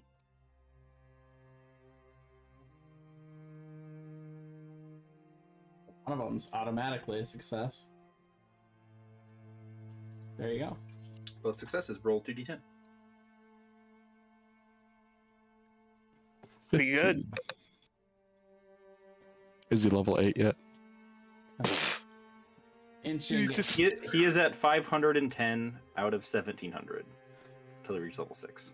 Okay. He doesn't get this. Training isn't quite the same experience as actually fighting monsters. You get a little bit less. But So you're saying we should bring him with us to fight the Ulfernholk? That's exactly what I'm saying. Okay.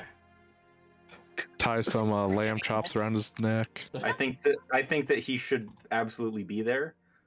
This is not at all going to be a very dangerous encounter. I'm not at all worried about a TPK. I think the Emperor needs to be there. I think that he should.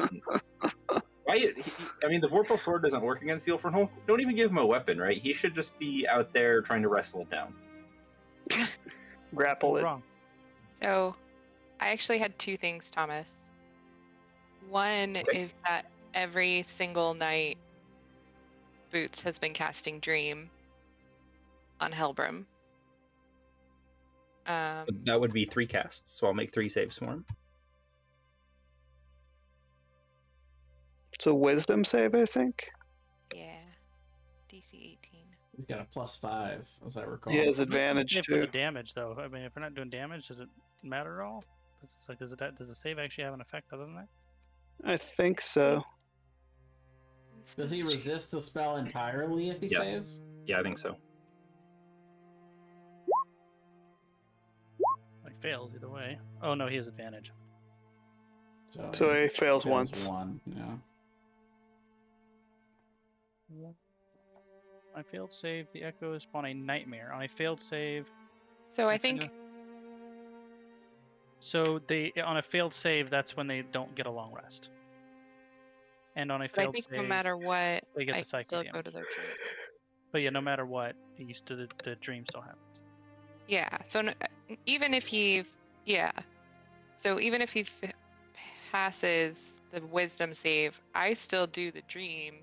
He just still gets the benefit of a long rest and Correct. wouldn't get damage, which doesn't matter to me. That's not my point for doing it.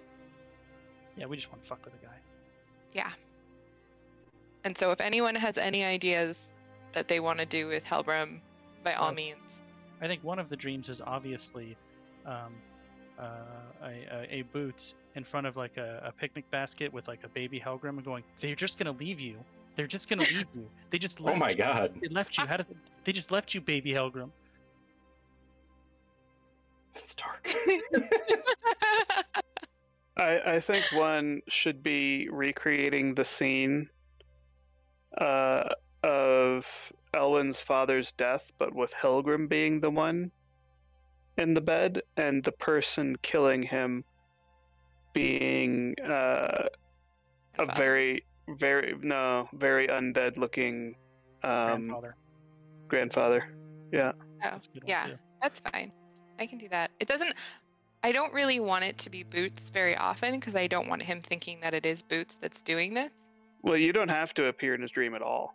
I know, but I'm just saying, like, I'm not gonna try and make it be Boots a lot, because I think that might tip the hand a little bit.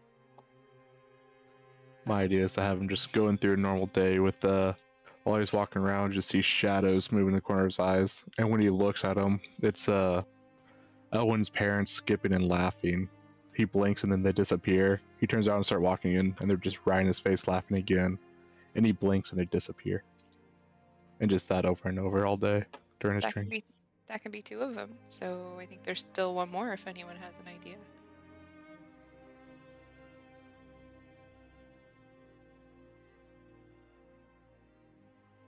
A creepy laugh, by the way. Oh, I know his last one. He's sitting at his desk, and Jarsali walks in the room and says, "My friend Helgrim, I have used the Truth Seeker powers, and I have found out who betrayed you. The person who betrayed you is," and then he wakes up. Nice. Speaking of Jarsali, it's been a while since you've messaged the old Helbrim. I know, that's because I'm in prison. Mm. They would obviously prevent me from casting message spells in prison. Yes, I would like a message sent to Tatiana. We never did that. Yes. I'm glad you remembered. Sure, I would cast sending to Tatiana. See if she's had some time to think about it.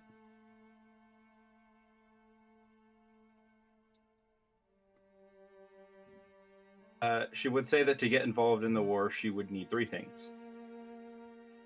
First of all, you'd have to convince her that you guys can actually win. Because she doesn't want to join the losing side.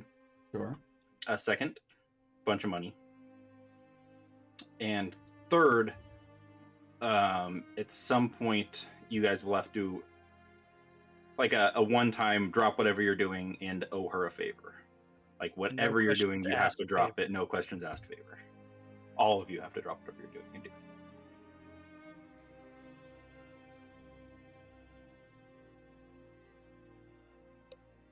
I'll tell Takoran. Ask her if it's okay if we teleport her here so we can negotiate. I will do so. She would say no, but you can teleport to her if you want to meet somewhere neutral. But she's not coming to your guys' place. Fair enough. Yeah. Where do you want to meet? She says that she's on the Scars Pond Island in the Isle of Pirates. I don't think any of us had ever been there. Definitely not. No, but we could use the gate stone to get there if we wanted. Or we could just say, hey, we're going to scry on you. Go stand next to a tree. And don't resist it. That's a brilliant idea. Leak the information to the Empire that she's there. That way the assassin goes after her and we can be there waiting. I don't think the assassin's going to go after her. I would find that highly irregular. Because she just basically disappeared. Like, she's not a known enemy by any means. But I also don't think Halbern takes desertion very lightly. Probably true. But I think he has bigger fish to fry at the moment.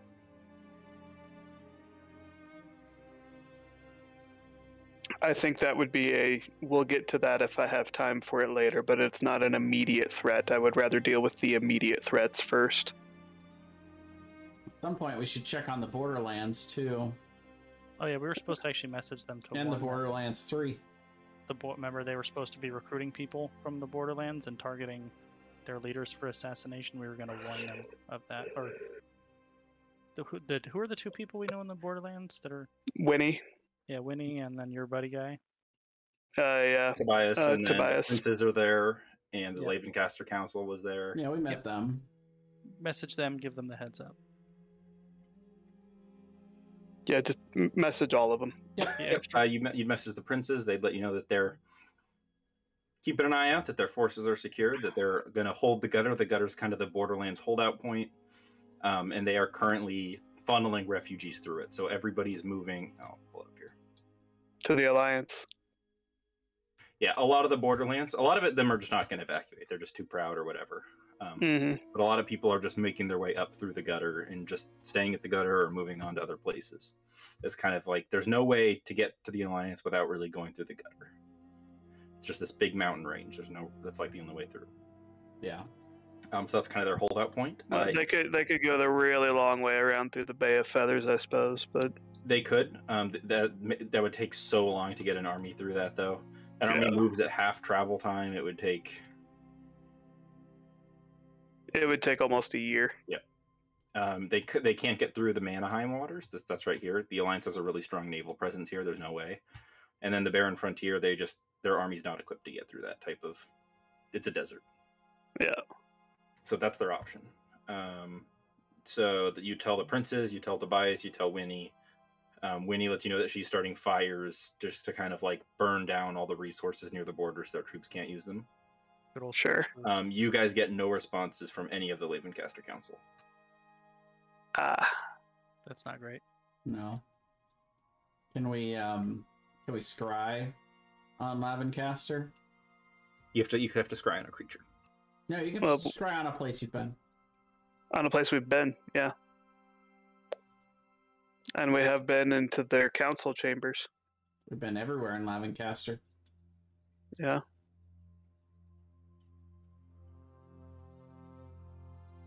I'm willing to bet they were taken out pretty quickly.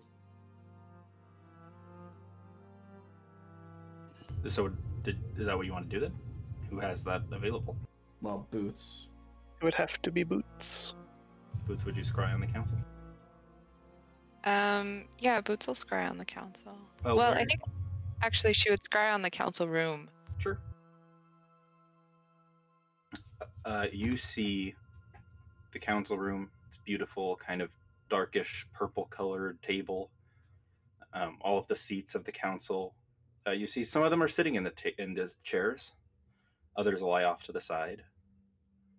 And the room is covered in just a an absolute abstract art piece just covered in dozens, maybe even hundreds of daggers, stabbed into the table, the chairs, the roof, the ceiling, the pillars that make up the kind of the art designs.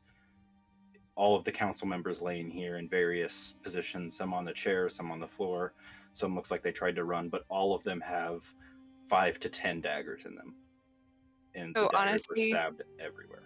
Like immediately, as soon as she gets in and sees that they're all dead, she would have gone out like immediately out of it. She wouldn't have stayed to like, it's 10 minutes of scrying. She's not gonna sit there for 10 minutes. I got you. But just the room is covered in like 100 daggers. It's a Jackson Pollock painting of blood and daggers. Yep. Like it looked like it's so many daggers. I can't stress that enough. And they're all stabbed into various things. Yeah. I wanted you to be able to explain it, but I also wanted to emphasize Boots saw 2 seconds of that. If that. That was quick. It's not good. They're dead. And the fact that no one's cleaned up the bodies too is also paramount. Yeah, actually, in the 2 seconds, and it's okay if it's like no, in the 2 seconds that she saw, is there any indication of how long it's been? They're not like rotting, but they don't look like freshly dead. Like the blood's dry, and the fact that no one's cleaned up the bodies means that either no one knows that they're dead and has come in here, or everybody else is dead there. That would have come to notice this. They're all dead. Everyone's dead. Well, I was afraid of that. Yeah. We knew that they were the first ones in the line of fire, and if they weren't willing to leave Lavencaster, then there's not a whole lot we could have done. Last you talked to them, they said they were going to consider it, and they were going to have meetings about whether or not to leave. Right. Oh, we tried to tell them. We could scry on the other city that's to the north. Lowry or Airedale? Lowry was what I was referring to. Yeah, scry on the maybe like the Hunters Guild there. Yeah, we had dealings with them. Okay. Do you want to scry on a creature from there, or do you want to just scry on the Hunters Guild? She'll scry on the inside of it. See the Hunters Guild Hall. Looks empty. The weapons that were hanging up on the walls, the various beast trophies, heads, bones, things like that, are all gone. The room, all the decorations and historical artifacts, things like that, have all been removed from the walls in their glass cases, and the hall just seems quiet and empty. But there's no sign of violence. Nope. So they've already made their moves on the closest cities. Or Lowry evacuated. That's what that sounds like. Perhaps. But there's no point to trying to defend those. We are going to try to defend the gutter if they come to strike that. So technically she probably should have looked at like the town square. Because it doesn't have to be like a building. Well, just yeah. location. If I understand scrying though, if you put the orb in a place, then you can move the orb. That's true. You can move the orb, I think. And when you, instead of targeting a creature, you can choose a location that you've seen before as the target of the spell. When you do, the sensor appears at that location and doesn't move. Oh, okay. You're thinking of Arcane Eye. Yeah. Fair enough. Well, the point is that the baddies are not there, and they're not currently attacking, so there's really no action for us to take immediately. No, the city's either abandoned or occupied by Imperial forces, and just there's no one in that building. The fact that the Hunters Guild is gone means that the Empire is either there or about to be there. Yeah. The Alliance's strategy towards handling this war is everything east of the gutter is just forfeit. Yeah. Like, they're not going to try to defend anything that's not at or past the gutter. Well, that makes sense, because, we can get the High Elven soldiers there. And, obviously all the Alliance soldiers can reinforce the gutter, but anything beyond that would have been iffy. Well, the gutter is a naturally defensible position. The Empire can only come from one side, and it's a place that all three armies can conglomerate to fight off the Empire. And we would have asked Winnie to be, if she was able, to message us if their scouts had seen any sign of the Empire, or if any attack had occurred. She said that there are scouting parties going through the borderlands, but the towns near the borderlands have mostly evacuated or are just giving them whatever. Like the soldiers show up and they just say, here's all our stuff, and then the Empire leaves them alone. It's very small scouting parties, but they are moving through the borderlands, just like trying to find the best route for their full army. Right. You should warn her about the assassin too. I would. Yeah, you did, and Tobias lets you know that he's keeping an eye on her, and he's aware that the assassin's probably going to come for them at some point.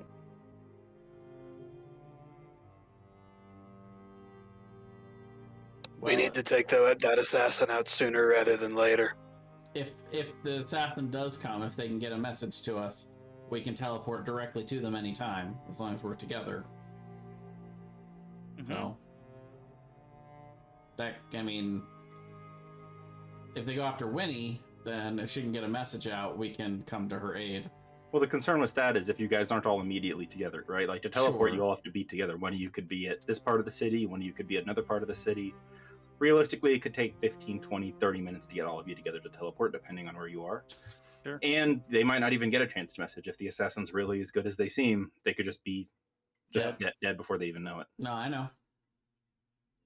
So it's not an unusable plan, but there are you would know that there's There a few are holes in it, yeah, sure. But we'll do what we can, We're not going to go live in the gutter waiting for the assassin, but We are? we could. But We don't know who that's going to be, who she goes after next, though. oh, I forgot. We wanted to do the information. We wanted to pop into different parts of the Empire and then just drop the programmed image and then teleport out. Maybe that'll be an after Rogar's thing. Yeah. Activity. Yeah, we Sounds have been good. busy. We've kept We've been using our teleports effectively for the most part. I was just gonna say, after all of our teleport issues, we're gonna try and teleport to random locations. Well, no, a random location that we know to, the basement of that building we went to that one time. So places we know, but Okay. places that Places they we're wouldn't familiar think we would with. teleport. Yeah. So that way they can't it's logistically impossible for them to prevent us from teleporting into the capital city because we've been to so many places within the city, right? So we just Okay. pick a place. I'm not even necessarily talking about the capital.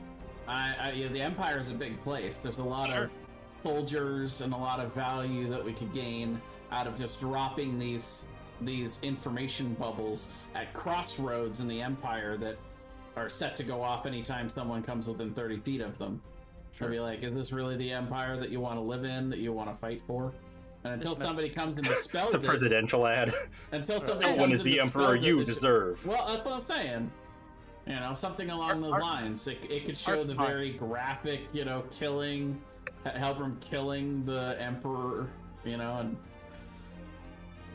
I mean, that's proof that Helbrim's a traitor, right Yeah. there. Anyone who's actually loyal to the Empire, that you could get, that would ruin the stability of the Empire. At least it should. yeah, I mean that's part of the plan of stuff I wanted to do, but We have an we've been busy. We haven't really Yeah. had much downtime. Oh yeah, there is one thing I want to say. After we beat the Ulfern Hulk, Rogar is going to head straight towards his home. If we beat the Ulfern Hulk. Where do we know where Rogar's home is? Rogar does. He'll probably be able to know from where the den is how to get there. Boots is I see. like, are your family also bitches? I guess my only concern was would it be days, weeks? How long would we be traveling? to get there.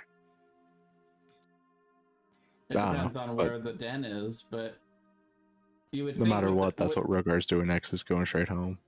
you would think with It's the- about 3 days travel. You would know Rogar. Oh, we know where the den is. Okay. Yeah, you know where the den is. Oh, Yeah, and the doll I gave us, like, really good coordinates, I think. well, I guess we're gonna try to. Are we gonna try to teleport there, or are we gonna try to use the gate stone? I'm gonna use the gate stone. I like it. Because then we'll have all of our spells and all of our shit ready. Gregor suggests that we use the gate stone to teleport downwind of the den, knowing that there can be other wolves and stuff there. Interesting. I can't wait. It's gonna be fun.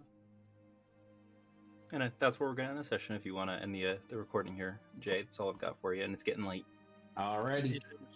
Thanks for bonus night, Nicole. Oh. Oh yeah. it was Oh, fun. Yeah, thank you for suggesting it, Nicole. I'm very glad you did. And I'm Love you, glad. Thomas. I'm glad that we were able to do your stuff tonight since it was your bonus night. Yeah. Yeah, it's Nicole Day. And the next one can be in May. Huzzah! That's when I'm free again. And next Saturday we get Rogar Day. There we So go. I actually am kind of regretful that I did the second scrying, because I'd actually meant to say after the dream thing that Boots would have scryed on the Ulfrin Hulk. But now I can't. Could you have burnt a higher spell slot to do it? Oh. Actually, yes. Well, now I'm not into the recording. Sorry. Would you like to scry on the Overnold? Yes. Let's see what its wisdom save is. And how scared that we're gonna be for the whole week. It will legendary resist. Ah, Ooh, but does that mean he doesn't have one tomorrow? no, because they No. regain them every day. Mm, So what you're saying something worth is doing that in we the should day scry tomorrow because we're spending a 5th level spell slot. for a legendary resist. Yeah, that's a good trade. We should do it tomorrow. We'll see. I mean, if assuming he would legendary resist it today, we have to assume he would legendary resist it tomorrow, Thomas. If he fails. I mean, look, he could be in the shower right now. You know what? That's Tomorrow he a wouldn't fair care. point. He actually would have just tried to pass it first before. I'm gonna say, also, would we even I know mean, that you're he welcome used the to legendary know. resist for Yeah, it? that's too metagaming. You guys wouldn't know. You're welcome to Yeah. GM roll it so you don't actually show us his stats. Like, Well, you guys wouldn't know it's legendary resisted. Boots would just know that she can't scry on it. yeah. Well, Well, would Or you that know it- that you that can't it did try not on it, work. or that it passed the save? I guess Legendary she or wouldn't know otherwise. either, I suppose. Okay. If she wants to spend a spell slot before the next time you guys go there, she can. Oh. I want to make sure we're not metagaming here. Look at the DM. Yeah, trying to take your resources. Also, if it saves, then you can't scry on it for another 24 hours. Yeah, that's true. Yeah. And So that technically, a legendary resist for to pass the save. So oh right, so it would still pass technically. Yep. Okay. So then I would be like, I don't know. ow no. Now I'm I'm interested to see if Boots like, ever goes back to the Moon City.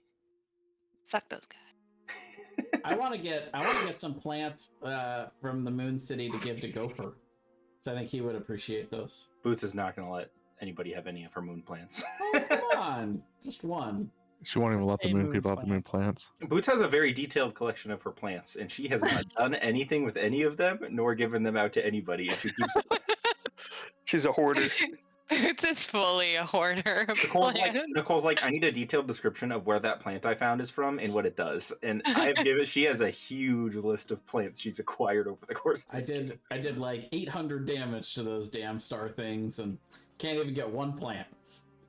I wouldn't be surprised if Boots had a special dimension like Decorin does, and it's just filled with Oh, plants. she does. She does. I do. I have that. Yeah, she has a magical orb garden. Funny you mention. That's right. Nice. That's how she got all of those plants from Jarsali's home, because And then she stole from the Elder's Grove. well no, the Emperor said she could be in there, and then she took all of them. The king said she could have some. Yeah. And then she took She more took than the some. king. She took more than the king said she could Some- take. He didn't specify. He said Didn't have some. some. Some is a very flexible word. Like 3 2-horse carts later. That's Some fair. is just slightly less than all. Yeah, seems Which like is a the perfect amount place that to she end the took. recording. Bye, future us. Bye, future us.